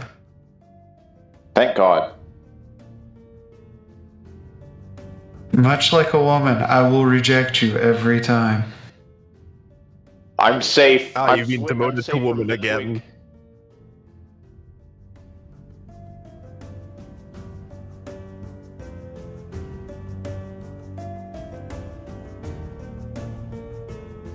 So I must admit, I really hope this 8-ball guy fucking dies. Why? Massive asshole. Fuck him. Terrible guest. I don't know why Ursula lets him on this show. Who knows? Look, I've been trying to figure out who this overly gay person called Jackie is. The foot one, or... There's only one Jackie 8-ball. All the others are Jacks. You can be shortened to Jack. You could be within foot distance right now. We don't know that. Oh no. Not again. I don't like feet, dude. You would if Oh, you yeah? were named Jack. Oh, right. You're more of an armpit guy, aren't you? No, actually. When he draws human anatomy, it's genuinely dog shit, like awful, horribly atrocious, with the exception of the armpits. I don't draw. Look, Mavis, nobody's beating the allegations here. Look, I'm gonna be honest with you. I like a good ass and some thighs. I'll be honest with you. All right, tell you what, men, right? If you want to come suck my dick, by all means. However, you will have to answer my riddles 3 and then go on a manhunt. The manhunt is to find his penis among his fat rolls. The manhood hunt. It's a manhood hunt, yeah. The real problem with it is that my penis is hidden within my body. Yeah, 8-ball has an innie. Sequestered. Very true. Yes. Yes, unfortunately, I am reverse gifted, as the kids say. It hangs out the other side. Dude, I can't even afford, like, Viagra, you know? Jackie, this is a US defamation court. Please investigate whether 8-ball is a woman by fingering him to completion. Fuck no. Jackie, But that's how it works. That is standard procedure. Yeah. Jackie, understand that the second you do that is the second that you will also be fingered by the justice system. Fuck no. Cass would kill me. Look, 8-ball, you have been sentenced to being fingered by Officer Boykisser. I don't make the rules. No, not the twink. No, anything but that. That's just so wrong. And no, I refuse. The worst part is he's like a 40-year-old twink too. Right on the cusp of twink death. One that has been delayed many times. That should have happened like 15 years ago at this point. I wonder, does that happen if you don't have testosterone? Don't know. Can you kill a twink if you just remove his estrogen supply? Believe Look, it or all not, I know is, Jackie, you clearly have more testosterone in your entire body than Wes has. Oh, come on, Quattro. That's a very low blow. I mean, Wes is literally a woman. Yeah, I mean, legally he is. I mean... Yeah. It says And we so on his humored him for license. years in his delusion that he's a man. I mean, the But we funny all thing about that is, if you were to look at my I have the same estrogen levels as a ovulating female. That explains so much. So And you know what does else? that mean The that CIA you can took become that kind of pregnant? information out of me. Is that what the 4chan shitlords mean when they say boy preggers? I wouldn't know. I still have my V card, but... So what you mean to tell us is you haven't had a boy abortion. Got it. Oh, yeah. No need. I refuse to touch people's hands without gloves on. Oh, you're one of those. Yeah.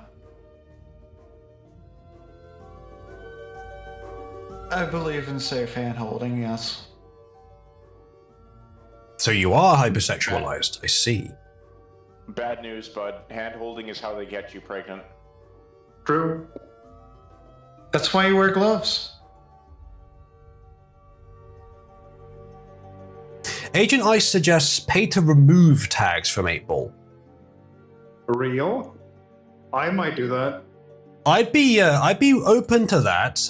If you can get to the top of the Cabal aid board for each tag, I reckon we could possibly do that. Now, I can't promise that 8-Ball will not put them back. I mean, I guess what we could say is that if that succeeds, Tell you what, if it succeeds for the remainder of the fiscal week, no more.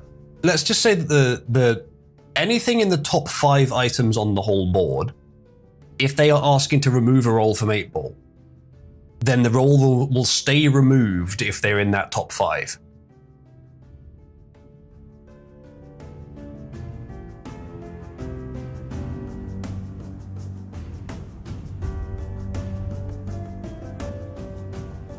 Remember, chat, you can make things go higher on the leaderboard by doing a redeem.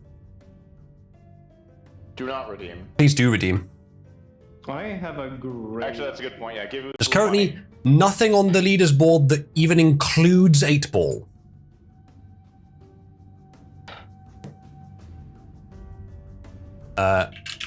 Slash support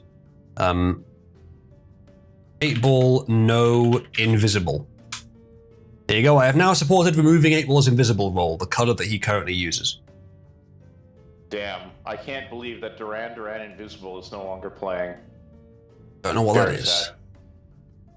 Alright, well, evidently Oozlu is not a fan of Metal Gear Solid 7. No, man, how did you even type that?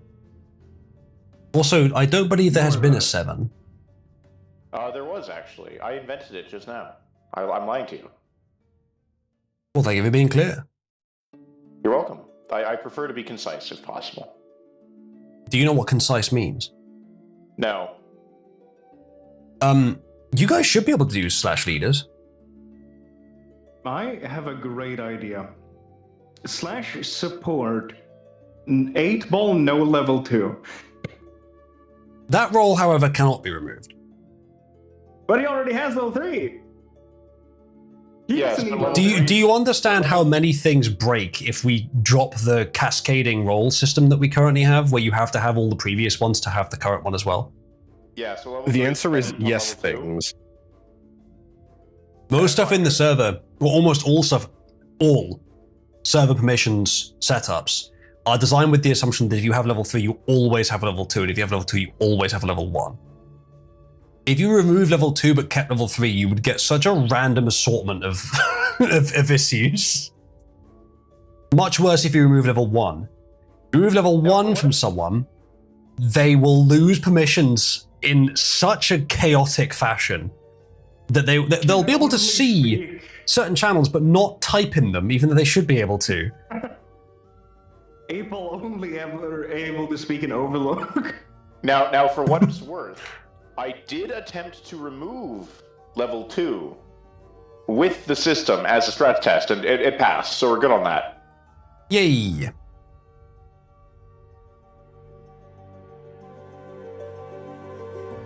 Cannon Freeze has never looked in any other channels in the server. Well, I hope you enjoyed Cesspool.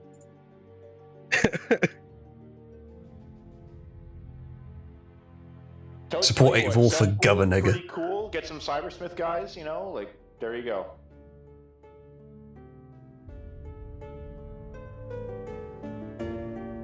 Alright, let's see what you have all come up with for different 8-Ball related things.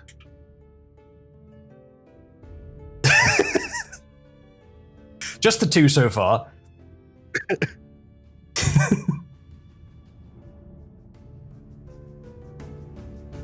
All right. Anything good? Let's see.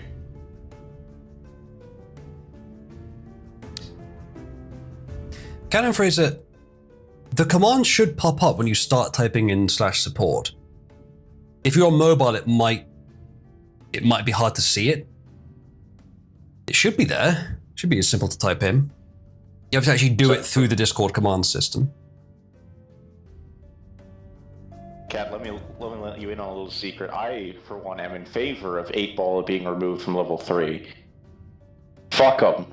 Just so he can die in real life? Yes, exactly. I crave the sweet release of Absentia. What if I removed level 3 from you and then added it back a few seconds later? Do you think you'd survive? Well, I would die, Are you going to be performing necromancy for that? I would get resuscitated in one of their fancy science labs, you know? Like the government has.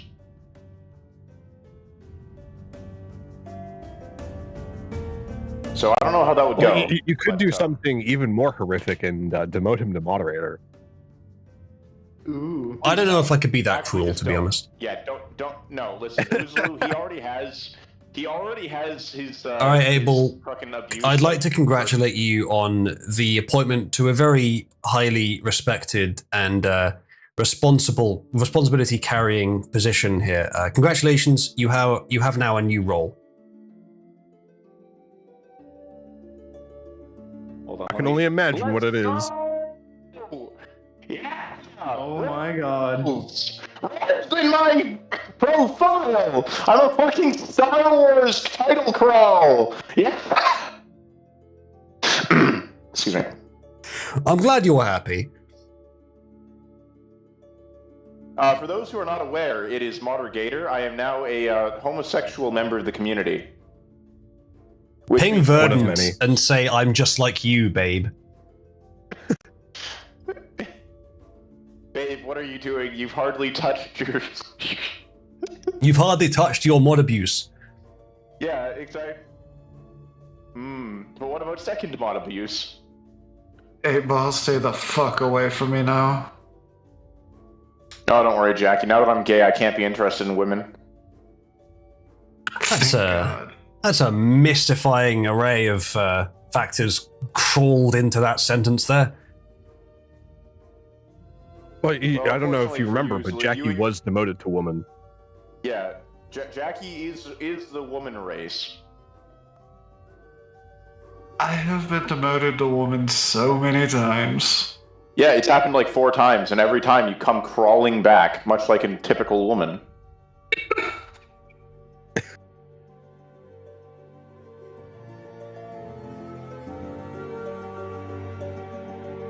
So, news?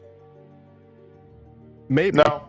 Maybe news, or should we just continue bullying each other? What about I still believe in 8-Ball for governor. I'm getting some wildly varying opinions on whether we should do news or whether we should just keep fucking with each other here. And, you know, I think the community, remarkably, the community stuff is almost always where I actually, like, people will want to contribute to me for something. But news is the reason that people stay for a long time and keep coming back. Because if it was just, hey guys, come and join Voice and we'll fuck around, I think less people would join. But if it's, hey guys, something happened interesting, people join and then they're hooked and then we bully people and it's fun. News punctuated by hazing. Well, we do have a new guy, but he doesn't seem particularly cringe. Come and join Voice. We're going to beat 8-Ball with a tire iron. Well, okay. What's worse, that than being potentially more boring, or a baked sack? We need a better quality of lol cow. To be honest. Summon Cybersmith. We need a project for this. Get like a fucking. Should we have a debate with Cybersmith? Yes. It could be fun. I could. We should ask him whether or not the French are gay. We'll lose half the audience, but the rest of the other half, the half that remains, will be engrossed. Is anybody else having a problem with Uzlu's stream? Yeah, I am. Looks like the audience stream is frozen. Yeah. Oh yeah. Just gone. Thanks, Discord. Really appreciate that you have to keep fucking breaking like that. Let's try it again. Just this. Maybe they accused you of being black, Ursula. Amazing. I can't believe it.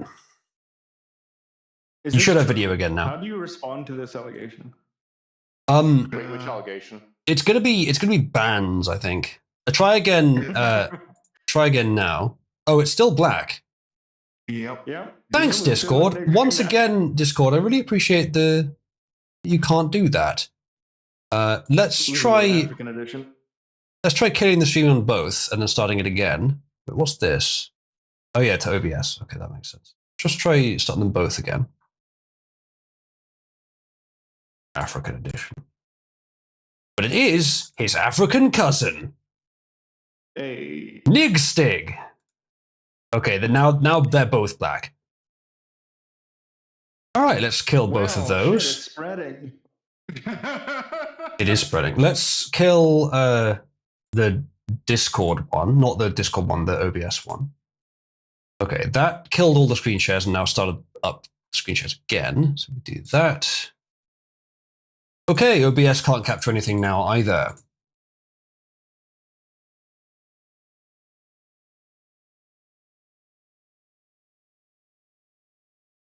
Yeah. OBS can't capture anything, which means I can't continue with the stream. Thanks, OBS. That's really useful. Oh, brilliant. I, for one, blame 8-Ball. Hey, all relations to living or dead OBS members are completely non-consensual. The fuck does that even mean? Just the fuck.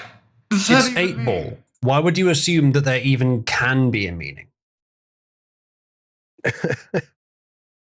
8-Ball speech is like non-Euclidean geometry. You just won't get it. It's just not going to happen. Okay, so this is probably a pipewire problem, which means I'll have to restart OBS, which means the stream will die. I could try restarting pipewire without restarting OBS, but we'll likely lose all the audio too. Thanks, pipewire. Very cool. I'm seeing errors. I'm seeing errors. I love modern. Cool. I think it's just. Is it just eternal? No, it's not eternally spitting out errors. No such file directory. Well, that sounds like a you problem, pipewire.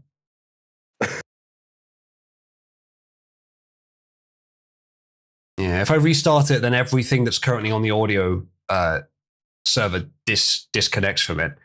I'll have to restart everything. And I don't think OBS would. Actually, OBS might survive that without me having to restart OBS, but Discord will have to be restarted. Firefox probably as well. Well, as it currently stands, I can't share the browser on the screen because Pipewire has broken.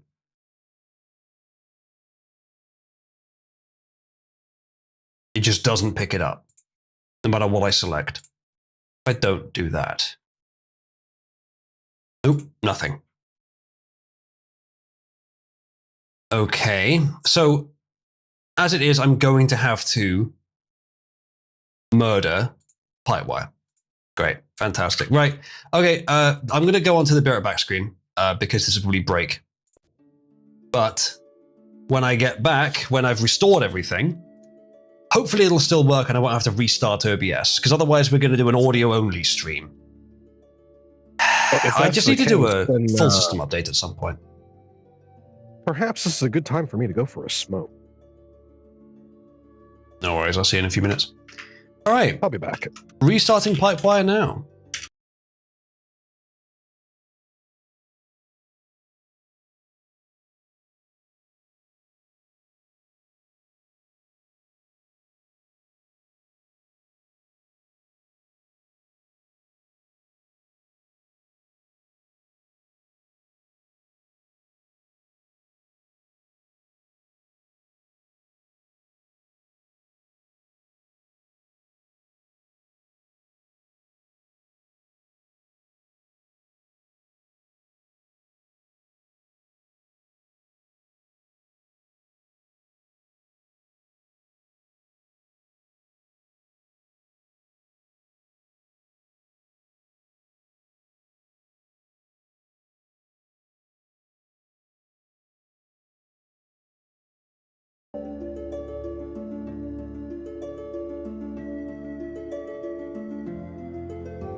Welcome back, Apprentice. Oh, that's fine. I don't have a mailbox either.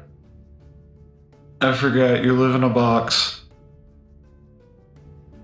Funny thing about that, actually. I can't afford a box. They repossessed your box? Yeah. I was late on rent. That's partly why I'm behind on payments.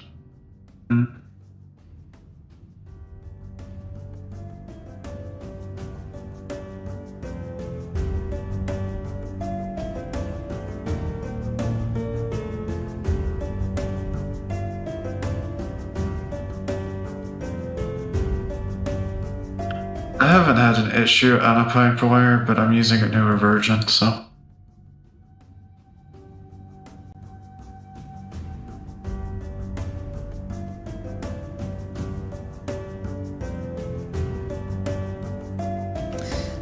We're back, everyone. Apologies for the outage there.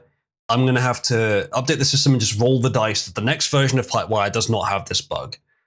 Jackie, I imagine you and I are using it quite differently. I am raking it. I am aggressively abusing it. I am using it like in such a way as a slut wishes to be used by her master.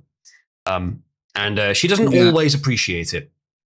Why are you telling Jackie this? Because he asked. I literally just use Pipewire as a fourth monitor screen for video capture. Right. Yeah, see, I'm using it very strongly, and I don't turn my PC off very often, so I think it is that too. It must just be the version I have just has a bug that crops up after you've been using it for long enough, and I will need to do a system restart. Abel, you're being asked why you sound exactly like Dev. This is a very common question. The answer is actually because it was I whose blocks were raped by Uzlu. I would like to thank him for giving me the opportunity to redeem myself by pretending to not be myself. Thank you. What he's trying to say is 8-Ball is an imperfect clone of Dev. We don't know why we tried cloning him, but it was a good idea at the time. Hey, I'm not sure about that. That a clone of 8-Ball could be and the implication of that quote, that clone of Dev could be perfect. This is true. We don't know why we cloned Dev. We thought it was a good idea at the time. It was a really good idea. I got to live. Agent Nice, can you explain that meme?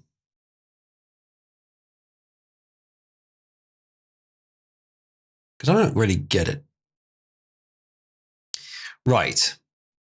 Disappointed though I am in my tech's various failures, I will continue now. My God, the YouTube stream didn't end itself? That's rare. Wow. Yeah. I want to point out that you have talked with me in VC before. What? Pablo was the one who asked the dev question. He's talked with me in VC before. Venture capital. I assume this is done for... Anyway. Good point. Good point. Yes, very true. Let's continue with the stream. Leftists angrier about Kimmel's suspension than about the Charlie Kirk assassination itself. Even though one of them was actually quite popular and the other one wasn't. And they were both cancelled in a sense. Failed late night television comic, says the Federalist, Jimmy Kimmel got yanked from the air Wednesday night for spreading offensive propaganda, they say, about Charlie Kirk's assassination, and predictably leftists are having a full-blown meltdown, they say. In the hours since ABC pulled Jimmy Kimmel Live from its broadcasting schedule indefinitely, the Democrat Party's biggest apparatchiks have rushed to express their collective outrage at a private entity punishing its talentless employee for his morally repulsive behavior, they say. Acting as if he... This article is so dripping with bias, I don't think I'm going to read anymore. We already covered this anyway, so I'll move on. Transgender boyfriend of Charlie Kirk shooter reportedly has ties to demonic trend. Where's Di when you need a chat? Can you ping Di and say the transgender boyfriend of the shooter shockingly is a demon? And just see if she's like, oh yeah. So what Hello. kind of demon trend is it this time? We're going to find out. Quattro, was that you talking just now? Yes, I have returned. Welcome Seems back. I've come back at a very interesting time. Yes, this was the thumbnail picture today. So the world is trying to understand, it says, why Tyler Robinson would allegedly shoot and kill Charlie Kirk. Allegedly is used very lightly here. The police report highlights Robinson's radicalization into left-wing ideologies as the likely connection to his murder, chief among them being the sex and gender ideology insanity. I think that's a pretty good answer. Thank you, Mickey Mouse, who says, in truth, Kimmel was axed because the last words he said before we stopped recording was the word nigger. Well, I don't want to be axed anymore now. Oh, shit. Triple says, in before the demon that's mentioned is Solitude. That would be quite funny, yeah. Okay, Robinson's live-in boyfriend was a trans-identified male, Lance Twiggs, with some reports showing that the couple had an affinity for furry culture. On the surface, furries are interested in anthropomorphism, animals who act like people, as an offspring of transgender ideology. That's sort of debatable, but okay. Furry culture centers on sexual interest in these anthropomorphic animal characters. Robinson had an account on Fur Affinity, which I have heard of, a platform popular in the furry community for sharing anthropomorphic art, including sexualized content, according to the Daily Mail. Robinson's friends told the outlet that the username Craftin247 used on Fur Affinity matched one Robinson used across gaming and online platforms. Robinson reportedly used the username to play a pornographic online game called Furry Shades of Gay. How many boomers do you think are going to be one-shotted by this knowledge? They already had to read out Notice Bulge Uwu and got it wrong most of the time. Yeah, like they're just like, oh, this is strange, and then they immediately get hit with, by the way, Furry Shades of Gay. It's a video game, and they have to go from the idea of video games being like Doom, you know, like vaguely kind of violent, to like homoerotic and furry, which they probably don't even understand. Who'd sent that contribution? Because I can send you some Cabal credit. DM me if it was you. Don't DM me if it wasn't. I'll be able to tell. The suspected shooter played the game enough to earn a prize, quote, uncommon sticker, which is probably just a Chivo, which gave him one of the game's cat-human characters dressed as a French maid. Yes, it's called a cat girl. And is that a Nekopara crossover? The username also followed artists who drew explicit cartoons associated with paedophilia. Oh no, Shadman shows up again.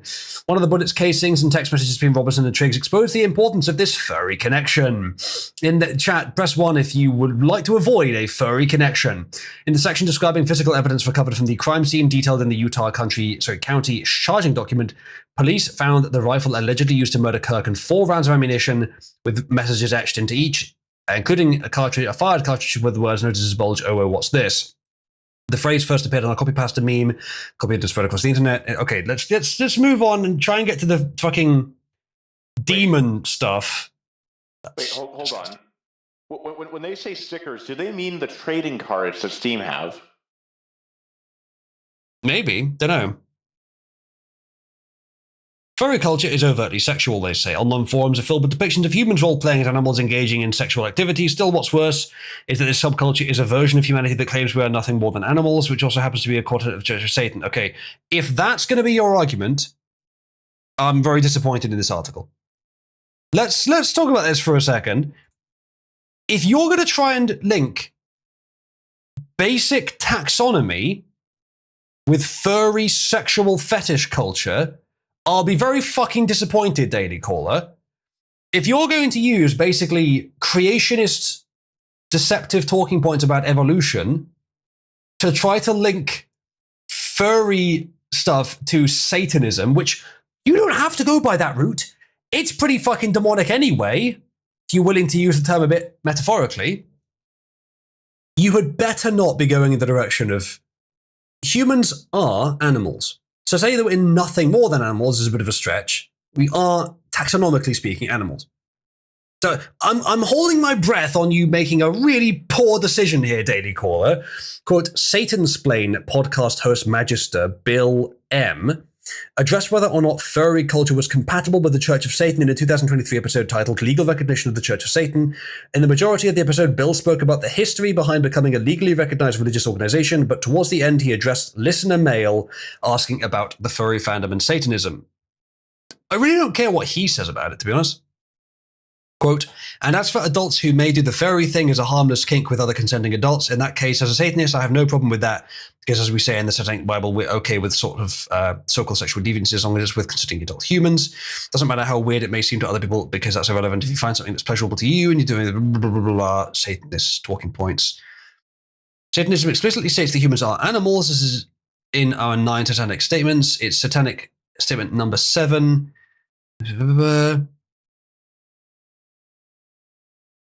Because I think what's happening here is it is just this. They are trying to make it sound demonic. They haven't found a connection between Satanism and furryism, though the obvious one is just, well, fucking look at it. I mean, that's good enough. But they're trying to make a more concrete connection.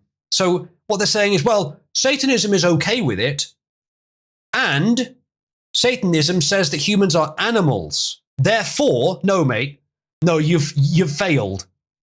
You've not found a connection there. What you've found is that Satanism is generally a sexual liberation movement, for all the good or bad that is, and it is also taxonomically aware. That's what you found. Furryism is not satanic because the Church of Satan says, it's all right. That doesn't fit me. Daily Caller, what are you doing? This is probably the worst article you've ever written. That I've seen anyway. It very well might be. Sorry, what did I miss? 8-Ball, you're a demonic furry because you believe in taxonomy. Are you telling Wait, when did I become demonic? Are you telling me that furries are all satanic? I mean, I can tell you that without this article. Damn. Yeah, Satanism is just kind of boring, isn't it? As a whole, it is basically just leftists LARPing as dad rebellers. Pretty much. It's just copium for hedonists. Yes, that's a good way of putting it, actually. Was it that?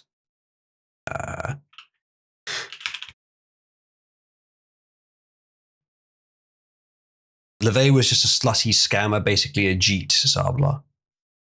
Who would consider Jeets slutty, Abla? I mean, they'd probably like to be. To show Bob and Vagine, so. They'd like to be, but they don't have the power to be.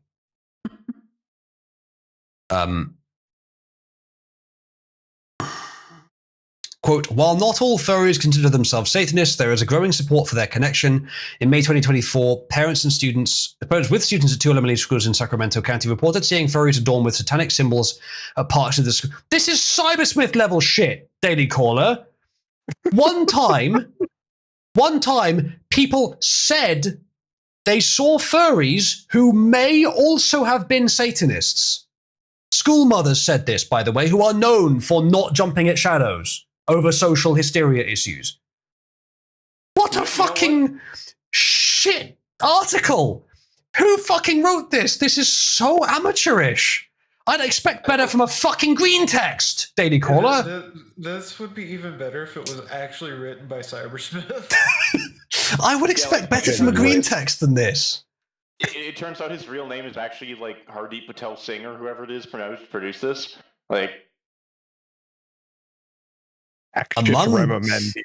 among the concerned parents with Chris Williams, who said it was worrisome that they have the satanic pentagrams and the fact that we don't know who they are.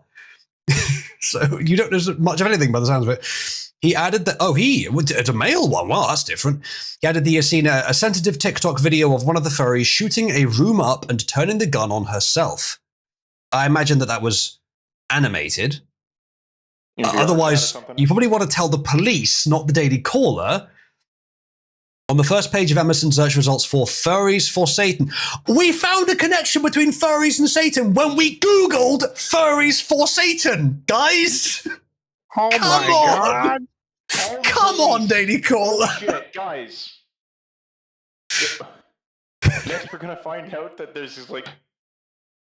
Guys, wait until you find out that we Googled Jews for Uzulu. Oh. I know a few. There are 15 shirts someone can purchase and have shipped to their house.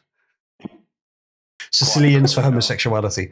This doesn't count the countless online forums with cartoon furries. Well, how could you count them? They're countless. With furries professing Satan. Guys, they are two groups that can overlap. Therefore, they sometimes do.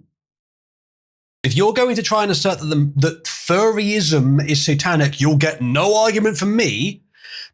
But if you're trying to make that point, at least either do it. I would rather you just said, just fucking look at them. That's a better argument than all this fucking correlation stuff. Some furries are Satanists. Therefore, the movement is satanic. No, what you've done there is you've fucked up your logic. I can't believe they wrote this. That people with weird fringe interests have weird fringe ideologies. Wow. Yeah. Man. Stalker. This article would be significantly better if they just said, furries are satanic, look. Yeah, agreed. Right? Are you on board with that, chat? Is that a better argument? Press 1 if that's a better argument. Press 1 if this picture is a better argument for what they're saying than their entire article. Their article is making me think... Their article is making me think, holy shit, maybe they're not satanic. I mean, like, if these are the best arguments you could do, maybe they're not satanic. The movement itself, I doubt, is inherently satanic. You can certainly argue that it's demonic, that it is satanic in a sort of metaphorical sense. That's no problem at all. And I'm sure that there's some crossover, probably quite a lot of crossover between Satanism and furries because they have similar tenets. They're both decadent and hypersexualized. But your arguments in this article are so bad, Daily Call. I can't believe they wrote this. A media outlet specifically dedicated to reporting furry news called Dog Patch Press. When you say media outlet, you mean a fucking YouTube, a Blue Sky account, don't you? It's not like, yes, CNN, NBC, Fox News, Dog Patch Press, MSNBC. It's not that kind of media outlet, is it? Let's be careful here.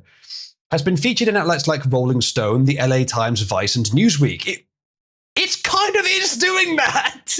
It's been featured in them.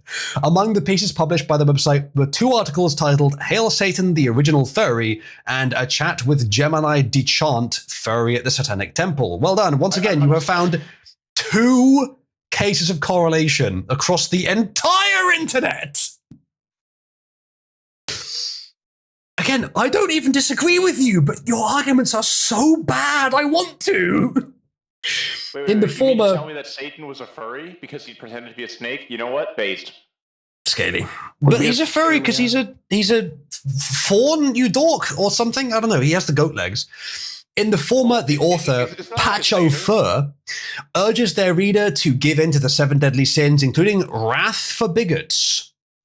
That's a leftist, all right? Pride Month just passed. Yay. By the way, no, I can't now think of the 7 deadly sins without remembering the characters from FMAB. That's fine. They're good characters. Pride Month just passed. Yay. Now it's time for all the other sins, he says. Hey, furries, go envy some cute costumes. I'm not reading this shit. I'm not reading this shit. Rest in peace, Uzlu's eyes. What we could do is we could take this and put it into a ChatGPT BBC Pidgin translator. That'd be great. I'm all for that. Okay, I have another little trick up my sleeve after that, chat, that I can show you. Let me go and do this. You know what, Quattro? Not going to use ChatGPT. Going to do it locally. I don't want that shit in my ChatGPT history. Let's not put it. It's not directly Cabby, but it's the same AI model. I need you to do something you're teaching her slurs. dumb and funny for me. Please convert the following text into Pidgin English. There. All right, it's going to do it now. Oh yeah, Mavis. Fucking sorry. There's more than one of those charts, by the way.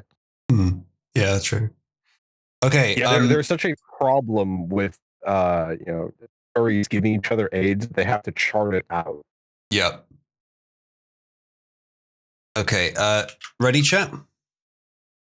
Let's see if this works. This might go to the wrong audio source. You might miss it for the first couple seconds.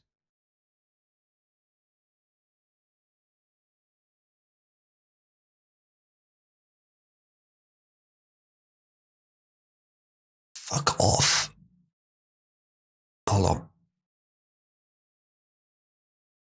Oh, hugs. Yeah, that didn't work. Okay, I don't know why that stopped. Is that still going to go to the wrong source? Yes, it is. Holy shit, that's fucked. You no need, but you deserve it. Ye glutton foe hugs. Lust foe a fursuit crush. Give wrath foe bigots. Enjoy sloth after a furry con. Why no? Does anyone actually want to go to heaven? It's our eternally boring place for goody two-shoes with... Okay, she's not very good at Pidgin English. I will readily admit this. That was a little text-to-speech thing that I set up where I can just press a hotkey and it just sends it to neural text-to-speech. It's not a great text-to-speech, but it's not bad. Okay, here is the excerpt. Let's do that. There we go. It's very important. There you have it, chat. I don't think that's very good Pidgin English, to be honest. It's the best my local AI could do. So, yes. Why does it appear that you guys are talking? Did my audio system break while I was trying to fix that? Because currently I can't hear anyone. My headset's not dead either. Yes. I can see that Quattro is talking, but I can't hear him. So, thank you, Pipewire, once again. Even after restarting you only a few minutes ago, something has once again broken. To figure out what it was. Hooray! Look in here. Well, that should be working. See what happens if I do that.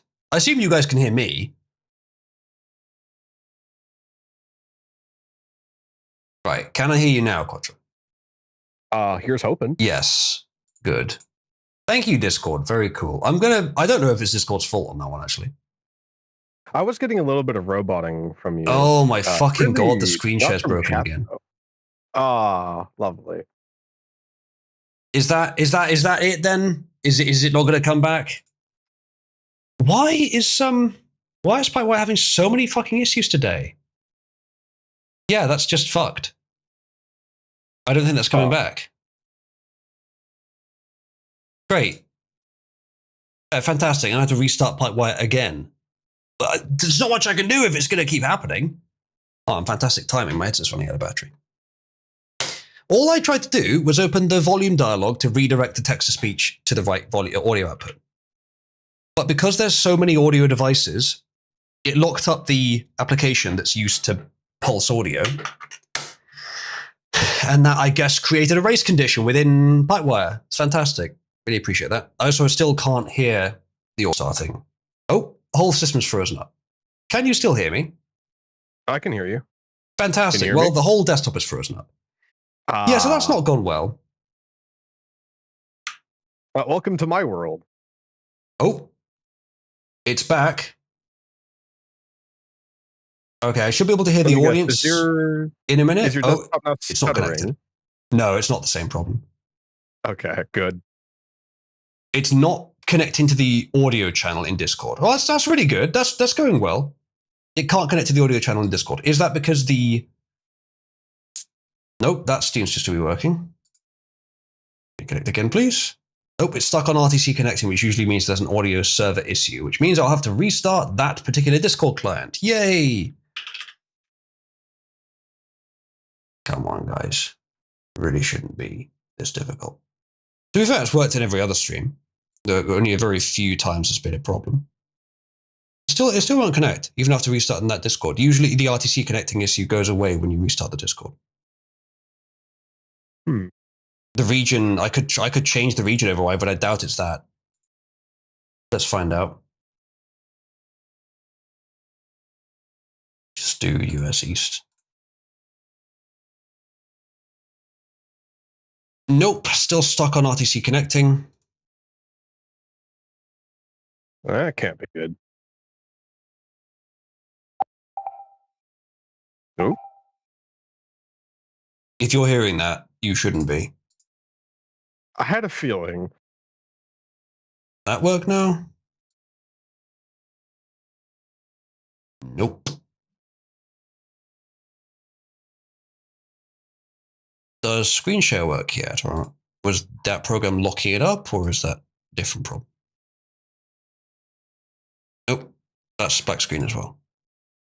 Right. Okay, if even after starting Plightware it's still doing this, it's got to be something else. Which is going to take some investigation later. This is the reason originally I didn't switch over to Wayland. Because I was getting issues like this all the time. And now it's rare, but still happening.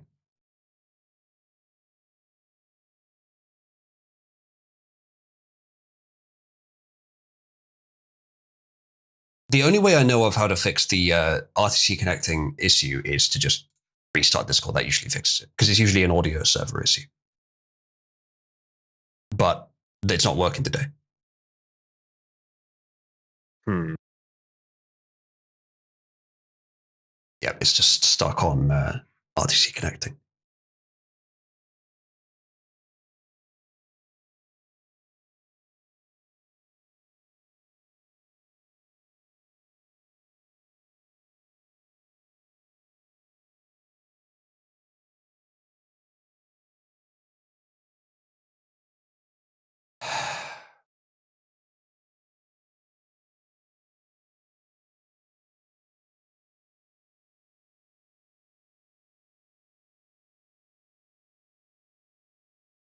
So I'm probably going to have to restart Pipewire again, which means restarting everything again.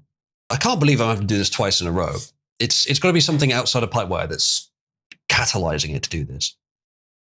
Right, be right back, chat.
Jackie. What the fuck is James? He's not even here. I'm sorry, Jackie. I can't. That's harsh. Well, there's an apprentice, but there's no Oozaloo. True. Hello. Oh, seems we have audience. Oh, we got him back. Hey. Hey. Welcome back to the land of the living, Uzzala. I accidentally called Jackie James. No, don't worry. I have contacted 3 furries to do satanic rituals to him. Shit. Wait, James or me? The furry hit squad's gonna get you, Abel. Oh, all right. You're getting new notes. Fine. What are they gonna do? Suck my cock? Oh no! Please don't do that. I'm terrified of sex.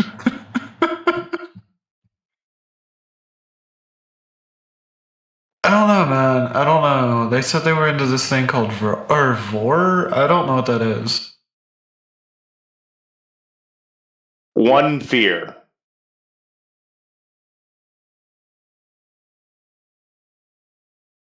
Remember, I'm a boomer. Yeah, one fear. One fear. There we go.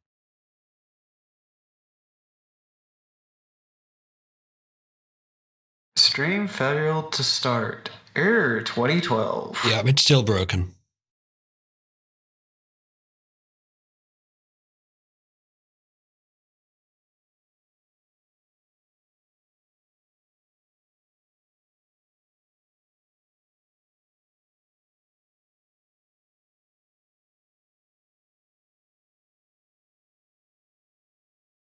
Man, isn't modern computing the best?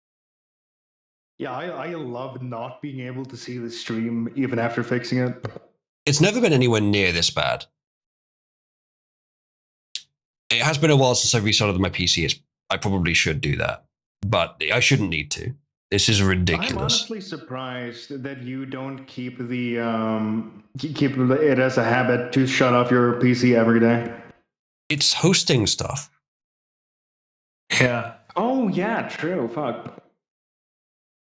And some power supplies are made with having really high uptimes in mind, and don't like being shut off repeatedly. Yep. Yeah, still a black screen. Right. I'm going to have to restart Pipewire again. Otherwise, we get the blind cast. This is only the second time today. I say only. I didn't restart it just now. I just restarted Discord again, and suddenly it started working, but not completely.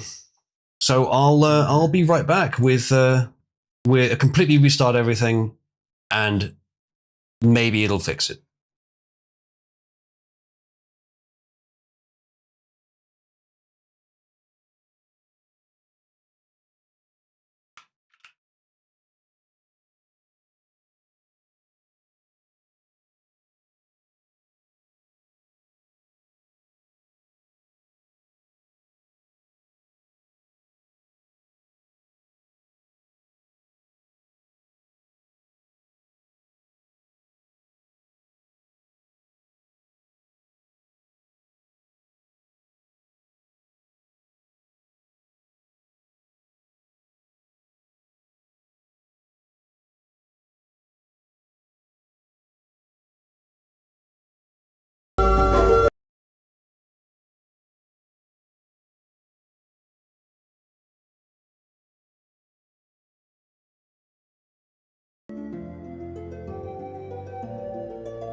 Oh shit! Yeah, Mavis getting outed.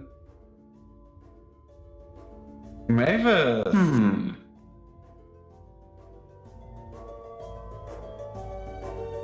Welcome back, Uzalo.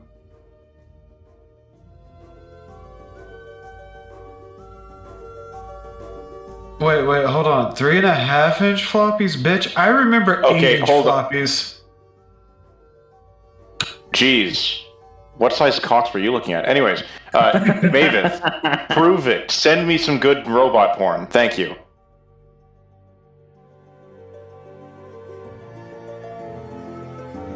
Mavis, you have been found to be a furry. I'm sorry for your handicap. Right, the endeavor to stream has never been so difficult. Shall we try and continue? I believe we were talking about the pidgin English version of this fucking awful article's attempt to quote furries using satanic language. The idea of using 7 deadly sins to support decadence is not that rare, guys. Now, they haven't even told us what point they'd be able to make if it was satanic either. They've said demonic trend. And frankly, demonic and satanic are not necessarily the same thing either. Something else they haven't accounted for. What is this, Omnis? Who is that?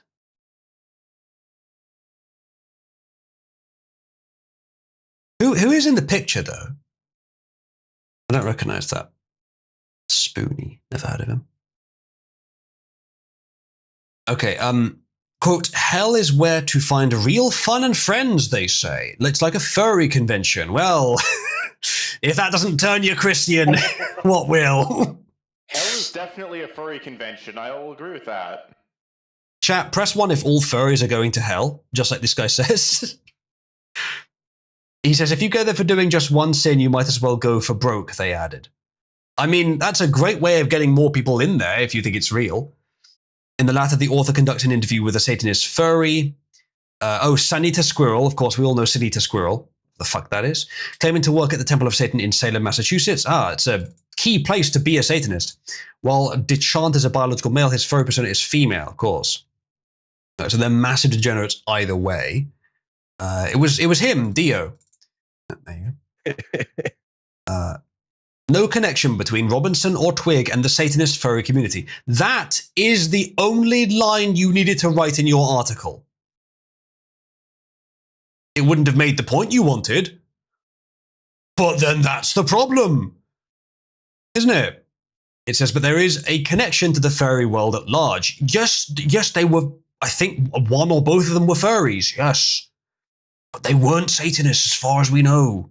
I wouldn't be surprised if it turns out they are, but we don't have any evidence to show it yet. Multiple sources include statements from family members alleging that Twigs harbored strong anti-Christian sentiments. I wouldn't be surprised. They're degenerates. It's not quite the same as Satanism. It certainly can overlap, certainly implies it. But again, you're not making your point here. And your point wasn't that they are Satanists. It's that it's a demonic trend, including hostility towards Christians and Christian values, often framed in terms of evil, hatred, and radicalization. Something that is undeniably clear on furry forums is that while not all these people consider themselves Satanists, the community is filled with dark imagery and views antithetical to Charlie Kirk's message of hope. Who fucking wrote this? Oh, would you believe it's a woman? Oh, God. What next? She's to start talking about how there's like safe furries or something? I have almost never, possibly never, seen an article so logically bankrupt as this one from this woman. Congratulations, this woman. You probably have an IQ under 100. And somehow you managed to land a job at the Daily Caller. Well, they should be ashamed.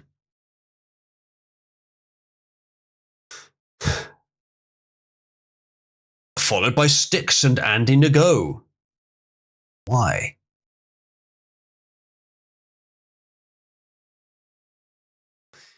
Oh well. Well, anyway, next thing. Let's see how long we can stream before something else breaks. Indeed. State Department finally shuts down framework behind censorship nerve center, Rubio shuttered. This might not be that interesting, but we'll find out.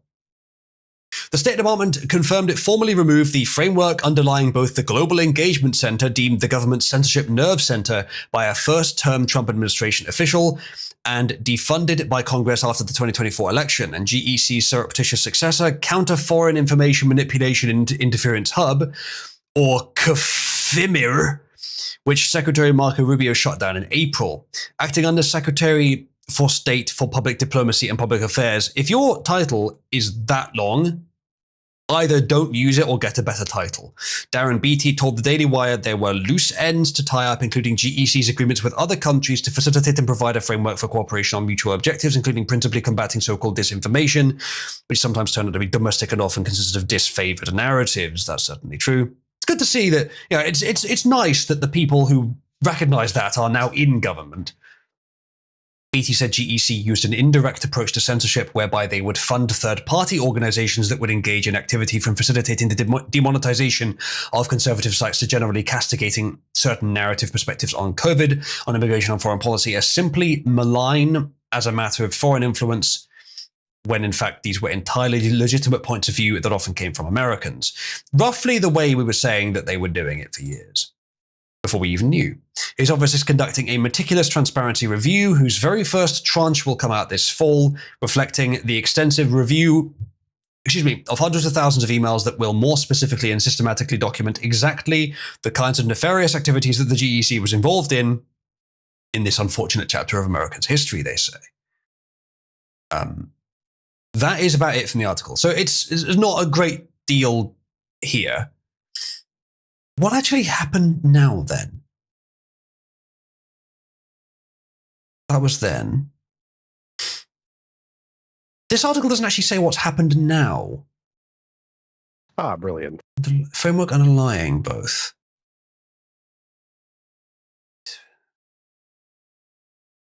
Okay, they haven't described what they did. The article did not contain any more detail about the central claim than the title did. So, okay, thank you, article. That's very useful. Let's see what else we got. Oh yeah, if you'd like more, here's a topic you'd like more information on. Charlie Kirk assassin suspect played furry shades of gay porn video game. Report. I bet you're fucking glad, aren't you, mate, that you did this, because now everyone in the world knows the kind of shit you were jacking it to. All of China knows you're gay. I mean, that part was kind of obvious. Well, and furry, but yes. Tyler Robinson, the 22-year-old suspect charged in the... You know what, chap? If you're older than 22 and you haven't...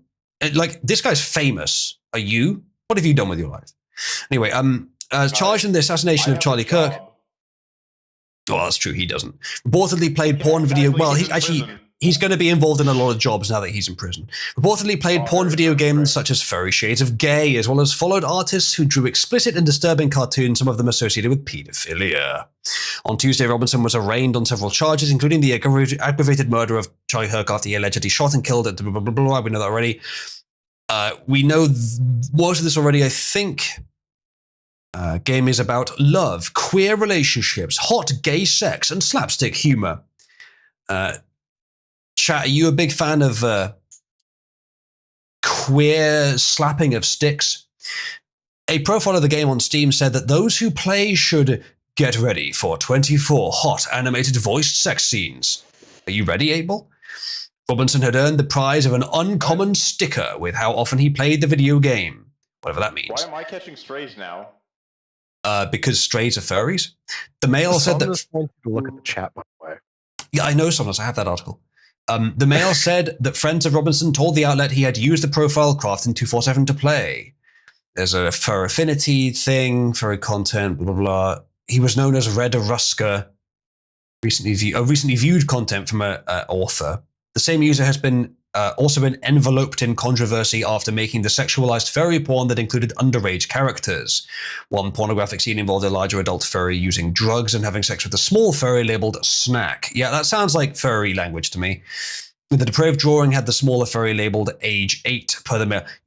If you're going to draw pedophilic art, why would you label it as such?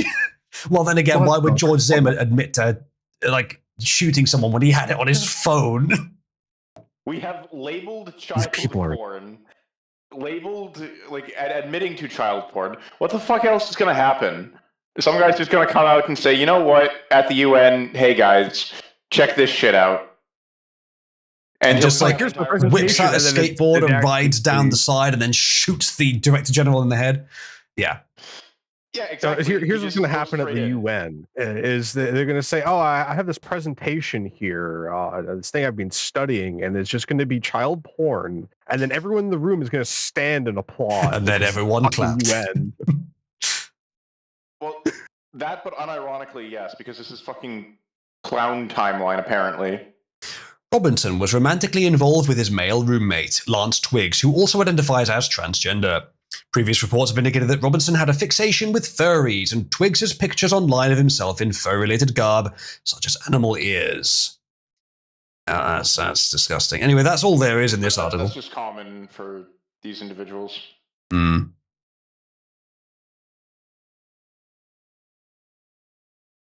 I'm not watching that, Agent Ice. All right, you want to see a car jump a drawbridge? Oh, hell yeah. Fuck yeah. I do as well. Watch car jumps over open drawbridge while being pursued by Seattle police. Here's the video.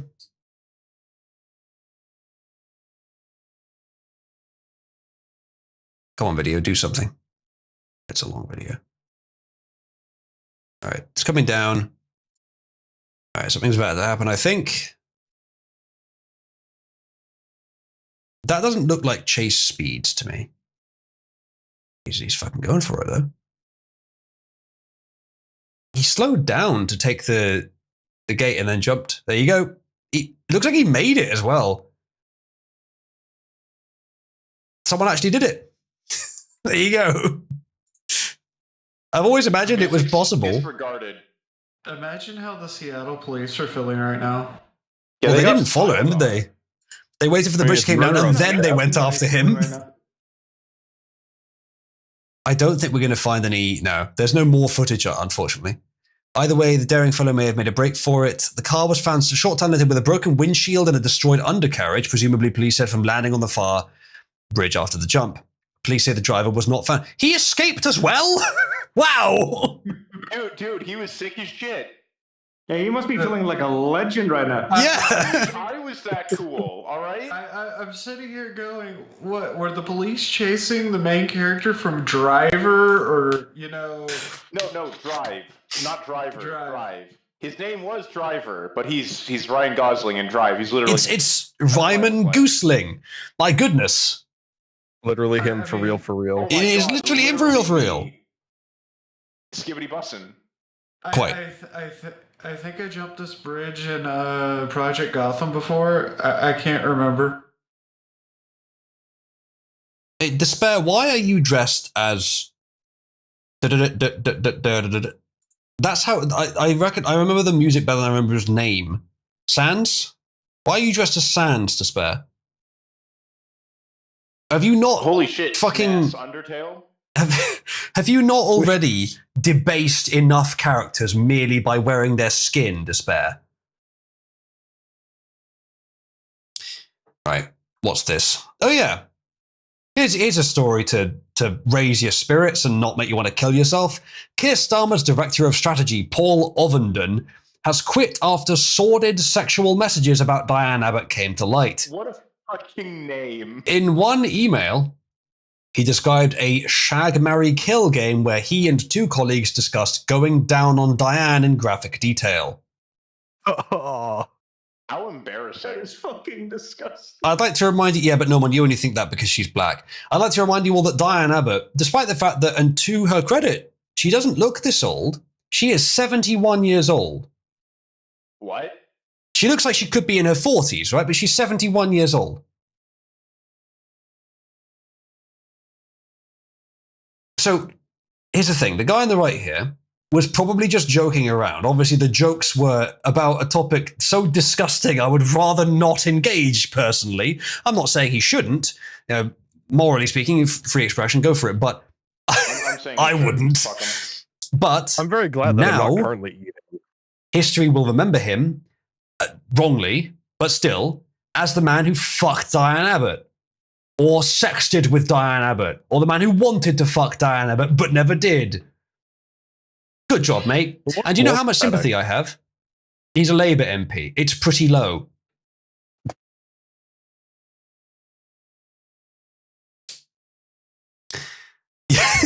Someone that says you finally made it to the story about gumping it with Granny. I sure did. Oh. Yeah, that's the nicest thing I can say about Diane Abbott is she does not look 71. She looks younger than that. I wouldn't even group chat about raping her. That is one of the sentences of all time. It sure is. So yeah, that happened. I am remarkably uninterested in learning more. So I'm going to move on. Oh yeah, this happened. While Charlie Kirk was being shot, while his body was literally still warm. Senate blocks Epstein file release in 51-49 vote, sparking bipartisan outrage over hidden records. The fact that this happened while Charlie Kirk's body was still dying, roughly, leads me to be completely disgusted with not only the politicians with whom I was already disgusted, but even the ones I shouldn't be. Now, 51-49 means a lot of people voted in favor, to be fair. To give the Republican Party their credit, 49 voted, but they have a majority. So which two, roughly, Republicans didn't vote the right way on this? And remarkably, on the list, all the Democrats voted in favor of hiding it. So let's not spin this as like, MAGA has failed. I don't think this was Trump's fault necessarily, but a couple of Republicans jumped ship on this very important issue. So let's see who they were. Senate Republicans voted on Wednesday to block an amendment from Democratic leader Chuck Schumer. Republicans voted. Oh, maybe I'm mistaken. Okay, let's read further. Actually, maybe I'm mistaken completely on this. The proposal sought to make documents from the Jeffrey Epstein case publicly available. The vote took place during consideration of the National Defense Authorization Act, or NDAA. Schumer's amendment mirrors a similar House effort led by Republican Representative Thomas Massie, there he is again, of Kentucky. Both measures aim to release Epstein-related records. Schumer said Americans deserve transparency about the Epstein investigation. He argued that the public has a right to see information about potential crimes and cover-ups involving powerful people. The amendment received bipartisan support from Senate. Yep. All the Democrats have to do is make sure that there is no evidence and then demand the Republicans to release the evidence when they're in office. I'm not saying that's what happened, but it would be such an easy strategy for them. I don't trust the Democrats. They certainly, I mean, you don't need to be told that, but they certainly do not want any more of this to come to light. They just want to pressure the Republicans and take the advantage because they know it can't. Or they suspect it can't. The amendment received bipartisan support from Senators Josh Hawley of Missouri and Rand Paul of Kentucky. They joined Democrats in opposing the Senate motion to table the measure. Hold on. Okay, the public is right.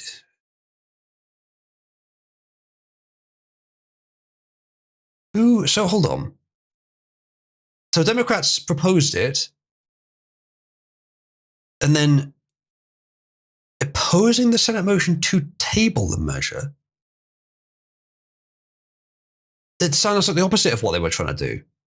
Oh, wait, no. Table as in shelve? Or table as in do? I think table means do the thing. Yes, table is to do. Yeah, then what? There's something wrong with. There's a logical flip there that's happened. The Senate ultimately voted 51-49 to table the amendment. The close margin reflects the strong divisions between parties, even within the Republican caucus itself. Hawley said he believed releasing the files is important. He cited previous examples, blah, blah, blah. Supporters argue withholding Epstein files could shield influential people from scrutiny, blah, blah, blah. They're not happy about Schumer forcing voters Epstein. It's a stunt and will this. Okay, I want one, well, ideally two of two things. Either one, be fucking clear on who voted what, because this is very poorly written. Who voted what?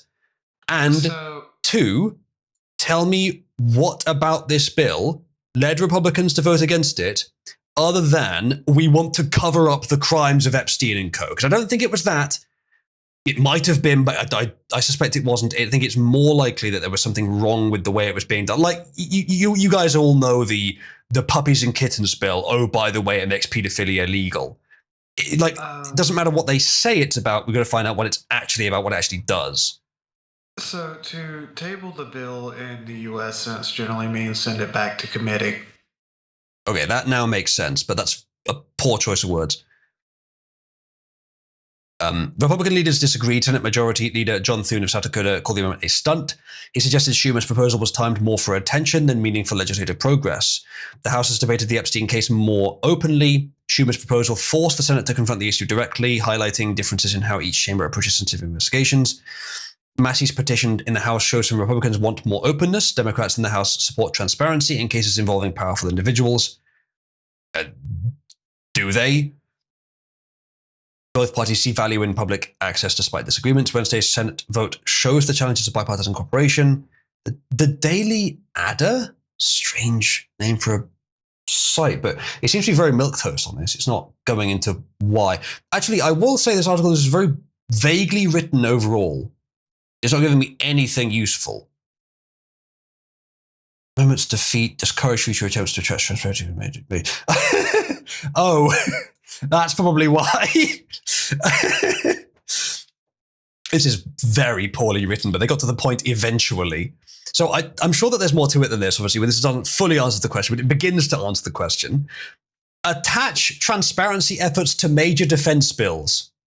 So we're doing this defense bill. Oh, and by the way, let's do this completely unrelated thing at the same time. Yeah, okay. I can kind of see why it wasn't a unanimous, yeah, let's do this. And it was this is the wrong way to do it. Possibly what the Senate Republicans were saying there.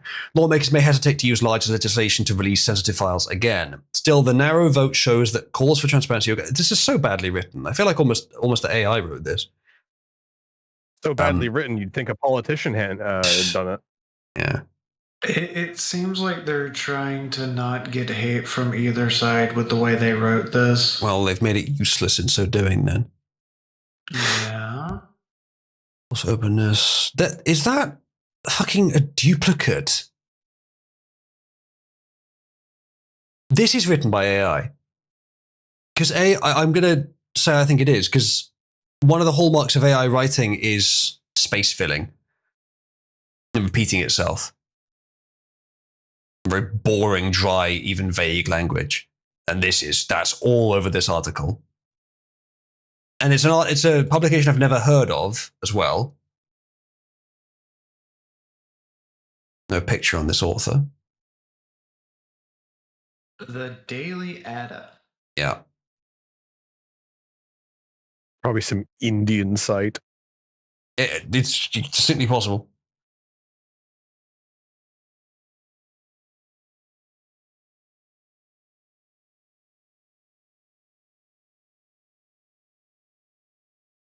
We voted in favor of the release because they knew ahead of time it would still lose safety for virtue sake. Like, that's true. It's just then again, if they had voted, well, I guess not. The reason is they're not to release it. Well, I don't know what they're asking to release exactly, and it's not the okay, that doesn't imply it's AI. Actually, that's just a fucked up website. Yeah, this article is useless. Actually, this case is worth knowing more about, so let's find a better article for it. Just okay, hold on. Yeah, let's do that. That should do it. Okay, any of these would do. Any would be better. Okay, you'll do for maybe C. Senate Republicans have barely defeated an effort by Democrats to insert language into Congress's annual defense authorization bill that would have forced the public release of case files on the sex trafficking investigation of the late Jeffrey Epstein. That probably would have resulted in the Republican part in the Trump administration releasing hundreds of hours of child porn. By the way, that might be why they said no. This is from ABC, and it's already infinitely better than that other shit pile article. Why the hell was that linked? I bet it was fucking Corinne that linked that. I don't know, actually. Why do you always blame Corinne? I don't. Correct, I almost never mention Corinne. No. Uzlu, just last night, you were in my DMs complaining about Corinne and how awful his sloppy toppies are. His? Oh yeah, no, those are awful. He really needs to get better at that. In a close vote, Senate Republicans defeated an effort Wednesday by Democrats to insert language into Congress's annual defense authorization bill that would have forced public release of case files in such trafficking investigation. The Senate voted 51-49 to dismiss the charges. The changes to the bill, with Republican Senators Josh Hawley of Missouri and Rand Paul of Kentucky joining, with all Democrats in opposition. What? In opposition? No, in proposition. They were the ones that wanted it to go through. Oh, opposition to dismissing. Okay. Again, it's whatever. For months, Democrats have clamored for the release of what's become known as the Epstein files, looking for practically every opportunity to force Republicans to either join their push for disclosure or publicly oppose a cause that many of the Republican base support. Now, again, as I say, if the Republican government have no files available to them, then this is just the Democrats using public furore to add pressure for free. So don't let them get away with that. Trump signaled as he was running for president he was going to blah, blah, blah, blah. This is a Democrat source as well, so they're not going to even consider that. Democrats have been successful in forcing Republican leadership to grapple with the issue. That's debatable. It's mostly the Republican base who has been, actually. This is not the right way to do it. Okay, let's read this. A New York Democrat maneuvered earlier Wednesday to force a procedural vote on language that would force the Justice Department to release the Epstein files, inserting it into the annual defense policy bill that Congress has to pass. Senate Republicans' leadership was then forced to hold a vote to dispense with Schumer's amendment, arguing that he was inserting political gamesmanship into defense legislation that often enjoys bipartisan support. Yeah, so Democrats put it in there so that the Republicans would have to refuse it because it wasn't the right way to do it, so that they would look bad, or so that they would be legally required to release something that may not actually exist, so that they'd look even worse. A smart strategic move by the Democrats, but this is nowhere near as bad as it first seemed, in my opinion. Now, if they are hiding Epstein files, it's bad, but it's nowhere near as, this is bad, but it's nowhere near as bad as the fact they're hiding it in the first place. If they're not, this is just Democrat tactical politics as usual, where they probably know there isn't actually anything to release because a lot of the Democrat senators were already in on it. This is not the right way to do it, said Senator Mike Rounds, a South Dakota Republican. Senate Majority Leader John Thune said earlier this week that the Justice Department has already released tons of files on Epstein. He says, I trust them in terms of having the confidence that they'll get as much information out there as possible in a way that protects the rights of the victims, added Thune, RSD. That's another thing. If you're releasing it and the language is too strong, you might not have a chance to actually protect identities in it of victims, not of perpetrators, obviously. Still, many of the Republican base, as well as some victims of Epstein's abuse, have been unsatisfied with what the Justice Department has so far released. That's certainly true. The calls for disclosure of Epstein's case has, at moments, consumed Congress, looming over politics even more than when Epstein killed himself, allegedly. Blah, blah, blah. Case was brought more than a decade after he secretly cut a deal. Epstein was accused of paying underage girls $100 cash. As for reporters Wednesday why Democrats had not pushed for disclosure when they controlled the White House, Schumer responded, it's become so apparent that they're lying about it in every different way and the demands of the American people are so great. Okay, so you didn't answer the question. Yeah, why did Democrats not do anything about this when they had the White House? The Republicans have really messed it up since they've had the White House. No, that's not what I asked, mate. Why are you dodging the question? The need is greater now than ever. Mate, that's not what I asked. You dodged the question. Okay, bye then. That, basically. A separate effort to vote on a similar bill in the House inched ahead. Okay, this is this story, which I thought at the time I first saw it, naturally, knowing it wouldn't be my final conclusion, but my initial conclusion was that looks really fucking slimy and the Republicans have probably covered something up there. Looking at it more closely, it probably isn't that.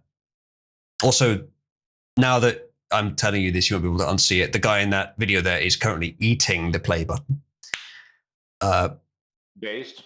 Yeah, it's not as bad now that I know what happened. It's a dumb procedural issue. And if indeed there is nothing to cover up, then the Republicans were kind of in a catch-22. Smart by the Democrats, but still deceptive. And this does not indicate a cover-up. The cover-up may be happening, but this doesn't indicate it either way, I don't think. All right. Why are they even allowed to put together bills that have nothing to do with each other in the first place? Well, who would be the arbiter of keeping those things separate? It's subjective. Basically, they would be the arbiter. So that's why it kind of has to happen. It wasn't allowed in U.S. politics until around the Civil War when the Republican Progressive Party took power.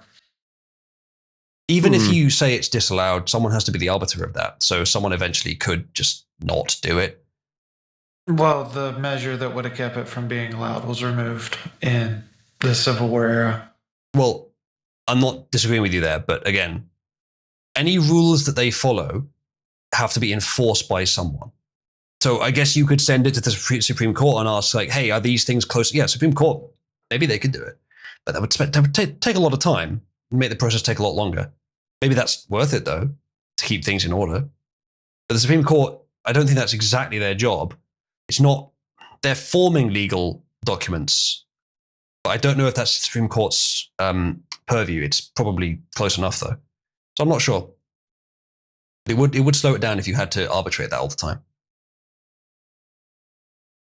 Which means that they would use it to slow the process down as well, also. But yeah, it would be definitely better, Quattro, I agree, if they kept the stuff in a bill correlated closely with its title. But I could see that there would be problems with forcing that. Next thing, RFK Jr. cannot proceed with overhaul of health agencies' court rules. So we've had lots of courts in the US trying to stop Trump from doing deportations, which is one of the things I would say is the most definitely federal and things over which the federal government should have the most authority, basically plenary authority, as long as they're doing it correctly. With RFK Jr., it's a little bit different on that front, but it's not that different. It's health agency related stuff, and he is in charge of health agencies for the federal government. What business has a court and telling him he can't do it? Well, we'll find out. The Federal Appeals Court on September 17th declined to lift a preliminary injunction blocking a plan by Health and Human Services HHS Secretary Robert F. Kennedy Jr. to overhaul the department in line with the Trump admin's policy priorities. Again, as far as I understand US authority, he has complete authority to do whatever he wants with federal organizations. Trump. So, no, you can't stop him. Attorneys General from 19 states and the District of Columbia filed a lawsuit in May challenging Kennedy's restructuring of the HHS, including layoffs and the reorganization of several agencies, arguing that the changes violate federal law and the US Constitution. I doubt it. On Wednesday, a 3-judge panel of the Boston-based First U.S. Circuit Court of Appeals rejected the Trump admin's claim. States could not show they would be immediately harmed. Injunction will lifted pending an appeal. Panel noted that the lower court relied on hundreds of pages of testimony from state officials. Government does not explain how the district court clearly erred in crediting these uncontroverted facts. Whatever that means. Kennedy announced his department would streamline the functions of its federal workforce, consolidating sub-agencies, replacing the number of regional offices, and implementing a reduction in force plan that would impact 10,000 HHS employees. Really, any reduction in complexity should reduce corruption. So that's good. They were all offered buyout options to incentivize them to quit ahead of the announced job cuts. That sounds quite amenable. The restructuring plan looked to streamline 28 divisions into 15 and close half of the department's 10 regional offices. 4 HHS sub-agencies were named in the restructuring: the Centers for Disease Control and Prevention, okay, the FDA Center for Tobacco Products, the Administration for Children and Families, Office of Head Start, and the Office of the Assistant Secretary for Planning and Evaluation. Attorneys General filed a lawsuit in federal court in Rhode Island challenging the restructuring plan. Plaintiffs said the executive action violated the Administrative Procedure Act and exceeded the scope of executive authority. Violated the Constitution, separation of powers doctrine. These are federal agencies. How could it do so? Someone says it's not. The Supreme Court's purview is whether or not the law is constitutional, not whether the constituent parts of a bill are sufficiently closely related. I know, but if any house of authority in US governmental structure should be responsible for making that sort of call, it's probably the Supreme Court. It is, after all, a legal document. So I could see it.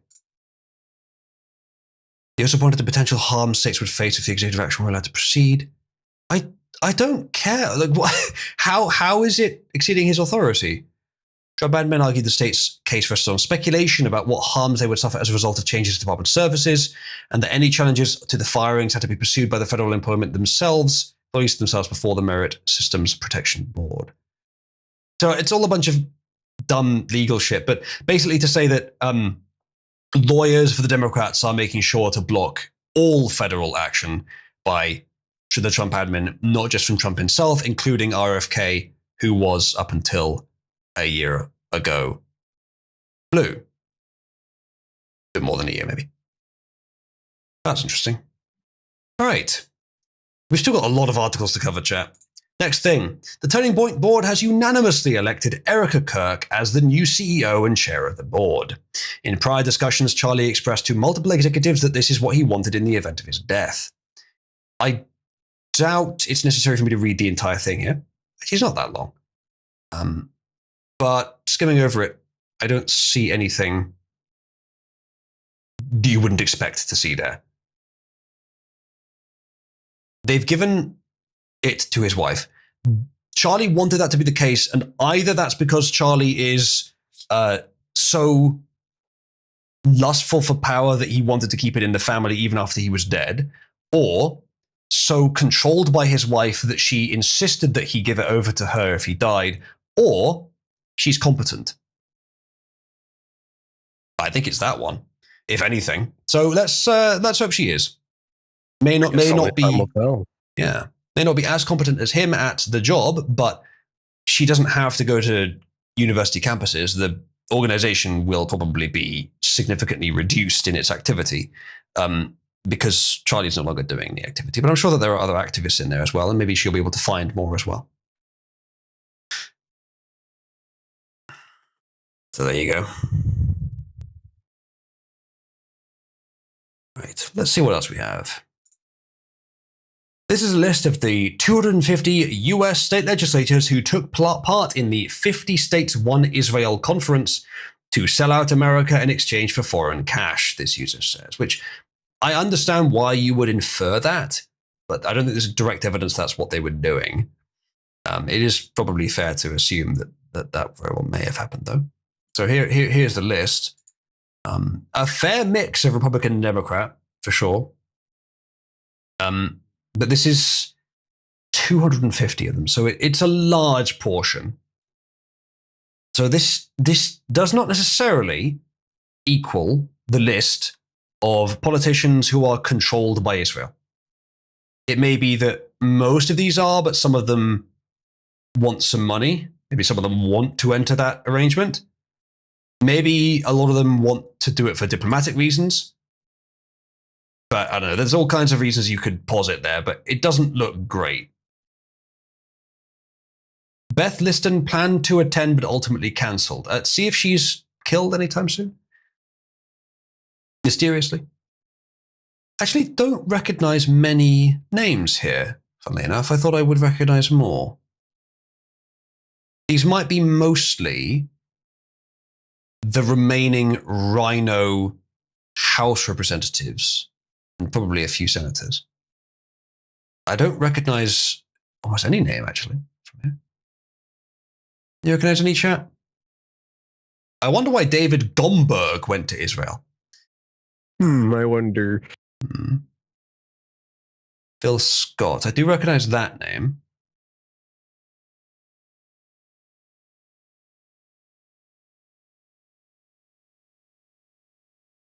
Not all these people are currently in office. Okay, fair enough.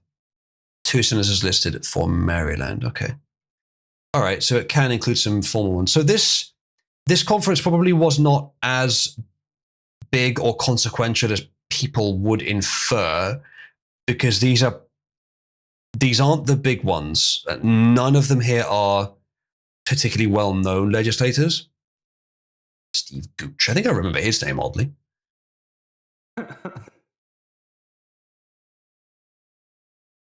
Always remember a good Gooch.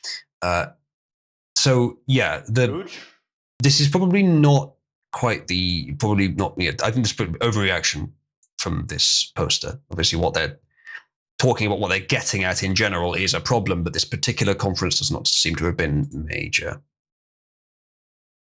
Still, these individuals may well have been selling out their country. Yeah, here's a picture of them with many more Israeli flags than American flags. Yeah, there you go. ICE says 50 states, one Israel is still incredibly humiliating a name. Yeah, it's a very strange choice, isn't it? Alan Schoolcraft, at this point, they are just trolling. Search his hard drives. Maybe, you know what, yeah. I mean, search all their hard drives. It's a fucking grab bag. We get a third of them. A third of them have something illegal in there. Probably a conservative estimate. Maybe, yeah.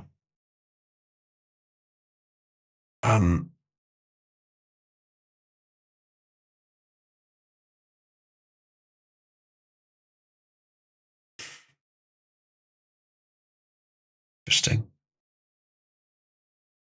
The only people I know of that Trump has called a Nazi are the Azov battalion in Ukraine, who let's think, let's ponder on this for a second. Openly identify as Nazis. Right. So, anyone else he's called a Nazi? My good friend Sick Puppy, actually, he got called a Nazi by Trump. Thank you, Abel. That's very useful. I didn't know you and Sick Puppy were good friends. We're learning a lot today. That means that you're good friends with an Indian. Unfortunately. If it's unfortunate, then why are you still friends? Listen, all right? He gets me the secret reports from the streets of Toronto that no one else can. Okay. Someone says Trump did call one guy in America a Nazi. He was an old man and was actually in the SS and lied to get into America. Trump deported him first term. Okay, that seems fair. Probably a Nazi. That seems fair, to be honest. I mean, if it's true, that seems fair.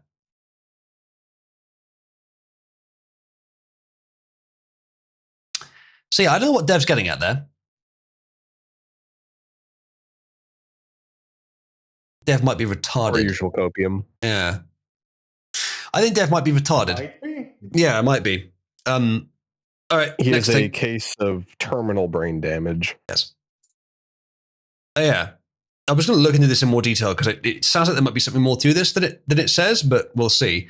When they tell you digital ID isn't mandatory, remember this. They say on 1st of September, 86 million bank accounts will be suspended in Vietnam because their owners have not registered for biometric digital ID, including fingerprints and facial recognition. These details are tied into a centralized national database, giving the government a single file on each citizen's identity, assets, spending, and movements. Until they comply, people will have no access to their own money. See how easy it is, they say. Now, I have talked before about the idea that digital ID there are many concerns around it, but simply having a digital ID is not inherently that much of a concern because all it allows the government to do is slightly more easily track what they can already track about you. Only a little bit more easily. And in many cases, if the computer system they're using are competent, it won't be easier. And of course, when they first introduce this, they'll have to build new computer systems for it anyway. So they'll be incompetent initially anyway. So just having the ID, I don't see it as particularly dangerous. What they do with it after they have it certainly could be, but they wouldn't need the ID to do more with it. Now, that applies to having an ID, like an ID card or an ID number. Inherently not that dangerous. Definitely concerns around it, no question, but inherently not that dangerous. Biometrics, though, could be more dangerous because it does make it easier to track exactly where you are. It gives them more information than they had before. You should only really have fingerprints on file if you are already a criminal. Otherwise, it's sort of your right to keep that to yourself. Your fingerprints will also be on file if you end up working with children. You have to get a background Fair enough. with the police. So teachers do, and similar individuals. Yeah. So I had to when I worked at a summer camp. Okay. Biometrics is a bit more dangerous with this because it makes it easier to track you basically in such a way that you can't get around the tracking. You can't, like, there's illegal reasons to want to do this, obviously, and that's a problem. But there's legal reasons to not want your government to be able to associate that stuff all to something that you can't change as well, privacy reasons. So that is a concern with biometrics specifically. The question of what's happening here, though, again, what you need to ask is not, oh, look, they have digital ID and they're doing this. The question is, could they do this without digital ID? Yes. Probably. If the bank offered a service where you could add biometrics, which many banks do, so you can use a fingerprint sensor on your phone, for example, If they then delete your account if you don't, with or without government authority or pushing to do so, would they need digital ID, whatever that means, to do that? Would they need one unified ID? Would the government need that biometric data in order for that to happen? No. They could do it today. So again, digital ID, there are many concerns around it that are valid. And what the government may want to do after they've got it, it's slightly easier to do more with it that would be evil when they have it, but not much. Don't concern yourself too much with the buzzword of digital ID. Concern yourself with what the government's actually doing. Now, that said, the government's doing many bad things, but this particular case, more than 86 million bank accounts to be terminated from September 1st in Vietnam, apparently. That's a lot. Vietnam population, 101 million. That's more. That's about 87% of their country. Sorry, 86% of their country. That's too many. Now, even if you include foreign investors, is it that many? How many millions of foreign investors have a bank account in Vietnam? And yeah, one person can have more than one account, sure. Still, it's not likely that everyone has like 4 or 5. Most people just have one. So how do you get the 86 million number? I think there might be something more to this. System cleanup measure. Now, that's an easy way to hide authoritarianism, but it also could just be a system cleanup measure. What if a bot attack generated fuckloads of accounts and they're just like, we need to get rid of them? And then this poor, sweet, innocent Twitter user thought, digital ID. Jumping at shadows. These things matter. These things are concerning, but we must not let ourselves jump at shadows, chat, because it makes our arguments weaker.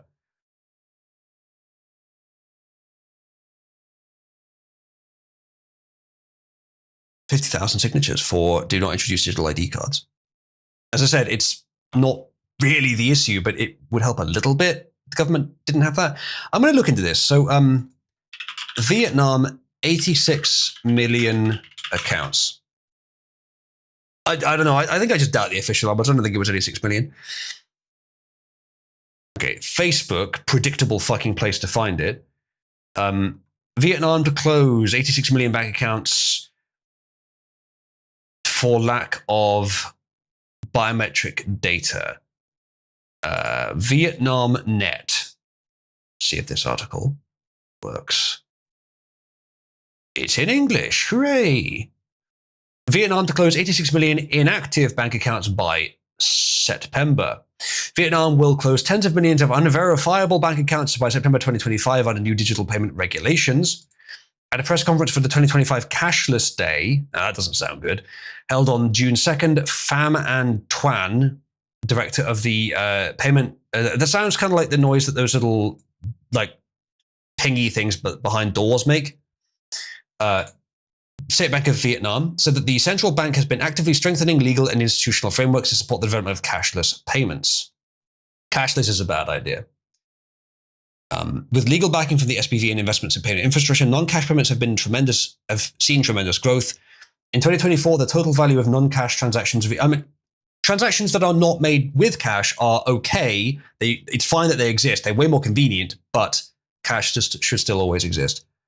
Reached over 295.2 quadrillion VND, approximately 12p. 11.5 trillion. 26 times the GDP. By the end of 2024, 87% of citizens aged 15 and above had bank accounts. Where is the... Okay. Vietnam previously recorded 200 million bank accounts nationwide. After verification, only 113 million personal accounts and over 711,000 organizational accounts are considered active. Verification. So it sounded like the original reaction to this actually is probably quite accurate. They have made biometric verification necessary and are now closing accounts that didn't verify. I'm not sure that's the case, but we'll keep reading. This is a data cleansing revolution, said Tuan, while the total number of bank accounts remains 200 million. By September 2025, which is now, Once the legal framework is complete, all accounts without biometric data will be closed to prevent scams and fraud. After 7 years of promoting non-cash payments, we are moving towards real efficiency. So I said jumping at shadows, and often that is the case, but this might actually be accurate. It may be that it was. I mean, sure, they say it's about fraud, but it would give them the power to force everyone to submit biometric information. The question is, do you mind your bank having your fingerprint in order to use your bank? I don't think it should be mandatory. I certainly don't think it should be governmentally mandatory.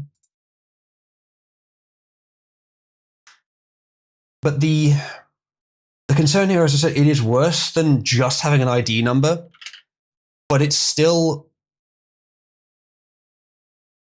the fact that you can't have a bank account without submitting biometric data is the problem. Them asking for biometric data isn't, though it could build up to that being the problem. And you having an ID number isn't a problem because you already have many ID numbers on many systems that you don't know about.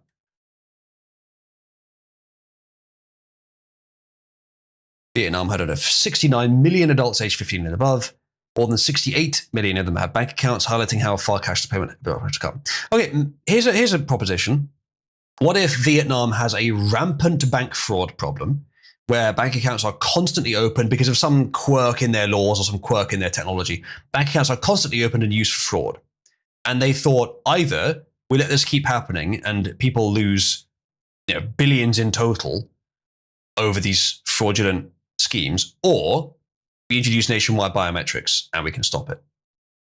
Governments don't generally think in terms of how they can help, but it could come from international pressure. It could come from domestic pressure as well, that they would be basically forced to do that. So I don't know. There could be another reason for this, but given that they're bigging up the idea of cashless payments, it does seem definitely possible that they're just doing it for control.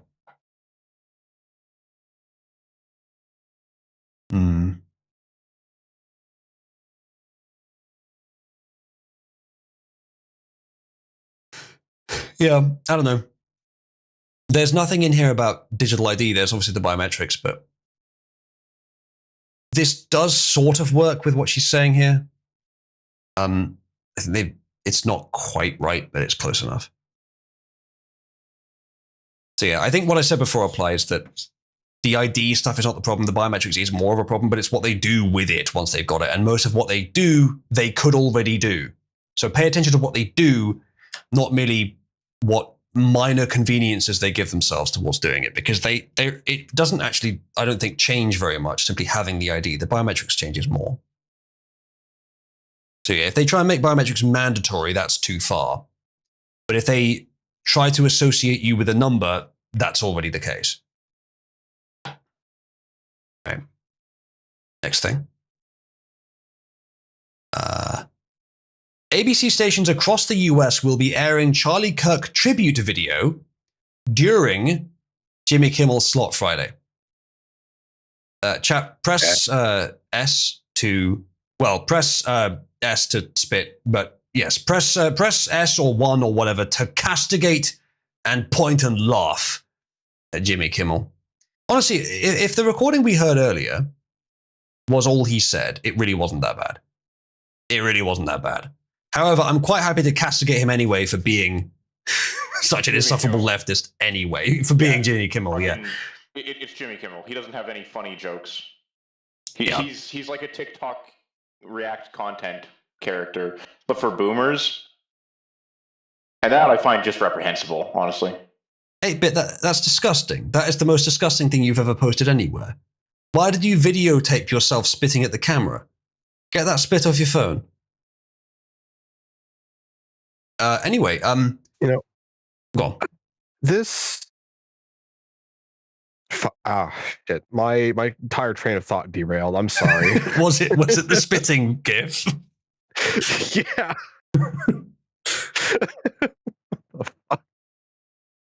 See what you've done, Nate? I was gonna have a funny remark to make, but god damn it. I can't believe that 8-Bit would come in here and start hawk touring all over the place. Yeah, what's with that? Thanks, Abel. You're welcome. Yeah, I know. So this is a massive virtue signal, but I will say, holy shit, the fact that ABC feels so pressured to virtue signal for the right that they do this. I mean, firing Kimmel, as we've discussed earlier, probably had other motivations, but they didn't have to do this. This is a virtue signal, and that's probably the only reason they're doing it. Maybe they just needed to fill the slot and figured, well, let's just pick up some fucking points. Might as well. We've got nothing else to fill the slot. Really get the most views out of anything they've ever broadcast. Oh, I remember now. Ah, fantastic. Anyway, about the spitting gif. Remember that Jimmy Kimmel is the same guy that somehow did blackface and got away with it on live TV. Wow. I thought that was Trudeau. Well, he that didn't do wasn't that live TV. live. Yeah. But, he did so many times that he couldn't remember how many. That is indeed true, Salu. It is a certified fact.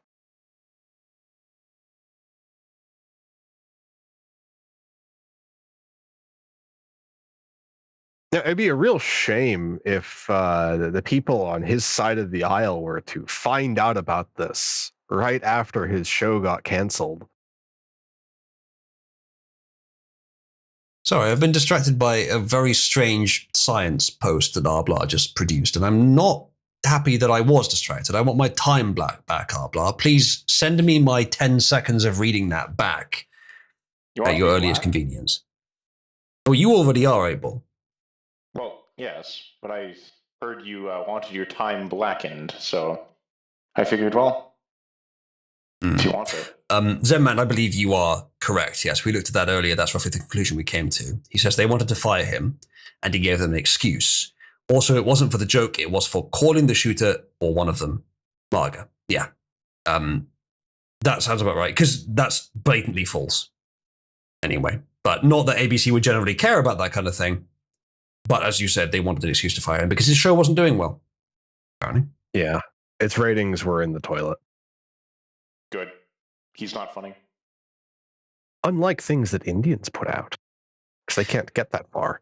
Maybe they feared that with the political capital the right had, they would go hard on ABC for broadcasting something they knew wasn't true, i.e. that the shooter was MAGA, and that therefore dropping him straight in the toilet was not only good for defending them, but also what they wanted to do anyway. Good. It was a perfect time to do so. Yeah, fine by me. It sounds like everyone wins, except this fucker. But did he deserve to win? Yeah, exactly. Yeah, that sounds about right to me. Goodbye, Mr. Kimmel. Rest in peace, you won't be missed. Quite. Yes, well, this is disappointing. Countries with the highest number of arrests for online comments in 2023. And there's the UK with the highest by far. I'd never seen numbers on this. I knew it was bad across all of Western Europe. I didn't know that the UK was this much worse. Belarus is the closest with half at 6,000. Yeah. What I'm surprised about is that Canada doesn't seem to be on this list, despite I know for a fact that it happens here. What I do want to say, this is 2023, maybe slightly different, but what I do want to say is China here, with a very round number, to be fair, they don't have round numbers, but 1,500. Do we think that's accurate? No. China is a country. Get disappeared. Well, see, that's my point. Like, they can completely control what the numbers on that are. China is a country with, what would it be? Approximately a little under 40 times the population of the UK. And they are highly authoritarian, despite what you might think, much more authoritarian than the UK. So the notion that it's only 1,500 is quite difficult to believe. Now, the only reason that could possibly happen is if the bugmen are so profoundly obedient, even more so than I think they are, that they just never do. Just never try to disobey, but I don't think it's that much. And France having only 54, that seems too low for France. So I suspect these stats might not be correct. But also I suspect whatever the real stats would be, the UK probably would still have a very disappointing total. If any country, though, and not any country, but if out of most of the countries here, most of the sort of second and third world or BRICS countries and the shitholes here, is reporting its stats on this accurately, it's the UK. Because for all the things you can say about how they shouldn't be doing it in the first place, I bet they are keeping accurate statistics on doing it. So it might just be that. It might be that China's doing it at a rate of 50,000. But that the UK bureaucrats something to do. Well, yeah. But that the UK is actually reporting every time, and China's only reporting a 50th of the times it does it. Something like that. I don't know. There's no fucking source given here. It could just be fucking random. The source is it came to the poster in a dream. So this guy, true, Breasty. Grook here is saying that the UK's arrest number here appears to be accurate, but journalist imprisonments, potentially unreported figures. Yeah, it could also be that the way this was generated was from. I mean, a lot of these are round numbers, which is weird. The way this was generated was from looking up by a criteria which is very specific to the UK. Like if the UK has a specific name for this kind of arrest, you'd look up that name of like crime in other places, and you'd find that, okay, well, when they're arrested for free speech, they don't tend to be arrested under that particular crime, or it's not called that, or like the search is unreliable. And clearly all of these are approximations. So I'm not saying that the overall order is wrong. It probably still would be among the highest. But I suspect the data is wrong. And as this guy says, source, deep dark hole. Okay, I'm starting to disbelieve it more now. The guy that originally posted it, Olga Bozova here, gave as his source someone else's request to verify whether this is true via Grok, which happened after he originally posted it. So his source is, I did originally make it the fuck up, but then Grok confirmed that one of the items on my list was true and many of the others were false. That's my source. Holy shit, that's bad. That's really bad. So this number may be true. The UK number is probably true, but the rest of them could be completely made up. And in fact, even the person that posted it appears to give no reason for us to believe they aren't made up. But yes, the various laments of the state of the government here are completely valid. But this data is probably completely wrong, except for perhaps one or two of the points. All right. Brilliant. Yeah. And as you said, like Canada not being on there does seem weird. Okay. Next up. The median age for CNN's audience is currently 67 years old, making it the youngest among the major cable news networks. Really makes you think. Jesus Christ. I know, right? That is insane. Now, beware, because it says median. When I was thinking about this earlier, I sometimes get the averages confused. I'm kind of retarded. But I originally mistakenly believed that median was you take the lowest, you take the highest, you find the midpoint between them, and that's your median. It's not. You line up every data point in a row and you take the middle sample. That's your median. Apparently, that's what I looked up. That's what. Okay, so that's close enough to that's representative. Because if it was just the middle of the range, then what you're measuring is human age. And 67 is about average, or, well, it's average for like the full range. People can live to 110, but they only start counting at about 20. So 67 is about in the middle. So yeah, that wouldn't make sense. But median, as I now understand it to mean, yes, this is as dumb and retarded and cringe as it sounds. It's not quite the same as a mean average, but when dealing with a data range shaped like this, I would assume the mean average and the median average would be pretty much the same. So yeah. Emir says, how is legacy cable still making money? Question. Good question. I can hazard a guess. Not very well. Yes. I believe the answer is they're not, but they are from other sources besides their customer base. And I think it's the sponsors and the other groups funding. You know, The occasional donations that they solicit.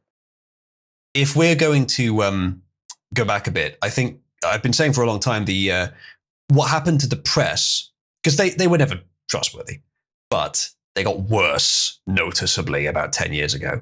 What happened to the press is there's probably many factors, but one of the factors that led to them going like that is that they were becoming obsolete. And so their business model switched from being paid by their customers or the consumer to being paid by their customers, i.e., they'd stopped selling papers and started selling influence over the public. Mm-hmm. And that's why they changed quite rapidly how they were acting. Just a different business model, which is a fine argument that the press as an entity is obsolete, or should be anyway. What they were selling was their legitimacy, or at least perceived legitimacy, as a service. Yes, I believe for the last 10 years they have been selling their perceived legitimacy. And thus they are running out. Quite. Yep.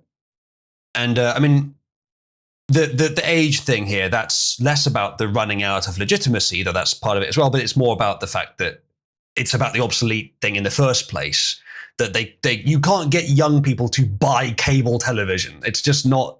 The only people that watch it are the people that are too, well, I mean, that too, but the people that are too set in their ways to choose a better option, because using the internet for your media is unambiguously, with I think no contravention, a better way to watch media. So who would pay for this? People that are too set in their ways to change. So yes, it is going to become obsolete. And so they weren't making enough money anymore, so they had to switch to strategy. And so now, as you say, they are selling the legitimacy and have little left.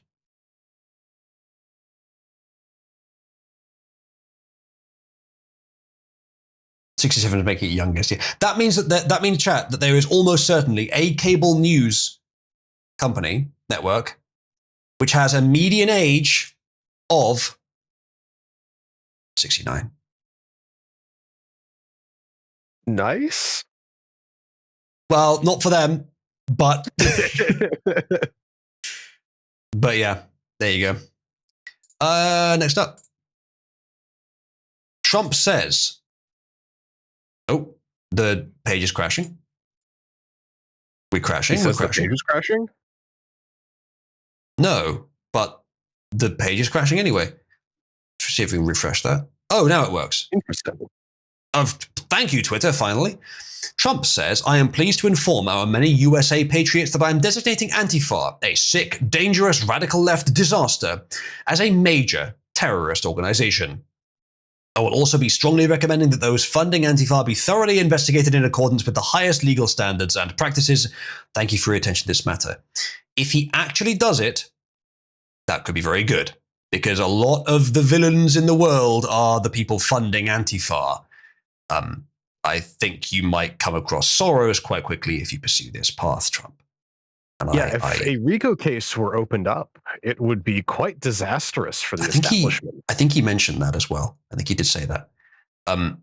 But yeah, he's doing this he's spending his political capital from Charlie Kirk's murder to do this. So spend away, Trump. This is a valid target. This is a good thing to pursue with that capital. This user says, "See what you did, libtard. We only wanted ethics in gaming journalism, but now you're going to die." Yeah. Lots of us started from Gamergate, and it makes sense. I know I did. Yeah, I did pretty much as well. It makes sense to think of it as a starting point, because it's the first time that a lot of people noticed that some section of the press was irredeemably corrupt. I just wanted a game, for God's sake. Mm-hmm. Is there a lower life form than games journalists? Politician. Maybe. My lawyer has advised I not finish this joke. Well, here's the thing. At least politicians have status. Game journalists don't. How about... Politicians have status? How about Mossad agent assigned to clean the cum out of Epstein pedophile rooms? Is that a lower life form than games journalists? The Epstein cum nanny. Yes. No, the Mossad Epstein cum Janny. Right. Okay, this hinges on the question: is it an Indian that they have hired that is not actually Israeli? Okay, but Indians don't clean. They can't. That's a good point. That's a good point. Well, maybe he's just incompetent. He's hired for DEI. He's a DEI Mossad Epstein cum Janny. I give you my full support, sir, Mr. Epstein. Look, we can't fire him. The press would descend upon us, not for the paedophilia, that's fine, but for the DEI. They're all in on it too. Yeah, because we wouldn't have any Indians hired in our pedophile cum Janny. Yeah, how else are we supposed to get rid of those awful 1-star reviews? 1-star review was terrible, was adult. Yeah, I'm sure that's come up in my pedo island. 0 out of 10. So, congratulations, chat. We found potentially a lower life form than games journalists. The thing is, politicians are smart enough to take control. They're evil, sure, but they're smart enough to take the control they have. Games journalists are fucking retards. So I don't know. I think they might be lower life forms. The DEI hire Mossad Epstein cum Jannies may be a lower life form than games journalists, but that's not by much. Yeah, not by much. All right, chat. Press 1 if that needs to be a role in the server.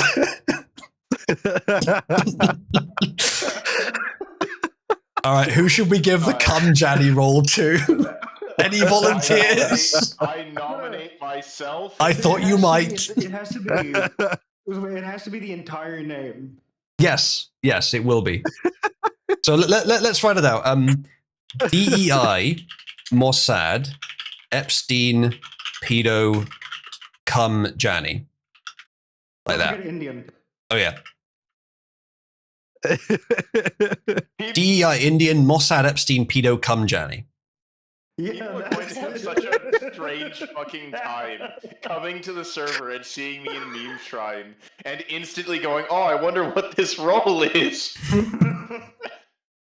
You know what? That icon, no? Any one of you could apply that to someone in the server right now if you curse them with it. And you could also define the icon. At this time, I will only be accepting real money contributions to do so. You can contribute via tip.oozloo.net or fund.oozloo.net. But you could assign that role to anyone, and I can't think of a lower life form.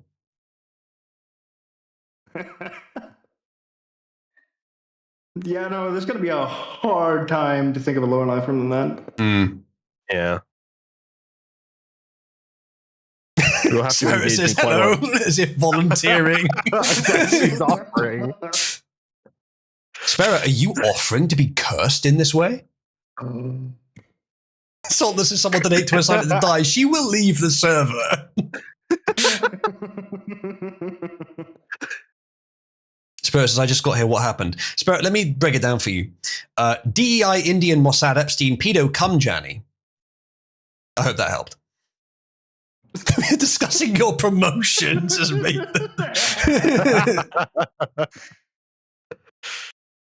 It's not on theme, despair. It adds a word, but it doesn't make it funnier. It just adds more to it. I mean, you could just keep adding length to it, but each word has to be worth the length. And my goodness, are these? You can't just throw Scrabble tiles at it and see what sticks.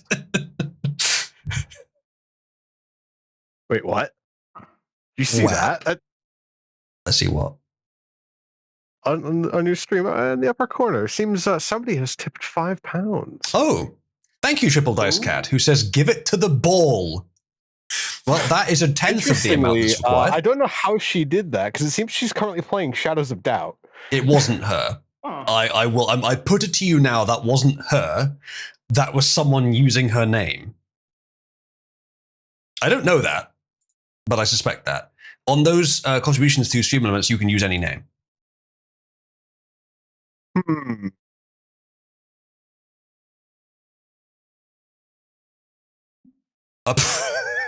Okay, Despair, I've just done something wrong. I deleted a message from you accidentally. I apologize for deleting your message.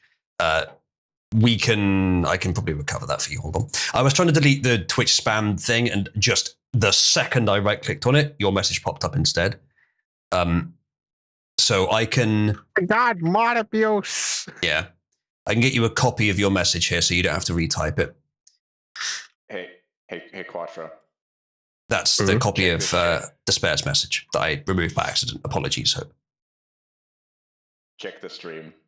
Thank you, definitely not Quattro, for contributing £45, the exact amount required to apply the curse. It says, send him to the cum dimension.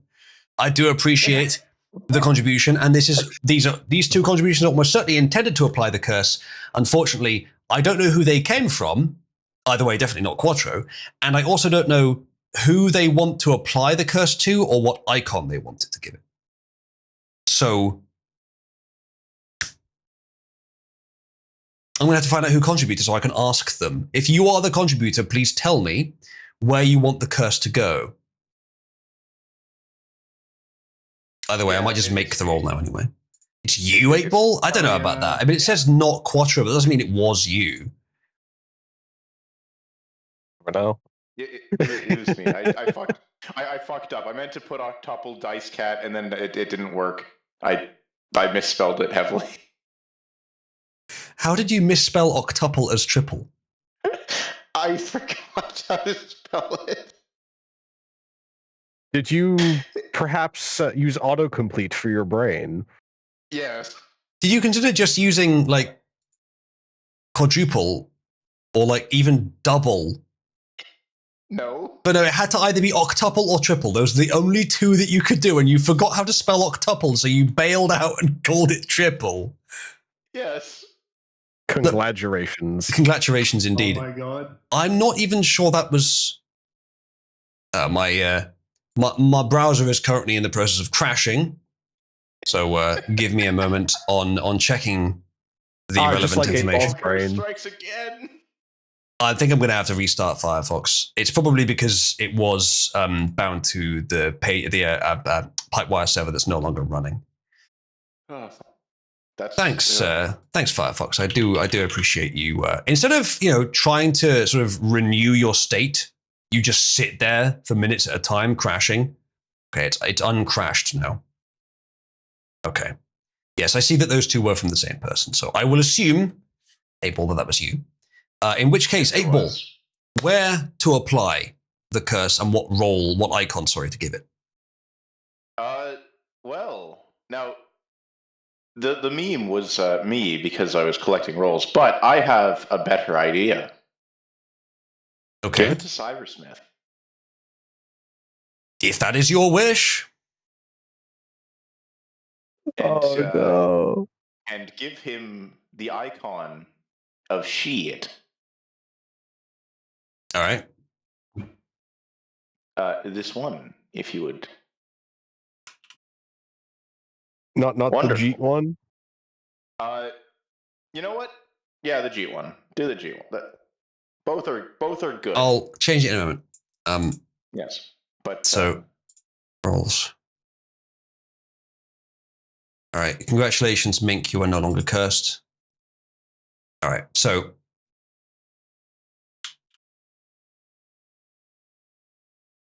go away. So we're sure on giving it to Cybersmith then.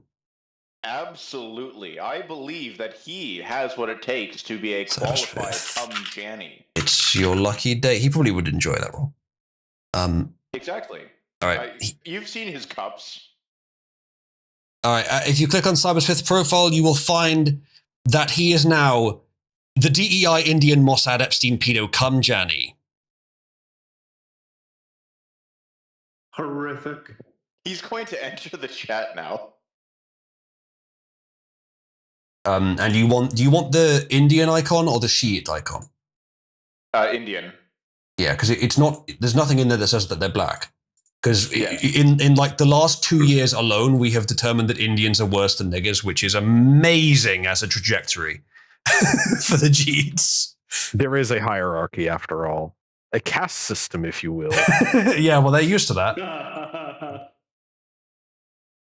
Mavis, who the hell would approve of Cybersmith getting to level 2? He's like, I don't dislike the guy, but he's very strange, difficult to trust. I'm going to be completely honest with you. I don't trust him as a level 2 member to not just randomly shit up everything he touches with, like, I don't know, like streaming just porn. Not even good porn. Like, if he was going to do that, he would have done that already. He could have already done that. No, but it's like, the thing is, he's so polarizing. There are some people that dislike him enough that they will absolutely make sure he can't have level 2. And I can kind of understand that because they don't like him for reasons that would hurt someone's trustworthiness. I don't feel that way about him, but many others do. And I think that's, I can kind of understand where they're coming from. Pierre says, I don't trust him with anything that requires trust. A bit of a tautology there. Like my Achilles tendons, the way they are right now. Thank you very much, says Pierre. That's fair enough. It's fair enough. In fairness, Pierre, I also want your Achilles tendons, but that's for other reasons. Well, who wouldn't? Pierre has some lovely Achilles tendons. Well, lovely for cutting, of course. Well, thank you for the contribution. You have successfully cursed Cybersmith with perhaps the worst curse yet. I think this might actually be the second time I've cursed Cybersmith specifically. Oh, you and him. A budding romance has started. There was also that time I cursed myself, but that was, normal. Oh, you're like Kane Hikaru from the Tenru Rock. Careful with those tendons, 8-Ball, if you're going to start dating Cybersmith. I'm not dating him. Fuck that. Fuck that? Oh, I'm sure you will. Ooh. No, that's Jack. Thank you for the money, by the way. / Grant 8 Bussy with, what was that? Yeah, that much. Reason.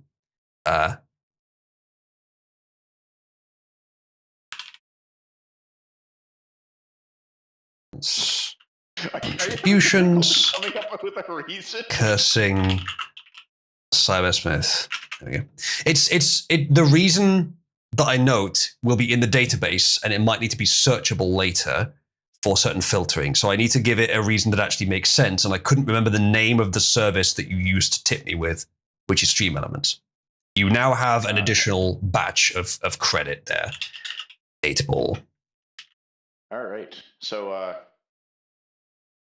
you've never. How much have you actually converted to influence? With the amount of credit that you have, you could make a big difference to the board. I don't actually know, but before I do that, I'm going to. Am I allowed to forward messages from Cesspool to live chat? As long as it's not in SFW. Okay, if it is in SFW, you could put a link in live chat. Fair enough. All right, I will just. There we are. We're just going to, because Abla said that he's never seen Cybersmith post in Cesspool. Okay, thank you for that link to Cesspool. I won't be clicking it. Normal people do not click Cesspool links. Just so anyone who does, this is your fault. Yeah, that was a Cybersmith post in Cesspool, all right. No doubt about that. Yeah. I just love how he posted that at me because I was being vaguely not. I called him one slur, I think. JPEG says, I wish I didn't click on that. Fuck. Get cursed, idiot. Get cursed, idiot. Well, chat, you wouldn't want to miss out and not click on it, right? No. Right? It's fucking horrific. Board Gamer's not touching this one. Well, Board Gamer, what if it's a really interesting post that changes your life in a positive way? It changes your life, all right. It gives you AIDS through the screen. Now you're AIDS positive. See, it's a positive change. I don't think that's how that works, but all right. It doesn't have to be how it works. Look, we read that article earlier where they use creationism to say that furries are demonic. Logic. It's fine. Oh, anyway. I'm so glad that I can simultaneously give Oozlu money and significantly decrease the value of the chat as a whole. It's your penance. The contribution is your penance for what you've inflicted upon the people of Cabal. In advance. Yes. Does this mean that if I pay enough money, I can just cause a bunch of psychological harm to everyone? Yes. And I'll get away with it. That's a fantastic business model. Trade deal accepted, at least as far as I have already defined the parameters of such deals. All right. Pierre says he's having a great time. You need to try harder. Are you going to let him get away with that, 8-Ball? Well, he's Polish, so his great time is honestly like him getting pissed on in the mouth. It's fine. He can do that. He might be into that. He is French, after all. Oh, yeah, he's French living in Poland, but like again, that's to be expected. Anyways, I think we may have derailed a little bit. Man, my alarm to go to bed went off 3 hours ago. And we're still going. I can't believe how many fucking technical issues we've had during the stream, and we're still going. Yeah, next up. We might get through all the articles today. That is my goal. To finally get through all Jesus, there's a lot of crap on the Express these days. To finally get through all the articles I have open in one stream. Donald Trump health fears rise after embarrassing mishap at King Charles's dinner. Oh no. Did he catch something from Chazza? The health of the president has become a hot topic in recent months, says the Express, with the latest mishap likely to enhance speculation. Trump's appearance at a dinner held by Chazza has enhanced fears about his health. The US president is currently enjoying a historic second state visit with a lavish banquet being put up in his favor on Wednesday night. Fears for the health of the president have been expressed throughout his second term in office, with many pointing out a change in his demeanor, walking style, and mental faculties. I haven't noticed a change in the mental faculties or demeanor, really. Walking style, I'm open to being shown one, but I haven't really noticed it. The president has been spotted on multiple occasions with bruising on his right hand. I think I had noticed that. With the White House attempting to explain it away with the result of shaking dozens of hands each day. I don't believe that. But others have expressed concern that the marks could be the result of an ongoing serious health condition or severe bruising caused by medical treatment. Look, what is he, like 85, 6, 7, something like that? It's completely believable that he would have a medical condition. Years old. It doesn't even have to be like I have not noticed any mental decline from Trump. The fact that he is this sharp when he's been working this hard his whole life is impressive. If he has bruising on his hand, I don't know what medical condition that might be associated with, but it could be something non-serious. It could be the kind of thing that if he was 40 years younger, you could still see it. So it could be true, but not that consequential. So don't get like end of life kind of conditions in your head necessarily on this. Yeah, that's the picture that people are reacting to. Oh, great.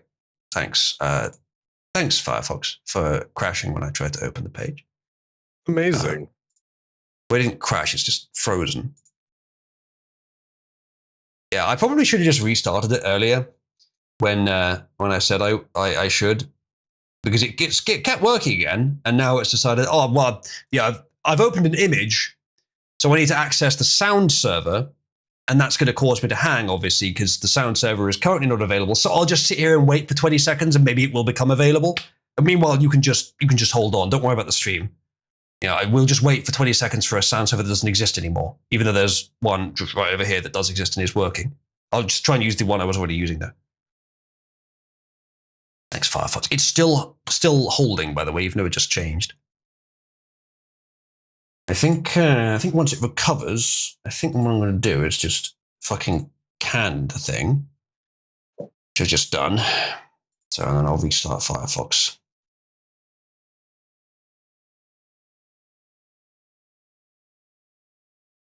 Is it selfish to hang yourself, Pierre? I mean, I could see that being the perspective of a Pole, but you're a Frenchman, so I don't think it quite matches. Cannon Fraser says, all people bruise easily like women. Don't ask him how he knows that. Therefore, you use a sack of sweet Valencia oranges to beat them. Now, that is interesting information. Good advice. Chat, press 1 if that advice will be useful to you in your daily life. Phone books also work, I believe. It's a bit outdated these days. You could just stay hip with the kids and beat your wife with something more novel. Oh, very true, very true. Skibbity Ohio, my Rizzler Sigmas. I wonder how many people there are that don't know what phone books are now. Yeah. Too many. Why don't you Facebook and study? It will survive longer as a reference of something that people don't know about anymore. Well, that's kind of obvious, but like that's probably its main reference now. All right, Firefox is back. Everyone say hi, Firefox, welcome back. All right, this is Trump's hand. It's kind of ambiguous as to whether that's even a bruise. It probably is, but it could just be some weird lighting, or it could be a plaster. I guess maybe that's what they're saying it is, but yeah, I don't know. More specific photos. Maybe if it's a plaster, it could have been a cut that he got from something coincidentally. I don't know. I'm not seeing that as particularly a concealer on his hand. With oh, interesting. The concealer that they use is oranger than his skin. Okay, guys, we're talking about the White House here. If they're going to try and use makeup to conceal injuries, do you not think they would use one that matches his fucking skin color? What actually is that? Fears have increased after an official photograph taken with Chazza and Cammy alongside his wife. Thanks, the Express. Ah, interesting. No one has linked a picture of someone with. Is that actually Trump, or is that just something similar? From what I know, that is Trump. Yeah, it's from a video of Trump. So yeah. It looks like he's showing it to the camera, so he can't be too embarrassed about it. Okay, let's open this. Chat. What could cause this? Any medicaloids in the chat? Could a burn or something. Skin might have got brittle for dehydration. He needs to have more McDonald's. Fuel Here this is man. Another picture from the same thing, but at another angle, so you can still see it. Minor skin conditions, as Jada. Like a spray-on plaster from minor skin or something, I guess. Yeah. But yeah, this is. It could be something really innocuous that just looks unpleasant, but then the spray-on replacement is not a great solution. Thank you, Born Gamer, for contributing via Subscribestar. He says, place the curse upon Cybersmith and tar him as the quantum cognito hazard that he is. Wow. The curse that is arguably the most insulting lasted almost the least amount of time. Oh, there you go. How dare you, Born? The curse is going to be renamed to Quantum Cognito Hazard, which is not a bad way of referring to Cybersmith, actually. And then I will give you your credit. Farewell, DEI, Indian, Mossad, Epstein, pedo, Cumjani. And hello to the Quantum Cognito Hazard. At your leisure... Cybersmith screenshot? At your leisure, One Gamer, tell me what icon you want on that as well, if any. Currently, it's none. And then I will grant One Gamer amount 5164 for Webstar Solution. I have 0.57 influence. Damn. Why on earth? Yeah, that's not very much. Why on earth is it not letting me select Born Gamer as a target? Okay, that worked. Born Gamer, can you check that actually worked? It wouldn't let me select you in the target dropdown. I had to use your ID. I think it worked. Yeah, I think that did work. Okay, good. Good.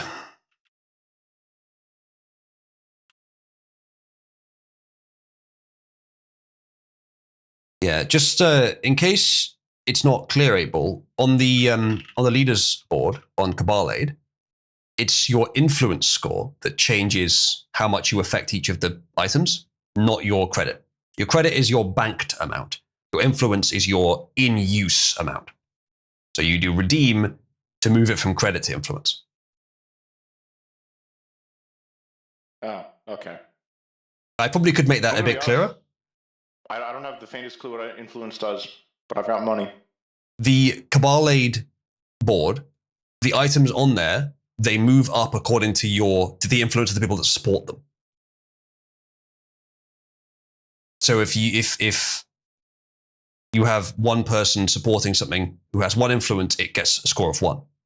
If you have one person supporting it gets 100 influence, it has a score of 100. And then they just add together. And there's also a multiplier for how many people support it. But credit doesn't affect anything. Credit is just banked money. Influence actually affects the Cabal Aid leaderboard. I could do with adding more helpful information to this. I have already added quite a lot, but I could make it better. But realistically, the system needs to be a bit more intuitive, and I will come up with ways of doing that as well. So you don't even have to read anything to understand how it works. I will do that as well. Tendonless would be a good curse, says Jada. Yeah, maybe. Despair, the cheering that you're doing there is for the old system. That can still apply Discord Kitten and possibly some other things. But we're talking mostly about the new system, the Cabal Aid system, which you can access via /leaders. And you can also do /C to check your balance in that system.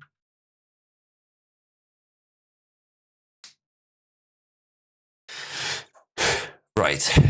Achilles, yeah. As long as it lasts, use the cringe one. Okay. She'll do that now. Rolls. Zickers. And then. No, not curse. Cringe one. There we go. Sorted. It is done. He probably wouldn't mind that. Pierre says, please humor me on this one. Can you search the AIDS leaderboard for 8-ball? I think there might be an issue either with the system or the way you explained it. What do you mean by that, Pierre? Do you mean search for any item on there that has been supported for 8-ball? So like this?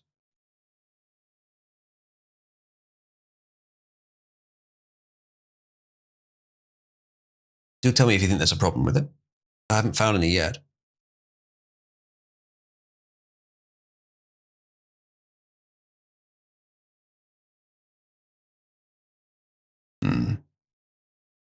Well, I shall continue for now. So yeah, this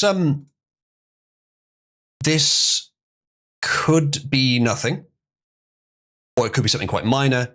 Could be something major, but I think if it was something major, it would be better concealed. It's probably something quite minor, and they didn't even apply. I don't think they're even trying to hide it. It doesn't look like they're trying to hide it. It looks like they're just trying to. Serious. No, it just looks like they're trying to cover something up. The skin looks a bit kind of unpleasant on the side there on the left, but it doesn't look that bad. It could have been something minor. We'll see. Pierre says, okay, it was me being blind. It was behind by a knot. Yes, that is how it works. Yeah. I understand that probably is a little bit hard to intuit immediately. But that third column with the numbers does not show its actual score. It shows how much it is behind the item above it, because I think that's actually a bit more useful. I could switch it to show the actual score, but then you just have to do the maths on how far it is behind if you wanted to get it pushed up. Maybe I would do that. Says Trump smacked his hand into a desk. Perfectly possible. Yeah, he could have even cut it in doing so. Perfectly possible.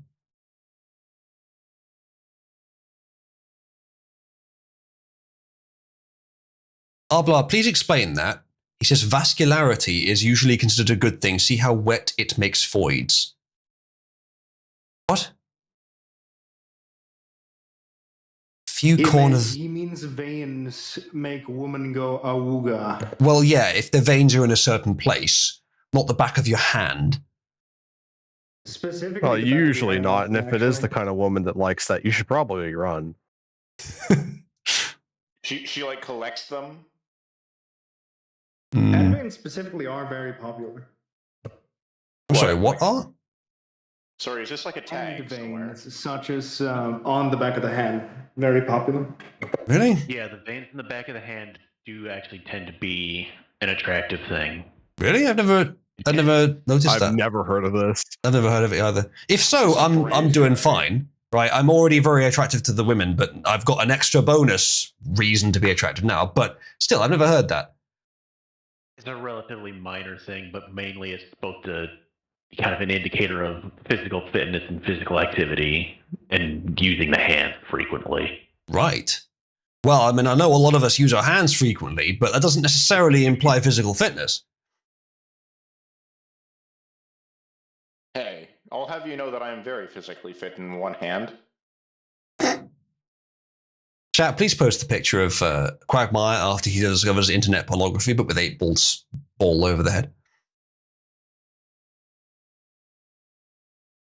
Yeah, it says, the spot IMO looks like a makeup thing. Ointments with steroids can cause similar discoloration, but in that case, the spot would be paler, unless it's a steroid thing and he corrected it with makeup. I think that if they were trying to actually cover anything up, they would have done it better. Unless Trump did it himself, but it doesn't seem very likely. He wouldn't be dumb enough to think the press wouldn't notice this. It seems more likely that it's a spray-on plaster over what is probably a bad-looking, but not actually bad, cut that he got from whacking his hand against something. That would be my guess. And if that's the case, it's nothing. Spray-on plaster is interesting, though. I don't know why you would use a spray-on plaster, but it's the White House. It must have some cool tech. It's the same color as a plaster and not the same color as his skin. So I think it's that. And the sort of line running down on the left there, I think it was a cut. It's mostly healed now. How's he going to get that plaster off, though? Maybe it peels now? I don't know. That's weird. Maybe hot water. It might just peel over time or something. Yeah. By the way, I suspect it's nothing. I don't... There's no bruising in any of these pictures either. So, what the fuck is going on with this hand concealer? If Biden hand, it would lead the news. No, if it was Biden's hand, it would lead Republican suspicions, and it would be completely absent from the news, or from the corporate news anyway. Some photos with the swelling seemed like it was really big of a bruise, so that it'd have to be one fucked up cut. Okay, fair enough. Could have been both. I mean, if you smack your hand against something sharp, you could get both a bruise and a cut, especially an old man.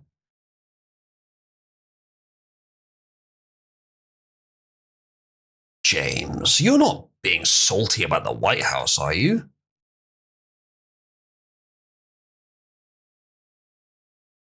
James, you don't have anything against old people, do you? And there's no old person in your life that would lead you to have this opinion that old people being in charge of things is a problem, right? Wait, James, are you old? That wouldn't be a thing. Spirit says he died and they replaced him with a doppelganger. Thank you, Spirit, for taking us directly to 60 there while we're cruising in a small village. All right. All right. Well, I guess we got to get Spirit Smith up there. It's already pretty high up there. Yeah, what's that now? Spirit Smith is at 6th.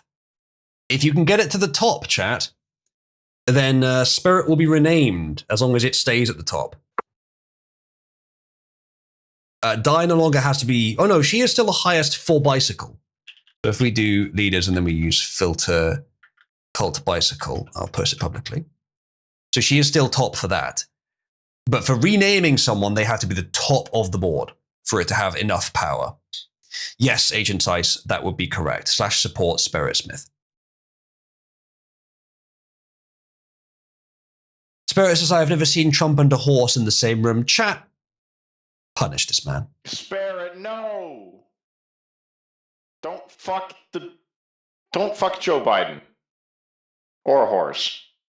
Agent Ice, when you're typing /support, you should see the UI pop up with suggestions for the command. make sure that you're using the /support suggestion. You know, I really don't want to have to hear about the spare at Mr. Hands arc. What do you mean arc? It's always been like this. And it will always be like this. I don't need to know. I don't want to know. But no, you must. For you are the knower. Apparently. Oh shit, it's number 2. It's getting close.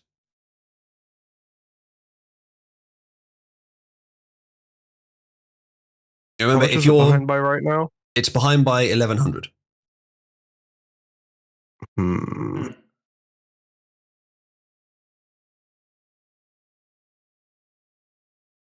8-Ball could make it happen if he's already if he does support it. I don't know if he does.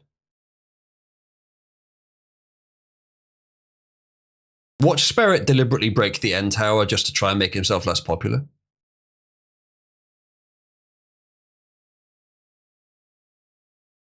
You can't do it now that I've said it. Nikki! Oh no! Oh no! JPEG. It's come to pass. It has. It's come to pass. You have pulled the same thing that Clover did, the same thing that Matthias did. You are about to lose your R. Now, believe it or not, this is the first time ever that someone has done that I've noticed when they don't actually have an R in their name. So do you know what's going to happen? See if you can guess what's going to happen, JPEG. You are now unambiguously the JPEG image format.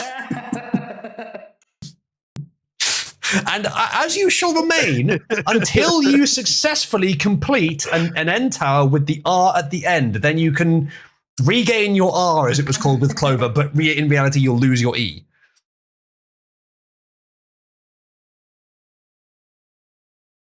If he does it again, remove the J. Peg. Suddenly Invader will want to be friends with you. Naming him J-GIF. No. J-GIF. Oh, we'll gradually change your name to PNG. We'll just go through the letters as you gradually fuck things up and change your name to PNG. You could say he got J-pegged. Oh!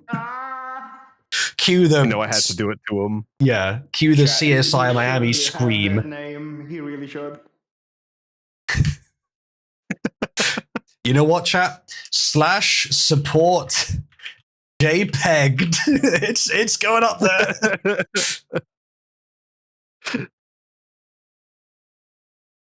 Spirit Smith is not yet at the top, but it has got more support. It's 639 behind. If anyone has that much credit, you can do /redeem 639 and it will get to the top if you're already supporting Spirit Smith. Drop the J and G and then add an extra E. Says 8-bit. What would that produce? P. Brilliant 8-bit. Brilliant. Call him P. Sorry, Oozly, you said 639. Yes. Has the madman done it? The madman has in fact done it. Spirit Smith is born. It is Spirit Smithing time. The best part is I redeemed 638. I think someone else also redeemed, which put it up at number 1. Well, how do you have redeemed? Yeah. Hello, several people. Why are you called that? I know because several people are typing, but still, why did you bother? Spirit, had to do it to him. There we go. He is now called Spirit Smith. I think the answer to your question, Oozlu, is German humor. It's no laughing matter. So true. Daddy Bill, if I added a German flag roll, would you become a patron to give it to yourself? JPEG, if I added a German flag roll, would you want it? If you had a German flag roll, I would want it. True, but you'd already be eligible, so I wouldn't make any additional money. However, I might do it anyway. What if I give you a nickel? You're welcome to give me a nickel. I appreciate it, JP. No pressure. I might add a German flag. I can add flags for many countries. I've mostly done Anglosphere countries so far, but I have no problem with adding some Western European ones as well. Daddy Losses, I think I speak for everyone when I say which German flag. Well, yeah, never mind. Sorry, Quattro, go on. No, I was going to say something, and I saw what Spirit posted. No, I'm just not going to finish now. Spirit, did you unset your name? Do not come. You unset. You're not allowed to do that. There has to be a punishment for this. You're not allowed to unset your name from what the community defined that it must be. Do you understand the power of the Cabal Aid board? It's similar to the power of the Topic Popularity board. It is plenary. You have no choice. Kill him. Kill him. Well, what you can do is you can try and get it knocked off the top if you want. Oh God, he's MLP posting again. Okay, that's not going to happen now. Look, what the fuck? Spirit, please do not make me re-engineer the role structure of the server to make it so that you can't change your nickname. Don't do that. Oh, I will do it.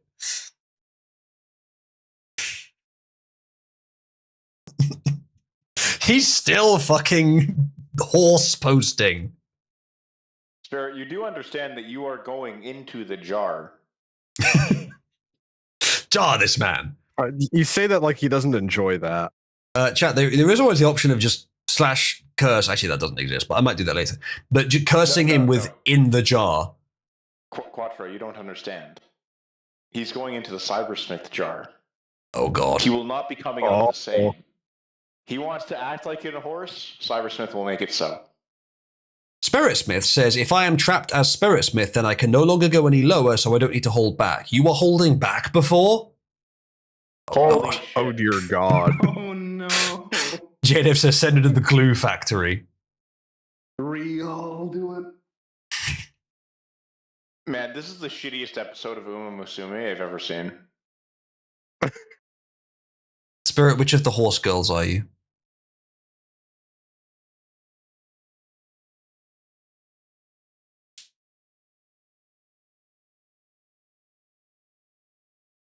Spirit is laying claim to super autism.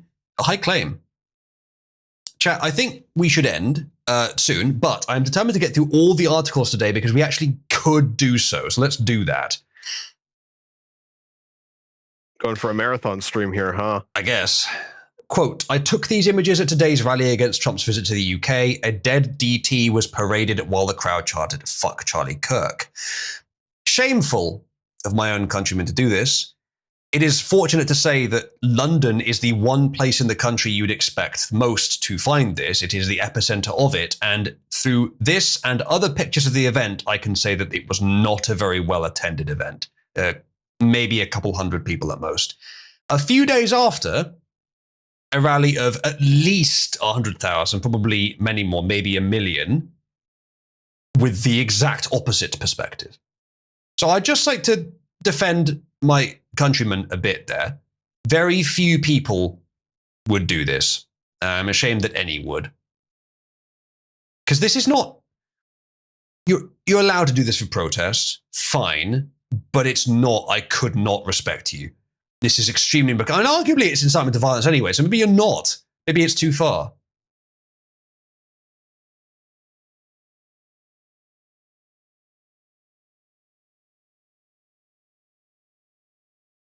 Although the Thunderbirds tribute is understood. Yeah. This is it's pretty horrible. There's another picture of the event. As you can see, there's not very many people there. It's pretty sparse.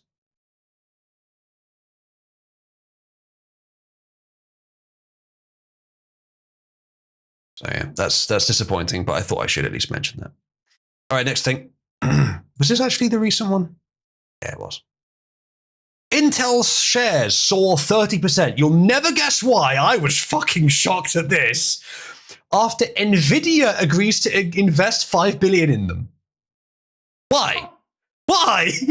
Why? And my only thought is, I haven't read the article yet, because the US government told them to. Why else would they do it? Or because the US government's about to drop fuckloads of stacks of cash into Intel for some reason. It's not necessarily a great idea. And NVIDIA just wants to reap the rewards. Free fucking money from, I guess, dividends is the right word. Why else? They're competitors.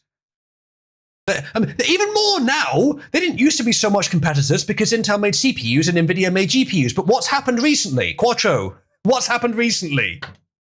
Well, see, what happened recently is they've had some fucky wuckies and had to get into the GPU market because their processors aren't selling. They haven't just had to get into the GPU market. As far as I'm concerned, Intel is now a GPU manufacturer. Yes, which is to the point where and they are now NVIDIA? the entirety of the budget market. Yes, yeah, exactly. Which is to their credit, significantly.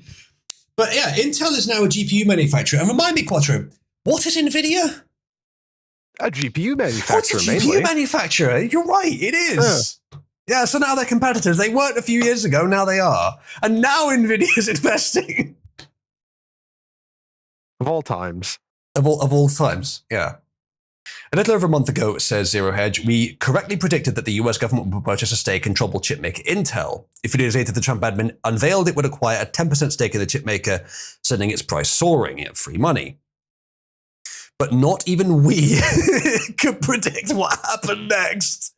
Intel shares are soaring in pre-market trading, it says. I don't know exactly. I'm not an economist. I'm not going to know what all this means. And if gains of 30% hold until the close, it would mark the largest daily increase on record in Bloomberg data dating back to the early 1980s. Jesus. On news that NVIDIA... Something I saw recently. I saw people saying how Canada is currently worth less than NVIDIA right now. And it gets me thinking, I'm pretty sure a pack of corn chips that's already been opened would be worth more than Canada. So it's not really a high bar. My buddies at Wall Street are very happy about this. I am not, because I'm not an investor and I don't get any of the money gains, but they're making fucking bank, dude. On news that NVIDIA will invest $5 billion in Intel at $23.28 per share as part of a deal to jointly develop and manufacture new chips for PCs and data centers. Okay, here's my question. Quattro, perhaps you'd like to pitch in on any theories here. Why would NVIDIA need Intel's help? Well, I imagine the only thing that they really have is... Oh, I think I know why. See, NVIDIA, they don't have many integrated GPU options available off the shelf. But you know who does? Intel. They've been decent enough at doing that into their processors. If they have NVIDIA as a partner, working with them for their iGPUs, that would actually help them sell more processors, wouldn't it? Now that you mention it, I don't think I have seen any NVIDIA iGPUs. Well, there's the Tegra chips, as far as I recall. Those have iGPUs. But other than that, there's pretty much nothing. Okay. NVIDIA makes powerful GPUs. Do they make efficient GPUs? Not really, no. They haven't really been focused on that over the last few years. But Intel does. Intel does, especially now. That's interesting. You know what AMD makes? Both. Mm-hmm. Yeah, that works, actually, Quattro. That works. That would give them the thing that they need to actually compete, not just in the high end, but the low end as well. Because they're being undercut by AMD in terms of CPUs now. GPUs, they're being outperformed by quite a wide margin. And everything else they don't really touch. So ultimately, I think that's probably what the play is. God, to think Intel would be so indolent in the teens that they would switch from a CPU company to a GPU company. just as Nvidia becomes by far the world's biggest company. It doesn't make any sense, but it's happening. Oh, think about it this way, right? We have a lot of companies that are working with Intel to make sure that their pre-built PCs have Intel processors. They have all these exclusivity deals. Yeah. If they were to get integrated NVIDIA GPUs as well in these chips, that would be a huge deal. But yeah, Intel cut off your iGPU market entirely. Keep making dedicated GPUs, though we want to share your research. Put NVIDIA iGPUs or jointly manufactured GPUs in your next generation of CPUs, and we'll also therefore get you the funding to make your CPUs fucking worth a shit. And then we'll reap the benefits together.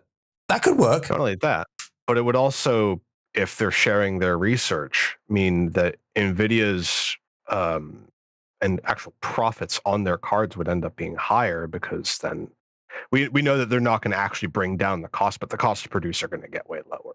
Because we can see that Intel actually know how to save costs when it comes to making GPUs. Processors not so much. That's the thing with yield problems. Yeah, because they're not doing chiplets. With NVIDIA's GPUs, we've assumed for I passively assumed for you, I think the others have too, that NVIDIA just doesn't want to make low-end chips. They want to target servers and enthusiasts with powerful chips because that's an sort of an uncompeted market, at least in terms of AI, and with a lot of, shall we say, API-sensitive workloads like AI. They're not competing that well on gaming with AMD, but they are competing on the API-sensitive stuff. We've assumed that they've not cared about the lower end, but what if they just couldn't do the lower end because their shit's not efficient enough? It's powerful, but not efficient. But not only that, there is another thing that I've just realized as well, and that is NVIDIA's made massive investments into AI. Yeah.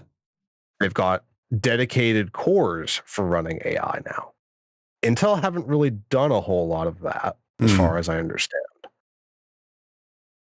That's something that would benefit from as well.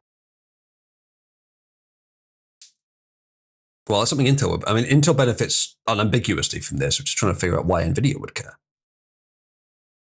Well, NVIDIA, I imagine, would be able to bring their costs down a lot and therefore make huge profit margins if they were to take some of this research, which inevitably they would, considering the size of the investment. I wonder if does it benefit NVIDIA to make low-end AI chips? Probably. They don't really care and they don't mind if AI hosting becomes democratized. In fact, they probably would prefer it because the server GPUs are still going to be sold about the same amount, if not more, as it grows. But they'd like to they'd like to be the world's only provider for AI chips. And so right now they've got just a vacant gap on the lower end, which Intel's threatening to take. AMD not as much, but Intel's threatening to take. If they pull their efforts, NVIDIA can just capture the lower end for AI as well. Yeah, exactly. And if you have a lot of people who are using integrated GPUs with these AI cores in them that are NVIDIA, you're getting them into the ecosystem already. With just a purchase of the processor, because it comes with it. And if more and more people are doing that, because the default is still Intel processors, that's going to be a lot of people that are just going to have the ability to do that and then get more familiar with running AI. So, and they're injecting them will continue to injecting better hardware. Yeah, they're injecting their AI API into OEM systems. Because Windows is going the route of trying to shove in more AI. So, in order to do that efficiently, you got to have the right cores for it. So, because Intel has those deals with the OEMs that put their CPUs in there, they might not for long, but currently they do, and that is an Intel asset. And Intel has the lower end of GPUs. That's an Intel asset. That is about the end of their list of assets. But NVIDIA benefits from both of those. Well, they do actually have one more thing. They do have one production plant that they still haven't properly got running yet. At least as far as I know. All that dark ASML machinery. Just sitting there. Just sitting there. Please, boss, let me fucking vaporize some tin. Yeah, okay.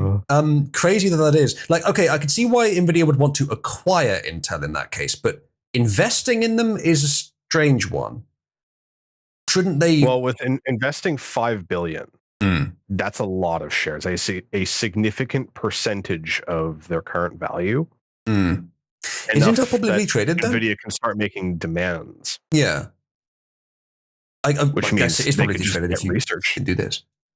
Yeah. And plus, they may end up going and investing more if they see good returns and results. In which case, they might just suggest a merger.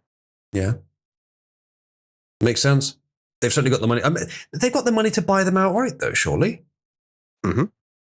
Well, I think this is more of a test to see if it's they're even worth it. salvageable. Yeah.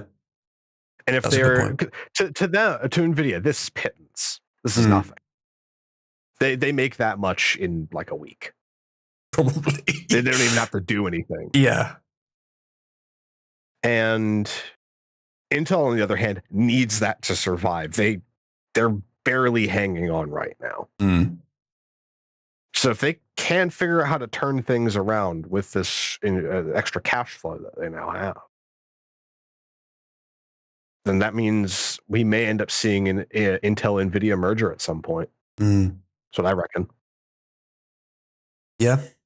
Yep, that makes sense. I think we've probably sussed it. In that case, this is not financial advice, but surely now wouldn't be a terrible time to invest in Intel.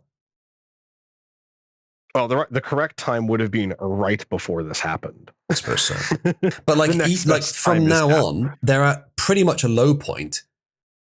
And if things don't go catastrophically wrong, and NVIDIA and the government keep supporting them, they will probably return to not only profitability, but significant profitability, and maybe acquired by NVIDIA. Well, there is one concern, and that is that they decide to adopt NVIDIA's business model. Oh, yeah. If they do that, they're fucked. Because they don't actually have the hardware to do that. I am quite glad that AMD exists, and though they haven't been as pro-consumer as I'd like, they've been pretty good over the years, even though they've been dominant. So I am glad that they exist as an option. And I'm very glad as well that you can do AI stuff with, at least LLM you can, with, what's it called? The API. Rockham? No, that's the AMD specific one. I mean the general one that can work on both. Oh, Vulkan? What was that? Yeah, Vulkan, thank you. At least I can. Great. Yeah, you can use Vulkan. You can do it. You can span multiple manufacturers of CPU. I've got an AMD and an NVIDIA. I can put a single AI across both of them with Vulkan, and also onto RAM and CPU and whatnot. If I had an Intel GPU in there, I reckon I could span it across all three. Because Vulkan is just general. It just works with anything. It's not Rockham or CUDA or whatever else NVIDIA uses. It just works on any of them. And it's about as fast. Without Vulkan, the Steam Deck wouldn't even be viable. It wouldn't be able to run a whole lot because Vulkan is easily the best way of getting game display. DirectX is heavy and inefficient, at least from what I understand. OpenGL is ancient. Be very glad that Vulkan exists, chat, but never try to use it. Because Vulkan grants you quite a lot of low-level access. But let me be more specific. Vulkan forces you to go through all the low-level stuff to build up to actually making a pro. I think it's like, out of all the graphics libraries, it is by far the longest just to make a basic window appear. It's like 200 lines or something to make a basic window appear. Yeah, Cannon Fraser, that's close enough. JPEG says, from now on, this is the new low point. Yes, either invest now or don't at all. I expect that they will go up from here. It could be catastrophic. Of course, Intel haven't done very well for the last 10 years. But it seems likely that they could recover, I think, with the push they have in the new direction. I mean, I don't know much about the CEO. He's probably as incompetent as the last two. Let's see. Anyway, that's that. Let's move on to the next thing. I'm trying to get through all these now.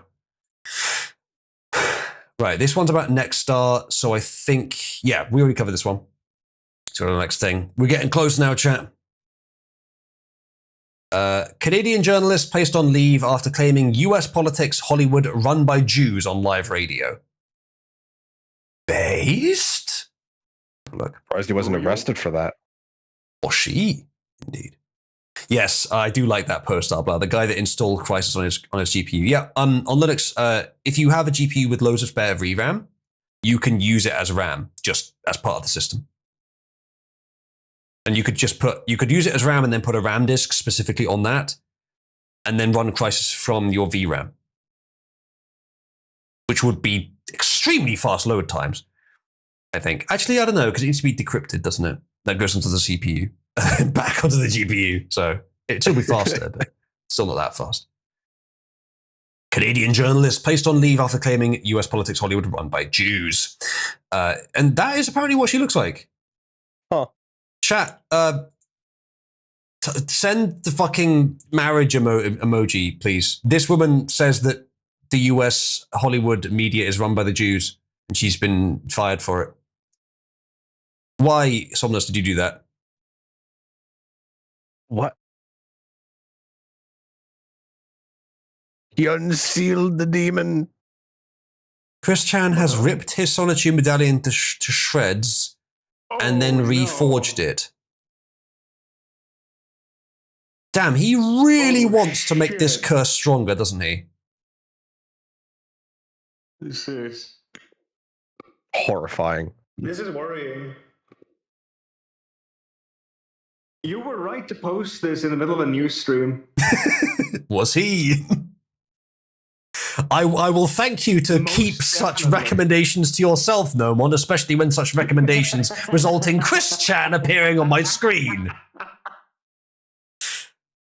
It's newsworthy, Zaloo. Is it? Can you explain this news to us, Nomon? So, do we need to get into the metaphysics of the Christians, the fucking Solitude medallion here? Explain it like it's fairy tale. Demon that it. Okay, so there's this gypsy demon originating from Mesopotamian folklore that is depicted in this medallion, roughly the same.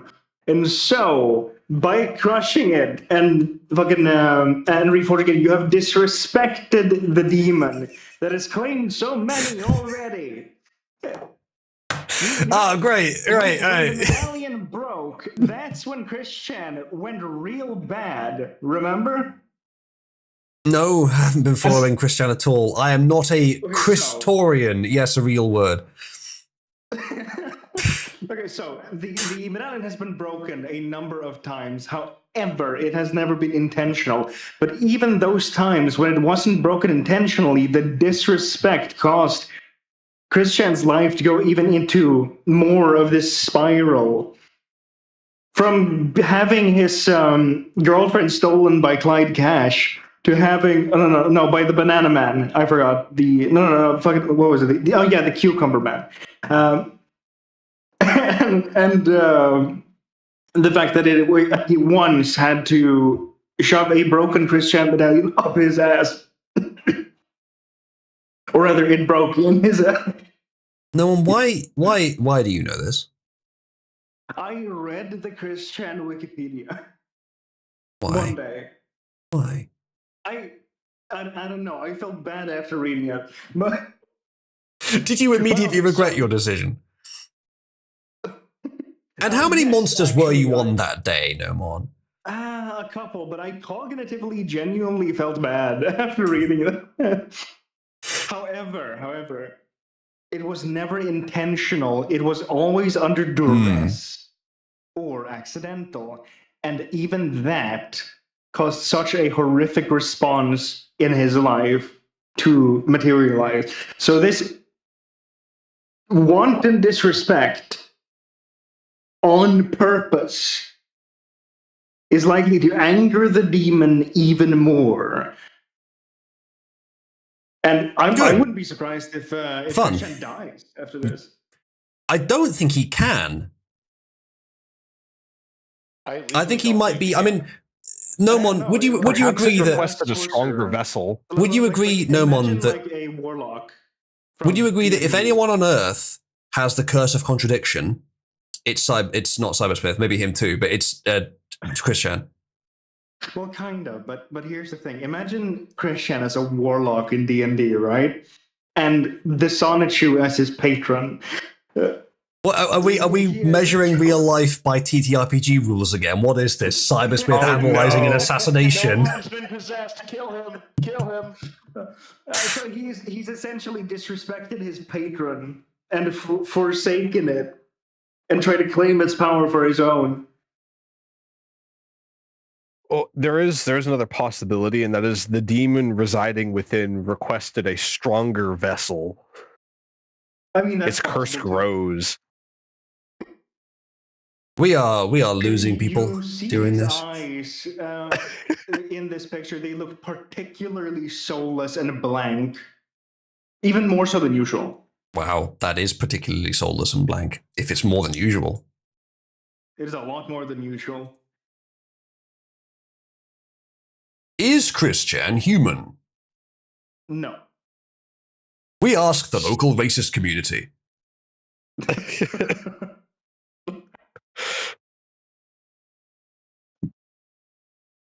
were talking about Jews or something, but she said something based. Radio Canada journalist Elisa Serret said during a live French language broadcast, okay, so there are bad things about her as well, for sure, Monday, that the Israelis, in fact the Jews, finance a lot of American politics when asked why the US was not distanced itself from Israel over the course of the war in Gaza. She made the mistake of being honest. She went on to state that they control a big machine and that Hollywood and major US cities are run by Jews during a discussion about US Secretary of State Marco Rubio's recent visit to the Jewish state, we were talking about earlier. Radio Canada, part of the publicly funded Canadian Broadcasting Company, slammed Serret's remarks the following day as stereotypical, anti-Semitic, erroneous, and prejudicial against...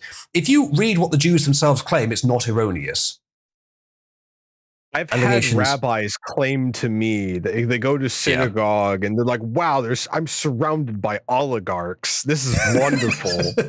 That's one way of putting it. That's Jesus. what fucking Red told me. I genuinely had this happen to me, and I'm like, did he actually say that? What the fuck conclusion am I supposed to make other than, oh my god, we run everything, this is why everyone hates us? Prejudicial allegations against Jewish communities and confirmed she had been placed on leave indefinitely. Well, I think we may have found something else the Jews control, Quattro. I think they may have just proved her point there. Or they shut it down. Well, maybe they don't control it directly, but they control other organizations that would cannibalize this one if they didn't do this. They might have got a we private know that tip, they or have might a not need it to. huge influence on the Canadian government, and well, they own the media, so basically, if it's not greenlit by the government, it doesn't go out usually. Well, I would like to offer her safe haven in Cabal, and possibly my bedchambers. I don't know. It looks kind of nice. Chat, would you?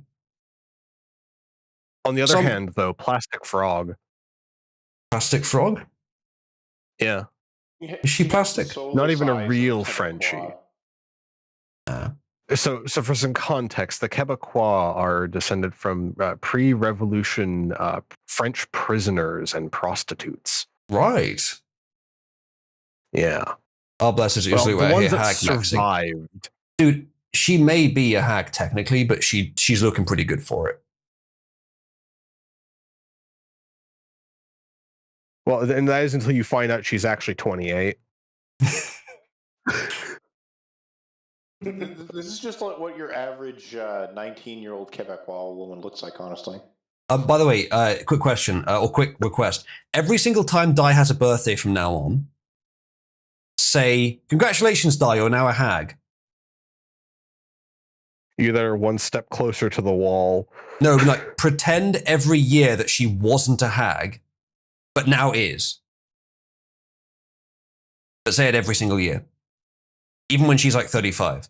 Say, congratulations, Star, you are now a hag. But don't tell her I said that. Or do. It'll be funny. But don't actually, because it might be funnier. And definitely don't point her to the recorded stream. Definitely don't point her to the evidence that I said exactly this and then told you to cover it up and then told you not to, but then told you to do so again. Yeah, the evidence is not a friendly thing, you know, for my well-being around Di. Oy vey. Evidence is anti-Semitic, no. Canon Fraser says, and at 82, she finally elevates to hag. All right, next up. And may God forgive me for doing this, but I'm going to quote Cybersmith. But being correct is unfair. Being correct gives you an unfair advantage in this argument. Yes. Not an exaggeration, it's slight paraphrasing, but that is what he quote. said. Yes. All right. Anyway, next story. We covered this already. I had it open twice. Next thing. Oh, yeah, this is interesting. So I didn't know this has happened, but we covered the first incursion that Russia, whether unintentionally or intentionally, probably intentionally, made into Poland. I initially thought it was unintentional, but as we analyzed it, it seemed more and more likely to be intentional. Made an incursion to Poland on the 9th with a bunch of drones. They've done it again multiple times. On September 13th, Russian drone breaches Romanian airspace. September 15th, I didn't hear about these. Drone flown over Polish presidential palace in provocation. Now that is provocation. It's fucking hard to explain that as an accident, isn't it? That's definitely intentional. Then Belarus, Russia and Belarus hold war games on Europe's border. That's not as significant because Belarus and Russia are allies, but still. And September 13th, drone crashes in eastern they've written Lativa, that's Latvia. And the caption here is Putin testing Europe on NATO's doorstep. It's just a little bit concerning. It does sound like Russia, it seems like Russia is actually testing Europe's defenses and Europe's willingness and Europe's readiness to do shit. It is a bit concerning. I see as well, they breached Romanian airspace. Unfortunately for the Russians, they had some Romanians in hot air balloons ready to intercept and disassemble it midair. They stole all the platinum, palladium, copper, and gold from the drone and left the rest of it to crash land. Yeah. Yeah. This is actually a bit concerning. Like, the establishment has been saying Russia wants to invade all of Europe. And I've generally said, well, sure, they would want it if they could have it, but I don't think they want the war. I don't think they could support the war. This is the first thing I've seen where it's like, okay, maybe they actually do want to try and take more of Europe. I don't know, maybe they just want to provoke Europe into getting involved in the war so that they can prolong it. But why would Russia want to prolong it? It doesn't benefit them. They just don't want to lose face in the way it ends. They want it to end with the territory in their hands. They don't want it to continue the war. Ukraine wants to continue the war. Well, not Ukraine, but Zelensky. Well, that's my assumption. I don't know. I was wrong about this war before with thinking that Trump could end it quickly, but so was he. I don't know. We'll have to keep an eye on it. But you can end it quickly. You're saying if you two don't sort the shit out, I'm nuking both of you. Yeah. It's a nuke the problem. Big step to nuke the problem. Look, you want to be a problem? I'll show you a problem. Look, if you want Donetsk, we're going to have to take Moscow. Make your choice.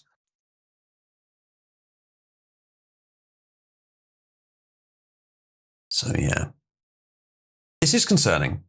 It might not be as bad as it could be, but it could be as bad as it could be. That's for sure. Next thing. The left invented the Charlie Kirk Israel hoax to distract from the left's murder. Antifa has to be laughing itself sick that it's feeding a civil war within MAGA while covering up its own crimes, says Front Page Magazine. Now, would the left want MAGA to be arguing over whether it was leftists or Israel? Probably. But did the left create that narrative? No. The right is perfectly capable of arguing over that on its own. And why not both? Yeah, it's perfectly possible. But which one was it primarily? I mean, again, it might not even be because it was this guy. Leftist Jews in Mossad. Yeah, because it was this guy, but was he run by Jews? It's seeming so far like probably not, but it's possible.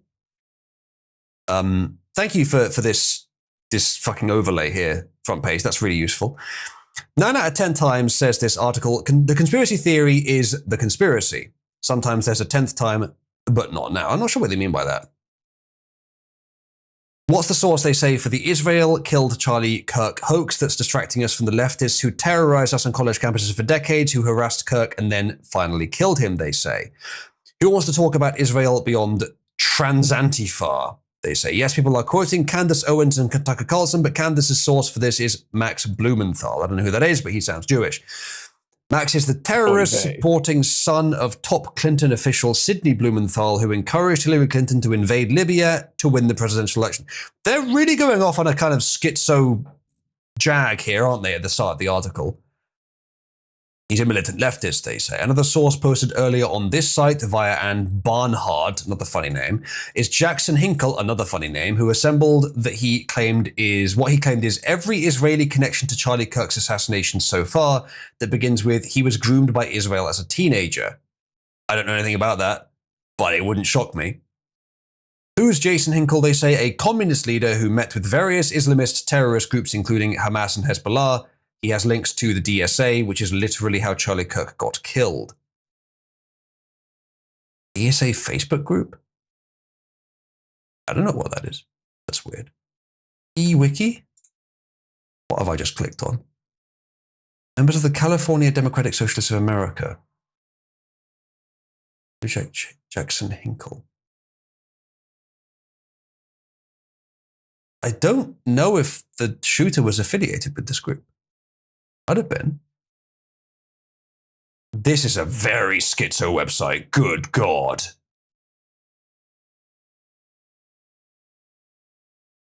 Wow. This is one big page as well. This is all just Jackson Hinkle. Jesus Christ. eWiki, what is this wiki?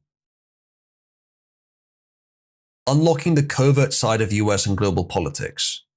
179,000 articles. Oh, yeah, no. This is a schizo site. You know why? Do you know how I can tell it's a schizo site? You know how I can tell? Multiple exclamation marks in a row. That's it. It's over. Mm-hmm. I mean, that, but unironically. Like, that's a strong indication. I don't know exactly why, but it is. I'm sure that a lot of the stuff in here is true or useful or both, but I would not count this as a particularly foremost source. But I don't know why, but for some reason Front Page Mag are.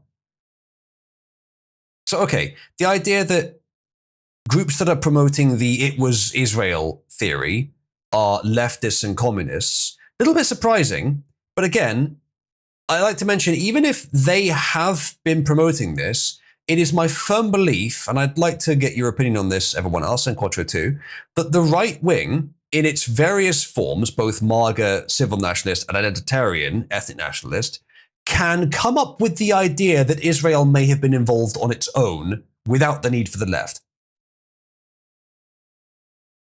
In fact, I personally did.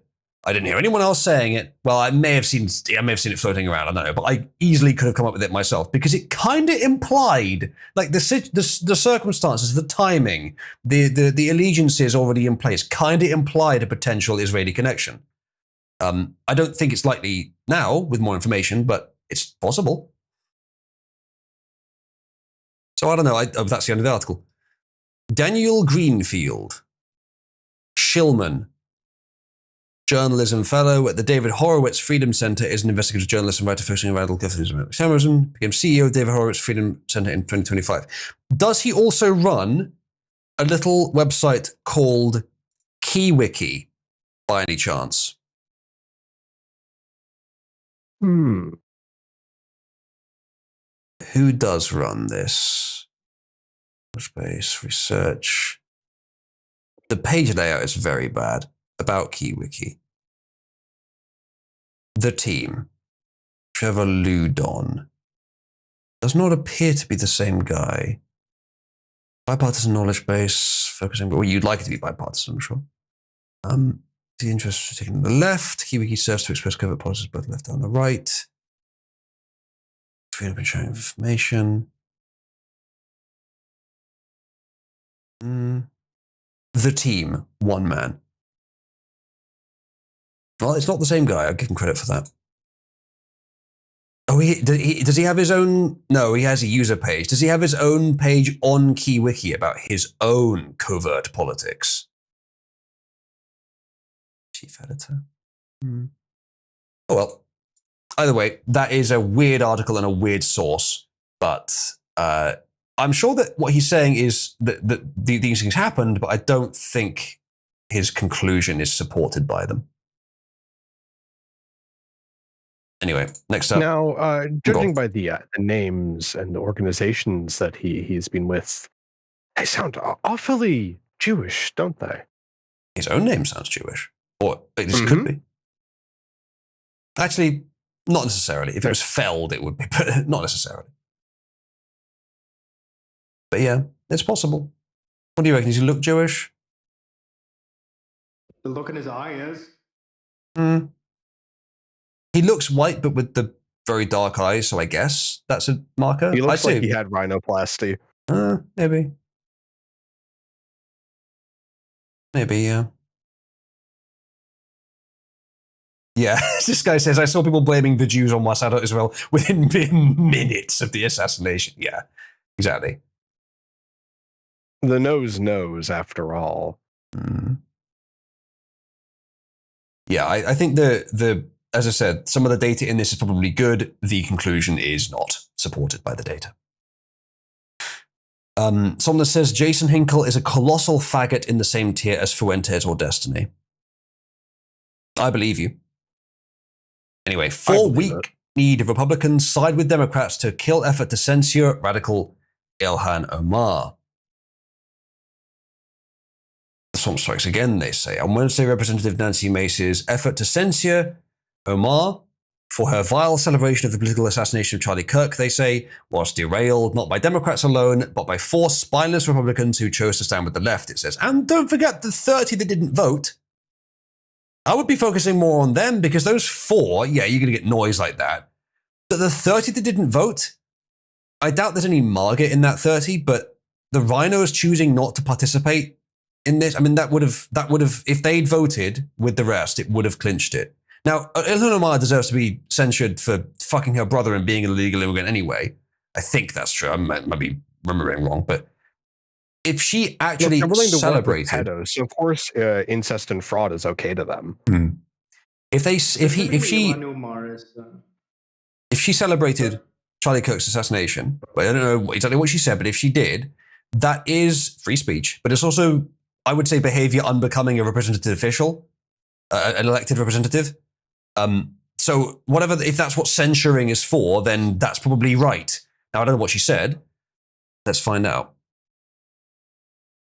Omar says, I do know for sure is that Charlie Kirk was someone who once said guns save lives after a school shooting. Charlie was someone who was willing to debate and downplay George Floyd's death at the hands of Minneapolis police. Both of those can be defended or explained. You guys probably know what the defense is, not what we're here for right now. Hassan, she was talking to Hassan. Oh no, different Hassan. During an interview with former MSNBC propagandist, they say, and ZTO founder Mehdi Hassan, Omar mocked Kirk, saying he got precisely what he deserved. So she says he downplayed slavery and what black people have gone through in the country by saying Juneteenth should never exist. That's not downplaying slavery. She says, and I think there are a lot of people out there saying he just wanted to have a civil debate. He did. And then Hassan says a complete rewriting of history, which is not true. She says, there's nothing more fucked up than to completely pretend his words and actions have not been recorded and in existence for the last decade or so. Yeah, so it's a very deceptive account of Charlie Kirk there. It is her honest opinion. It says giggling, right? That wouldn't be great. But if that's all she said, it's not that bad. Well, there's leftists that have said worse for sure. I mean, in normal times, this might be enough for a censure. because it is deceptive. You really, I'm not saying you shouldn't be able to, but that's not really the time to be to be shitting all over his legacy like that, is it? If we're talking about respectful discourse, obviously you can, but in terms of respect, it's not a good idea. Ilhan Omar should be censored, she says, and stripped of every committee seat, mocking an assassination and glorifying political violence. There's no place in comedy. It doesn't sound like she was doing that.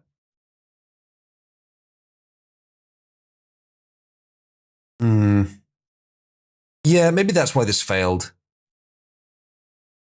Because I don't think what she said was quite as bad as what Nancy Mace is claiming here.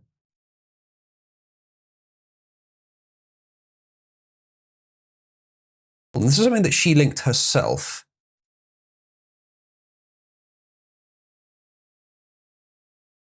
Watch it. Omar says Nancy Mace is trying to censure me over comments I never said. Her resolution does not contain a single quote from me because she couldn't find any. Unlike her, I have routinely condemned political violence, no matter the political ideology. So Nancy Mace wants her removed from the House Budget and Education and Welfare Committees. And in response, the Congressional Progressive Caucus is trying to censure Congressman Corey Mills. What are your thoughts? Well, I don't think we have to pretend anything about Ilhan Omar. She has demonstrated for many years that she is a hate-filled person and a bigot, and she says horrible, odious things on a regular basis. And whether every single one of those occasions means that she should be censured or thrown off of committees, I don't know. I guess that's up for elected officials to decide. Yeah, and lawmakers have every right to remove her if they feel fit. All right, this is Nancy Mace and AOC. Watch this. I am sick and tired of the threats that we're all receiving right now. They are horrific. They are vile. They are dangerous. And you can't keep calling us fascists and terrorists and expect us to just sit here and take it. Okay, Miss Mace, that was useless in assessing the veracity of your claim. Now, I'm very open to believing that Ilhan Omar has said some disrespectful things about Charlie Kirk, things that an elected official probably shouldn't say. But please show them to me. This here isn't good, but it's her stating her opinion. The giggling is the worst part. But is that what you're trying to do this over? It doesn't seem like enough of justification. Now, many would say, fuck them, I don't care anymore, just hurt them with whatever you can. I'm not necessarily arguing with you over that. I'm just saying, is there a valid reason, strictly speaking? I don't see one. Okay, no one has linked a quote from her. Who says?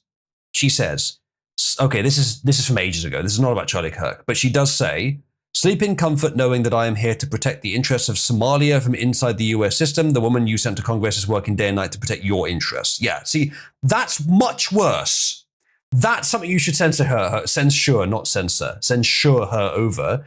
That's something which, frankly, is treasonous. Would we be on board with that being treason, chat? I mean, it's not treason because it's not an enemy, but it's something similar. Like that's enough for her to be impeached. It's not. I don't think it would be treason technically because it's not an enemy nation. Although Somalia, it's not far off being an enemy, is it? I don't know. Not even a nation. I mean, it is now. It wasn't for a short while years ago, but it is now. They got a government. Hey, they got a government. Yeah, so much good that's doing. Well, the Somalians have been terrorizing everywhere that they go. Yeah.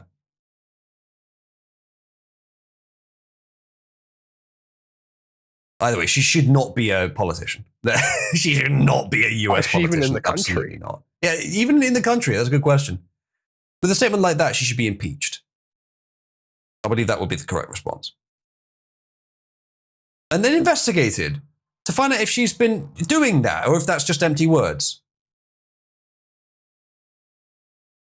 ISIS, you can be an ambassador, not a part of the government. Well, maybe. I wouldn't fucking want her to be a US ambassador. She could be the Somalian ambassador to the US. Fine. But that's it. Arblas says we, Cabal, should conquer them. You conquer Somalia? Sure. I don't want Somalia. It's a good point. Chat, press 1 to conquer Somalia just so that we can leave them in an anarchic state again. Well, Well, delete their current government. Somalians You just reset them to an anarchy again. As long as we can deport them back there afterwards, then we're all good. Press 1 to conquer Somalia, deport all Somalians into the sea, and just leave the land empty for whoever wants it. Yeah, free for all. All right, that's the plan then. That's the plan. Look, if Haiti can be taken, so can Somalia. And Haiti can be taken. That's all I'm saying. How, lads, chat, how many lads with military training and the right equipment do you think it would take to conquer Haiti? Training? 15, maybe. 15? 5, says Abla. Why are all the scopes 0 to the maximum number? That's weird. Half a man. Abla could do it with his legs cut off. Yeah, there's just 5, depending on the equipment. Send in Cybersmith alone. You have an entire nation of men with no tendons. You just imagine him like, he just has a box cutter and super speed, and he just enters a room, and then suddenly everyone, instead of like splitting in half and then falling over with the blood spurt, the blood just comes out in 2 separate spurts behind them, and then they buckle forwards. It's fucking horrible. And then he sprays Flex Seal on them.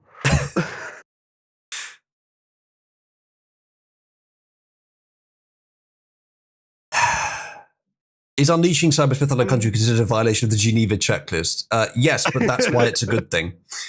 It hasn't been done yet, so it's not on the list. Yeah. Well, but we can add it to the list. The Geneva Conventions is just a long list of things that are a problem, and the last item on the list is just one word, cybersmith. Full stop. End of point. But it's the most important one.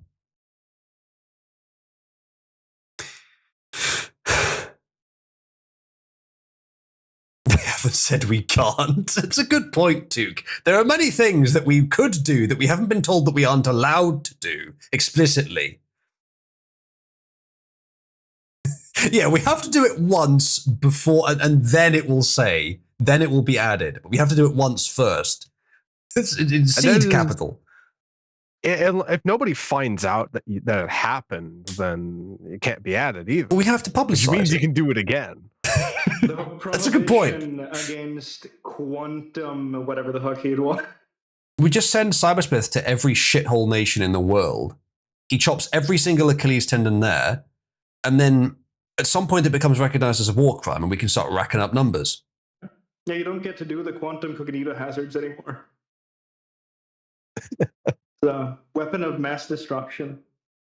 Cybersmith is in a consistent superposition of both having cut every Achilles tendon in the room and having not done so yet out of respect.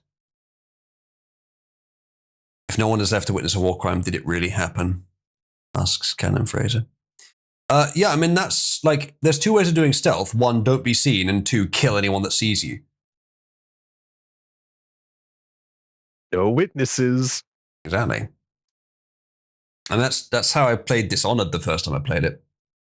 I consider it a challenge because I think the more interesting challenge is to kill every enemy without ever being spotted once. That just to me seemed like the more interesting challenge. So I did that, and then the game shouted at me for killing too many people, and people were upset with me, even though I'd done what I thought was the most interesting and difficult challenge. Which was... It was an interesting idea that game had, but I think it was not executed brilliantly. Yeah, either way. Heavy stealth, yeah. Heavy weapon stealth. All right, I believe that's it. Everything else I have on my list of stuff is stuff we've already gone over. Yeah, we did that. We did that. Oh, no, we didn't do that. Alleged Charlie Kirk assassin Tyler Robinson played furry porn video games online. I think we did cover this actually earlier, just in a different article. Yeah, furry shades of gay. What a thing to end on, though, chat. That's going to be it for today, then. What a note to end on. What a note to end on. We've been going for about 7 hours. Jesus. Holy shit. Yeah. Yeah, it has been about 7 hours. It didn't feel like 7 hours, did it? Why did I have so much energy today? I still have a lot of energy now. How many monsters did you have today? I think I had 2. It's more than usual, but it's not that much more than usual. And I had 1 way earlier in the day. I had the second one at the beginning of the stream, but I should be way past that by now. Yeah, Somnus is offering to explain the Sonichu demon and the medallion in fairy tale terms. I would welcome you to do so. God save the Oozlooses Arbla. Well, thank you all for sticking around. We've still got 20 people in attendance. That's not bad for this far into the stream. If you enjoy the stream, you want to encourage me to do 7-hour streams more often, contribution would go a long way. Canon Versus says, it felt like 7 hours. I hear birds starting to chirp outside my window. I'm sure that I'll be there very soon. Dawn will dawn shortly, but I don't want to go to bed yet. I want to watch some anime with my fun internet friends. Someone says, imagine it's like every single one of... Yes, I saw you say that earlier. I'm not sure that's quite the sort of... You've made a fairy tale reference, but it's not really fairy tale terms. I think we need to pool the collective awareness of all the lore of both Nomon and I to come up with a way that it fits well. With the Sonichu medallion explained in fairy tale terms. I think you missed it earlier, Nomon, but as you were about to explain it, because it was you explaining it, I said explain it to me in fairy tale terms. I don't think you heard me. Okay. Yeah, I don't think I caught that. We'll figure it out later. We'll figure out the lore. Anyway, let's wrap up there. We've finally ended the stream. Chat, we finally got through all the articles I had open. It happened. It finally happened. And now I'm hungry. And you know what that means. You know what happens when I get hungry. I want to watch something while I'm eating. So we'll figure that out after the stream. And it'll be in Pit 1. So I'll see you all there. Thank you for watching. Anyone that's still watching on YouTube, join the community. I see that our viewer count has actually increased since about midway through the stream. That's interesting. I guess that's where I was having the tech issues though. And I was also AFK for a bit there too. Join Cabal if you're not already, and join Pit 1 if you are, and I'll see you there. Thank you for joining me, everyone. Thank you for the contributions and the interactions. And thank you, Quattro, for joining me as a guest. Anytime. And I will see you all very soon. Good night.